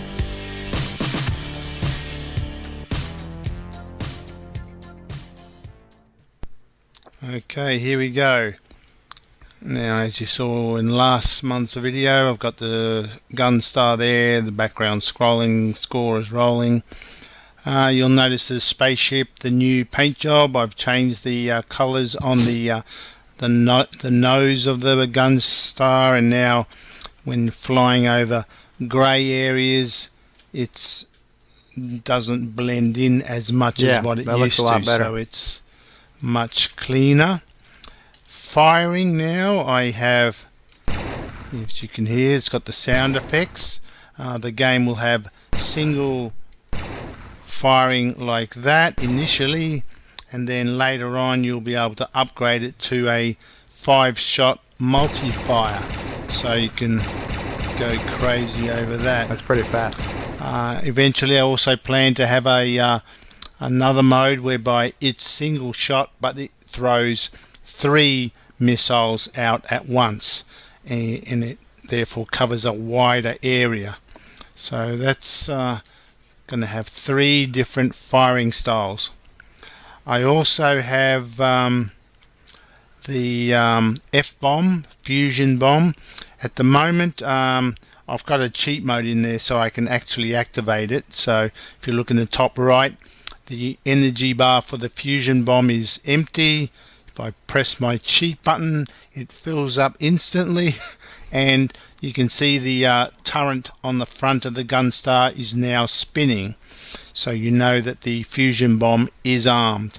So to fire it, just press the fire button and hold it down for 2 seconds, which I've done, and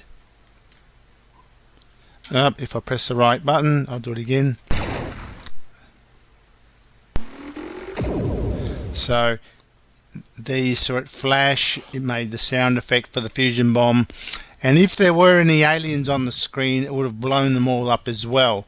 At the moment I have no aliens, so that's all you'll see at the moment, just the flashing on the screen. But eventually, of course, you'll see fireworks all over the screen as each alien just blows up. So hopefully it should look quite spectacular. And that's it for this update. As I said in the blog, from here on I'm just going to quickly go over my code, look for optimizations, clean up the listing a bit, and then I'll start doing the other third firing style with the three missiles. And after that blog I will then get into redesigning the remaining 22 in total screens of the background for level 1, so that you don't see just this repeating 2-screen background. That's it for this chapter. See you next time. Cool stuff, huh?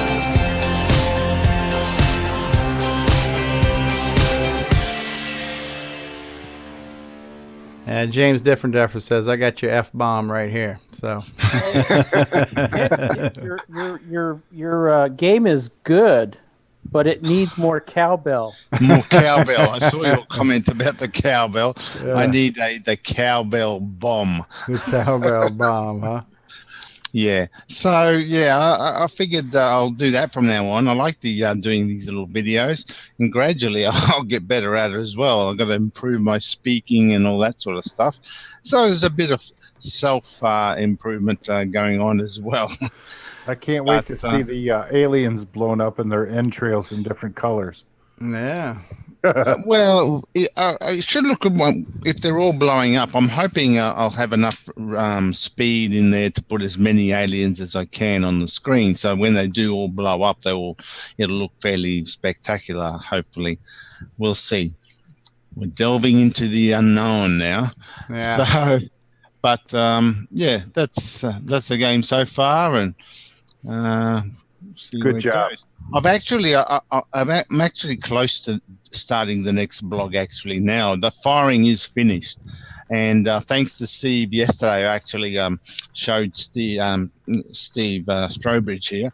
Yesterday I actually showed him this video, and he gave me some. I asked him for some tips on how he, feedback on what he thinks of the firing, and he gave me a few tips about what I could do there, and what he liked, what he didn't like there. So I've done some of those changes, and some of those changes are whereby the single firing, I've decided to get rid of the single firing, and actually made it 2 shots at a time. I just felt it was a little bit too slow being a single bullet on the screen. I could see Steve rage quitting if he's playing that game with only one shot in the air, so I bumped it up to 2. The triple shot is in there now, but it now I think I showed you yesterday that the triple shot fired 3 shots vertically up the screen. Now they sort of spread out sideways a bit, so it's even wider and looks better as well. And there's 2 sets of 3 shots, so again two triple shots at once, and each one spreads outwards from the center point. That's so cool. that looks better. Yeah, and the multi-shot still is the same. That still is the best one, because you just press the button and fire like mad. And I figured, Steve will love that. So let me ask you this. I don't know if you have a kind of a damage, like a hit point thing on the ships, or is it one hit? Will one hit destroy a ship? Yeah, I'm looking at 1 hit at this point, but I may change my ideas depending on if I feel the game's a bit. Because it would be interesting if the different shots carried different weight as far as how many damage points they're packing with them. So a slower moving charge would do more damage, but it would take longer to get there. Where you have the faster bullets, where you can spread more little BBs, little pellets on the screen. They're faster, but they have fewer damage points against them, so they would take more of them to. I don't know if that's too much work to put into having different aliens on there, and one of the ideas was to have one of the types of aliens be actually able to take a few hits before it blows up. Oh, and regardless of the bullet, yeah. Yeah, and maybe that alien will just change color or something or other. Okay. So that you can see which ones need to still be shot at a few times before they blow up, or something like that. So. Just to try vary the skill level a bit that way, and I am looking forward to having big bosses on the screen as well. So the end of each level, I'll have it so that you meet up with a bigger boss, And it's the typical boss. You've got to shoot it a number of times every Right. time it might flash And or it's whatever. and it should be raining bullets on you the And whole it'll time be for you to dodge. raining Yeah. bullets and stuff on you. Yeah, the usual big boss.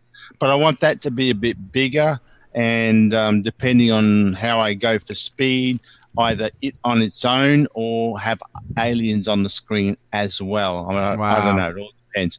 I've only got so many CPU cycles to play with, so we'll see. We'll see what I end up when I get to that point. So yeah, it's exciting for me. I've always loved the old vertical shoot 'em up. I always have a passion for those, and it's a genre or whatever that's you don't see much of anymore in modern arcades and all that. You know, everything's 3D now, and kids today don't. I think a lot of them don't even know what these vertical shoot 'em ups are, but they were a big thing when I was growing up. So this has been my passion to try create the ultimate vertical shoot 'em up, or as ultimate as I can. And I've done several of them. I think in last week's video you saw one I did for the old TRS-80 Model 1, and that's evolved eventually into the Cosmic Ambush I did when I revisited that vertical shoot 'em up idea, and now a third time. So hopefully third time lucky, and it'll be a good one. Yeah. I think I was telling you when we were talking the other night too. I got for my Xbox, I got an old SNK Neo Geo top-down shooter that was using a seaplane. And it reminded me of the old Capcom 1941, 1942 games, but bigger sprites, bigger landscapes, but all the same bells and whistles you would expect, like being able to upgrade your shots and be able to drop bombs and having the bosses and all kinds of stuff. That's a fun style of gameplay. And if it's done well, on the one hand, you say, well, this is a mindless thing. I can just move around and mash a button. I don't have to think. And so as a player, it's a little bit of a mindless escape, but from a design point, there's a lot of thought that goes into all the different craft and what they do, and the whole upgrading your weapons and all that kind of stuff. I love a game that gives you power-ups where you can continually boost your shot power and speed and strength and stuff, and when you die you lose it and you get all pissed off again because you have to start off like a slow loser and stuff, so Popstar Pilot required a lot of forethought if you wanted to get through the Hey, Nick, I think you should have an age warning in the front before it comes up. Age warning. Yeah. You must be under 20 to play this game. F-bombs present. F-bombs present. All right. I'll put a cheat mode in there, and every time you fire an F-bomb, it actually says something else. I actually had a adult version. I have a genuine question about the Gunstar, because a lot of the gameplay kind of reminds me of Xevious. Yes. Have considered not just the air targets, but maybe even like ground targets, like Yeah. I've been thinking about having ground targets. It's just a matter. It's probably easier to put air targets in there, but the ground ones, I might have the things you need to shoot in order to charge up your F-bomb. I was thinking they should just be ground targets that you have to bomb or whatever in order to get the energy, rather than anything floating in the air. I mean, why would there be energy things floating in the air that you have to shoot? So I thought ground targets make some more sense there anyway. Well, also, how hard would it be to have separate guns? Like in Xevious, you had a one bomb button and a firing. One that shoots down. It shouldn't be too hard. No. Oh, okay. Let's see how I go. I mean, as I haven't got all this planned out, I'm just winging it. Oh, that looks good. Let's do that. So it's basically designed, but by instinct. Oh, that feels good. I'll do that. Cool. Yeah, it's a great segment, and thanks. And I know you're being very modest by saying you don't want to monopolize the show by having a segment every week, but honestly, it's good content, and I think I enjoyed watching it. I don't think anybody else I mean, it's not like the amount of channels we have in Discord or anything like that. So it's pretty good. So tie it together. That's good. And I haven't reached for the gasoline yet. So just a question, as we're wrapping up, I was going to 4 hours and 13 minutes now.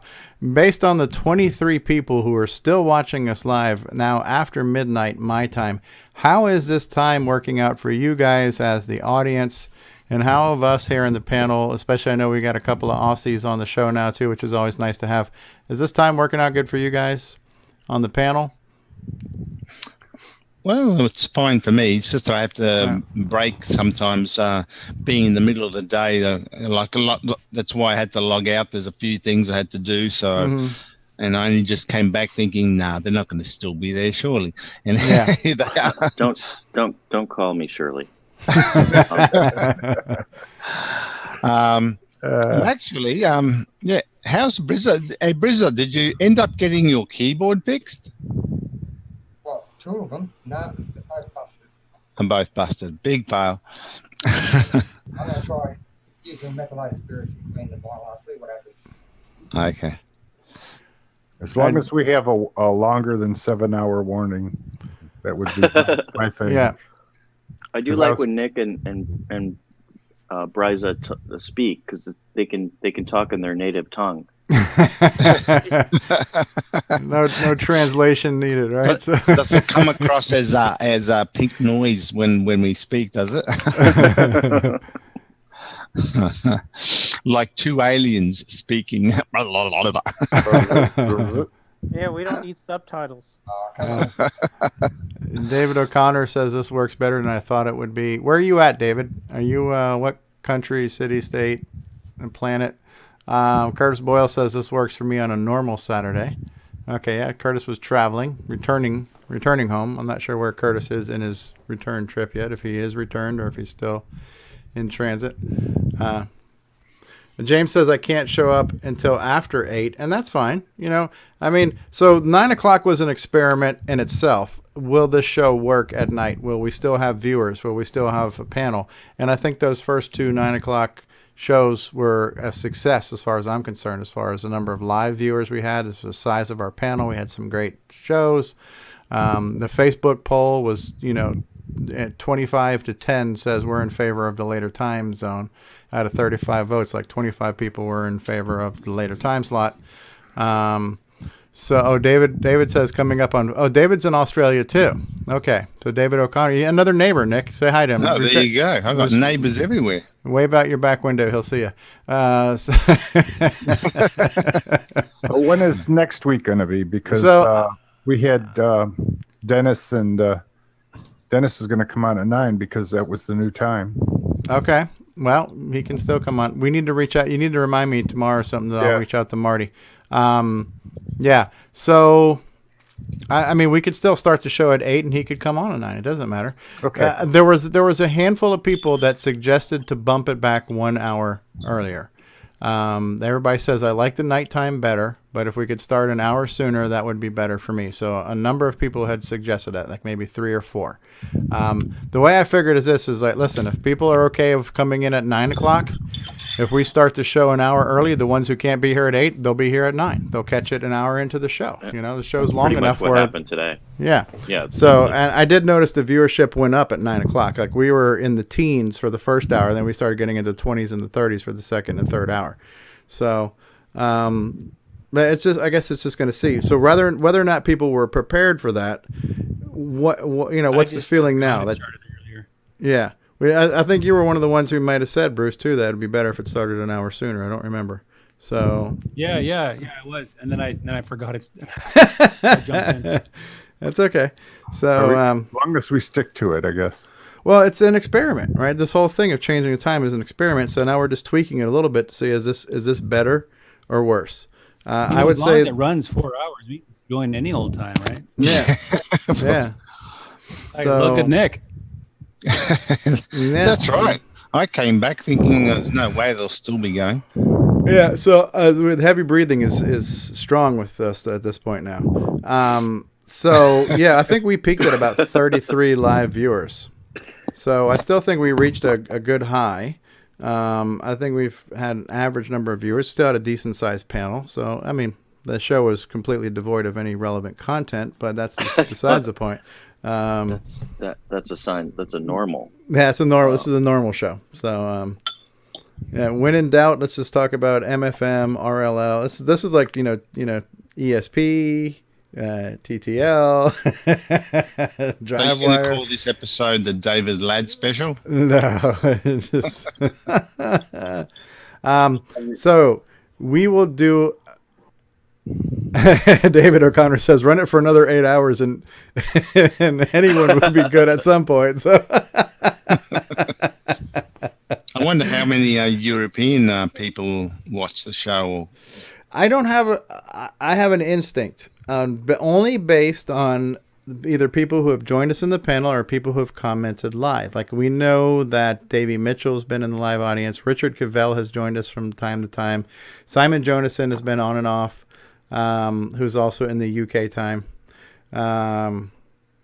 So, but my guess is probably literally a handful, maybe not more than about 5 that are either in the live chat and or are on the show.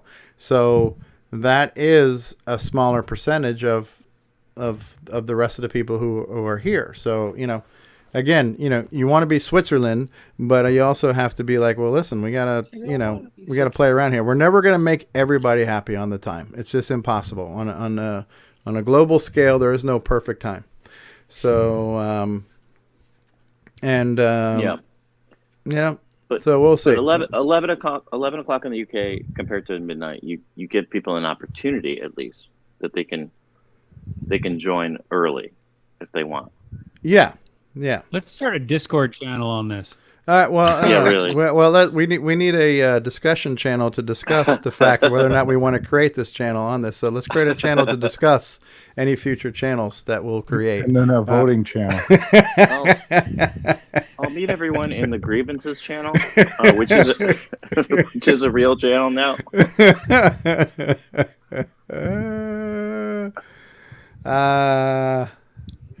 Yes. So, did we decide if the Discord's going to have its channels reduced, or? Well, I don't want to reduce anything until we can find a way to consolidate messages, but we're just not going to expand. So, right. So you're just going to wait for more people to complain, and then expansion is just a controlled expansion, not just a blatant one. So yeah. So Mark B says something to be said for flat Earth, only one time zone.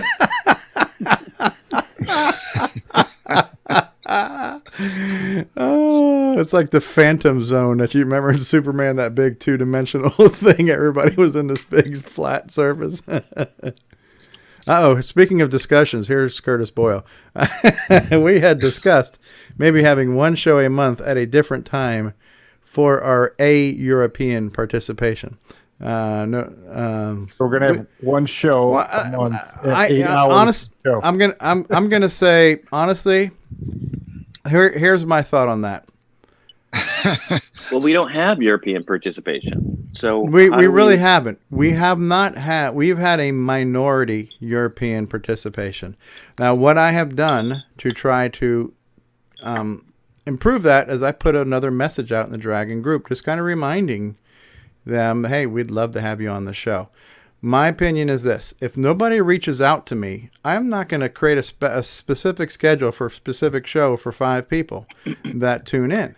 One of the reasons why I moved this show is because on a Saturday, I like the idea that I can have my whole day planned out. I can get errands done. I can do stuff. I can have dinner and then do CoCoTALK.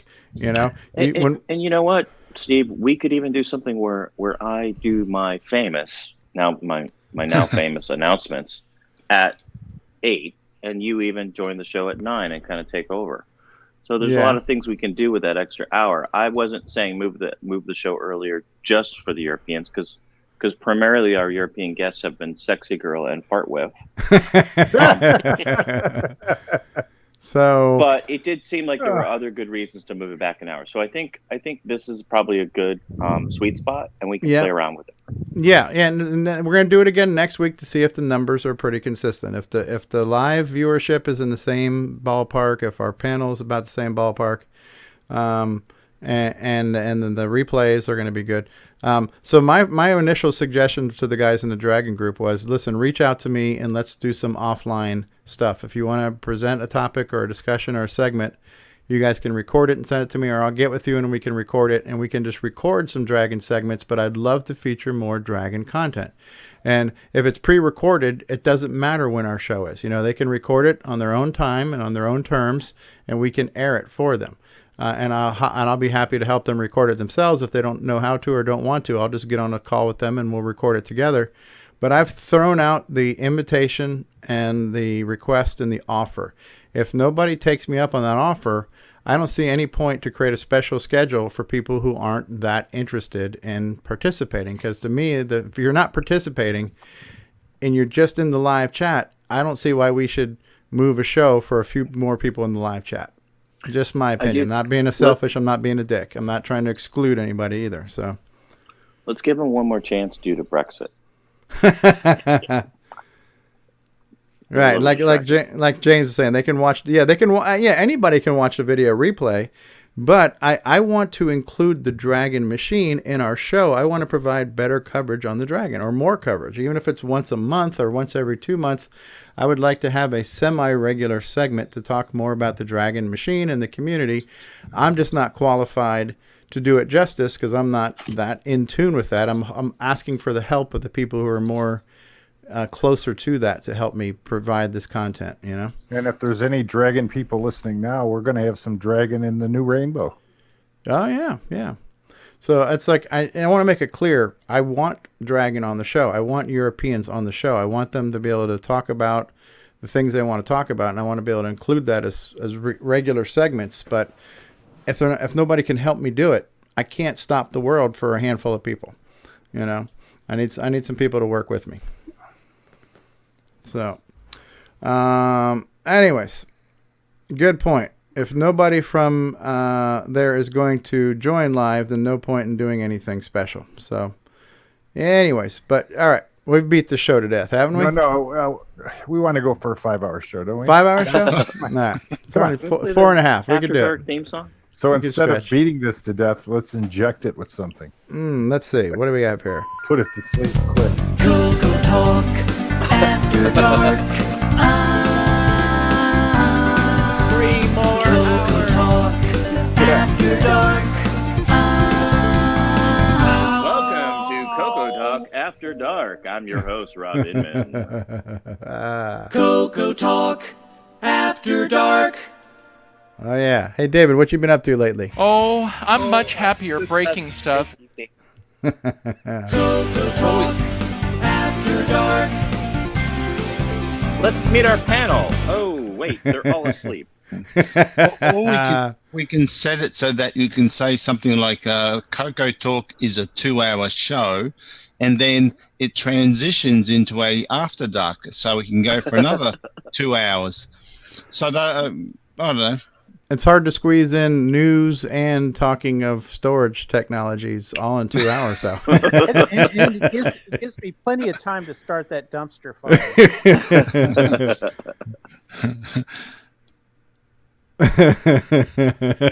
James Different Answer says, joining the panel may require an act of Congress or simply installing the Zoom client and grabbing the link of Discord.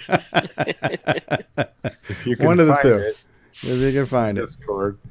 Yeah, and I post the link to the Zoom client when I do the Facebook announcements, and the link to Zoom I think is in the description of the YouTube video too. So, hey, what if all those links were different colors, like 16 colors? You could have like ANSI.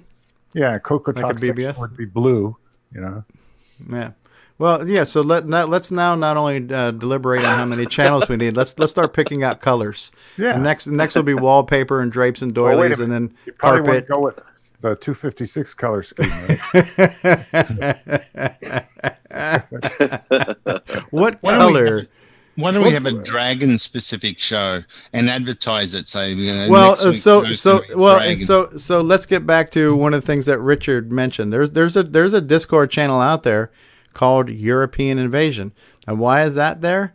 Because that was me a long time ago trying to post a message saying, listen, I'm interested. I had pitched that idea. Let's do a show where we get all the Europeans on together and we just make that the theme. And, you know, I asked the question, but it's really hard, just like what Mark Overholz was trying to do with the Rainbow magazine sometimes. How do you herd cats? You know, how can you get a bunch of different people of different interests and different levels of participation? Well, what if you had a show set forward in time and then work toward that, like a month from now, having the Dragon show, and then pack people in for it? You could deputize that guy. What is his name? Karen? Yeah, Karen. Yeah. I mean, we need help. I don't know where all these dragon people are, or if they have their own separate. Well, listen. Like I say, they're welcome. They're invited. I think I consider I think we all do. We consider the dragon part of our family. It shares the same DNA. You know, we've got the same interests. We're in a retro hobby. We're into a machine that's been around the same time. Well, we talked about the Coco 2 today, and pretty much that was, pretty much what they have. So listen, I think I've gone out of my way to try to let people know we want them here. I can only go so far, and we're willing to say Zed. Yeah, Zed. We'll say Zed. We'll say Kalor. We'll say Kalor. Yes. So. Yeah. So anyways, I think we beat that one to death too. The point is, you guys are welcome. We want you on. I'm trying to go out of my way to make it happen. I just need somebody to meet me 3/4 of the way. Have we ever played a dragon, Ed? Or no, I don't have one. If I had one, I would. There aren't any? Well, there might be. Did drain the dragon once. Yes, he did. No, what I mean is like, the Coco was on TV. Like like the Coco Do. Yeah. Yeah. Were there dragon TV commercials? That's a great question. Somebody needs to Google that and let me know. So, all right. Anyways, I think talking about make a Discord channel for that. Let's make a Discord channel for how do we get the dragon people onto the CoCoTALK show. Let's do that without giving them money. But yes, we want and even MC Tents. You guys are welcome too. Oh, well, let's not go too far. Yeah. We had the veterans on. That was fun. Yeah. All right. There are limits to the word family. All right. So, 4.5 hours. I think it's time to press the button. What do you guys think? Yeah. No outro? We can play an outro. We can do that. All right. So phase 1. I like seeing my name. So Mark B, Ken Reichert, James Diffendaffer, Tom C, David O'Connor, Ken Reichert, James Diffendaffer, Tom C, Curtis Boyle's been out there in the live chat, Mark B, David O'Connor, Ken Reichert, Kevin Becker, and Tom C, and Mark Overholzer, and David O'Connor, and all kinds of people, all these different colored names up here on my screen, David O'Connor. And I think James Jones was here earlier, and David O'Connor, and Tom C, and Kevin Becker, and Mark Overholzer. Lots of names, lots of people, lots of colors on my screen. Let me see if I can find a different color on here. Yeah, Nick but Marotta. you guys, Nick Marotta was here. Disney Saints fan was here. Nick Marotta was here. Brendan Donahue was here earlier. Yeah, lots of people on the show. You guys know who you were in the live chat. Thank you for being in the live chat, keeping us company, making us feel like, we're doing something here. And everybody who's still in the live panel, starting with Ron Delvaux and Michael Furman and Bariza and Mark B and Rob Inman and Nicolas Marentes and Richard Lorbieskis and David Ladd and Al Hartman from Jersey, Mark D. Overholder, the over-the-shoulder boulder holder, Mark Overholzer, D. Bruce Moore, and Tom C. from Jersey. He's been here. We're going to start phase 1 of our outro in 3, 2, and 1. This concludes another episode of CoCoTALK, the world's leading live talk show featuring the Tandy Color Computer. For all things CoCoTALK, visit us on the web at CoCoTALK.live. We'd love to hear from you. Send feedback, suggestions, even segments via email to CoCoTALK@CoCoTALK.live. Consider supporting the show with a purchase of merchandise from our retro swag shop at 8bit 256.com. If you'd like to become a patron of the show, click on the Patreon link on our site at CoCoTalk.live. CoCoTalk would not exist without the community and its cast and crew. Thanks go to Curtis Boyle, David Ladd, Mark Overholzer, Grant Leedy, Bruce Moore, Nick Marentes, Ron Delvaux, Rick Adams, Jason Reichert, Richard Lorbieski, Jim Brain, Karen Anscombe, Simon Jonason, and many, many more. Special thanks to Steve Bjork for production suggestions and to Brian Joyce, Ken Reichert, and Rob Inman for all of their bonus content and contributions, as well as Roger Taylor for getting us on the Coco TV channel on Roku. Please help support the Coco community by visiting some of its contributors. The Coco Crew podcast at cococrew.org. Glenside Color Computer Club, host of Coco Fest at glensideccc.com. Jim Brain and Retro Innovations at go4retro.com. Tandy Assembly at tandyassembly.com. Boyson Technologies at boyson.tech.com. Mikey! Get your own switcheroo and wallaby cable at cocoman.biz. Cloud9 Technologies at cloud9tech.com. Coco Talk is hosted by Steve Strobridge. Co-host, Boyson technical directors, Technologies. second host, and producers Curtis Boyle, David Ladd, Grant Leedy, Mark Overholzer, Ron Delvaux, and Jason Reichert. The Coco Talk theme song is copyright 2008 by D. Bruce Moore and Greg Sheeler. Mixed, mastered, and produced by D. Bruce Moore.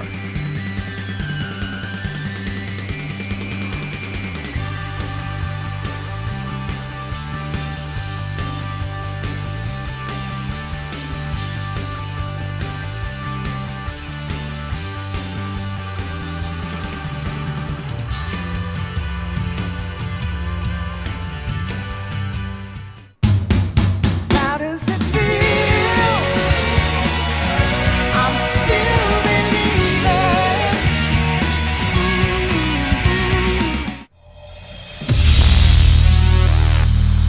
How does it feel?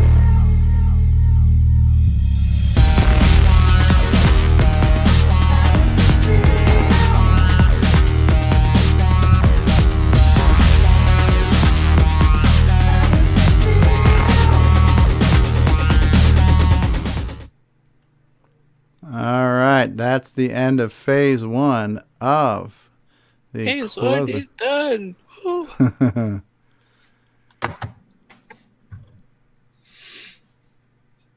Just in case you didn't know, Yeah. color commentary coming through YouTube. Yes, yeah, we knew Hey, that. Tom. How's it going, man? Tom You C, guys- was that Tony? You drove me to drink. Congratulations.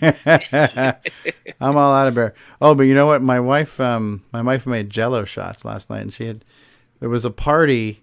But when you have kids parties, there's still adults there, right? Too. So it was one of our friend's daughter's 10th birthday today, but all the moms were there. So my wife's bringing Jello shots to this freaking party.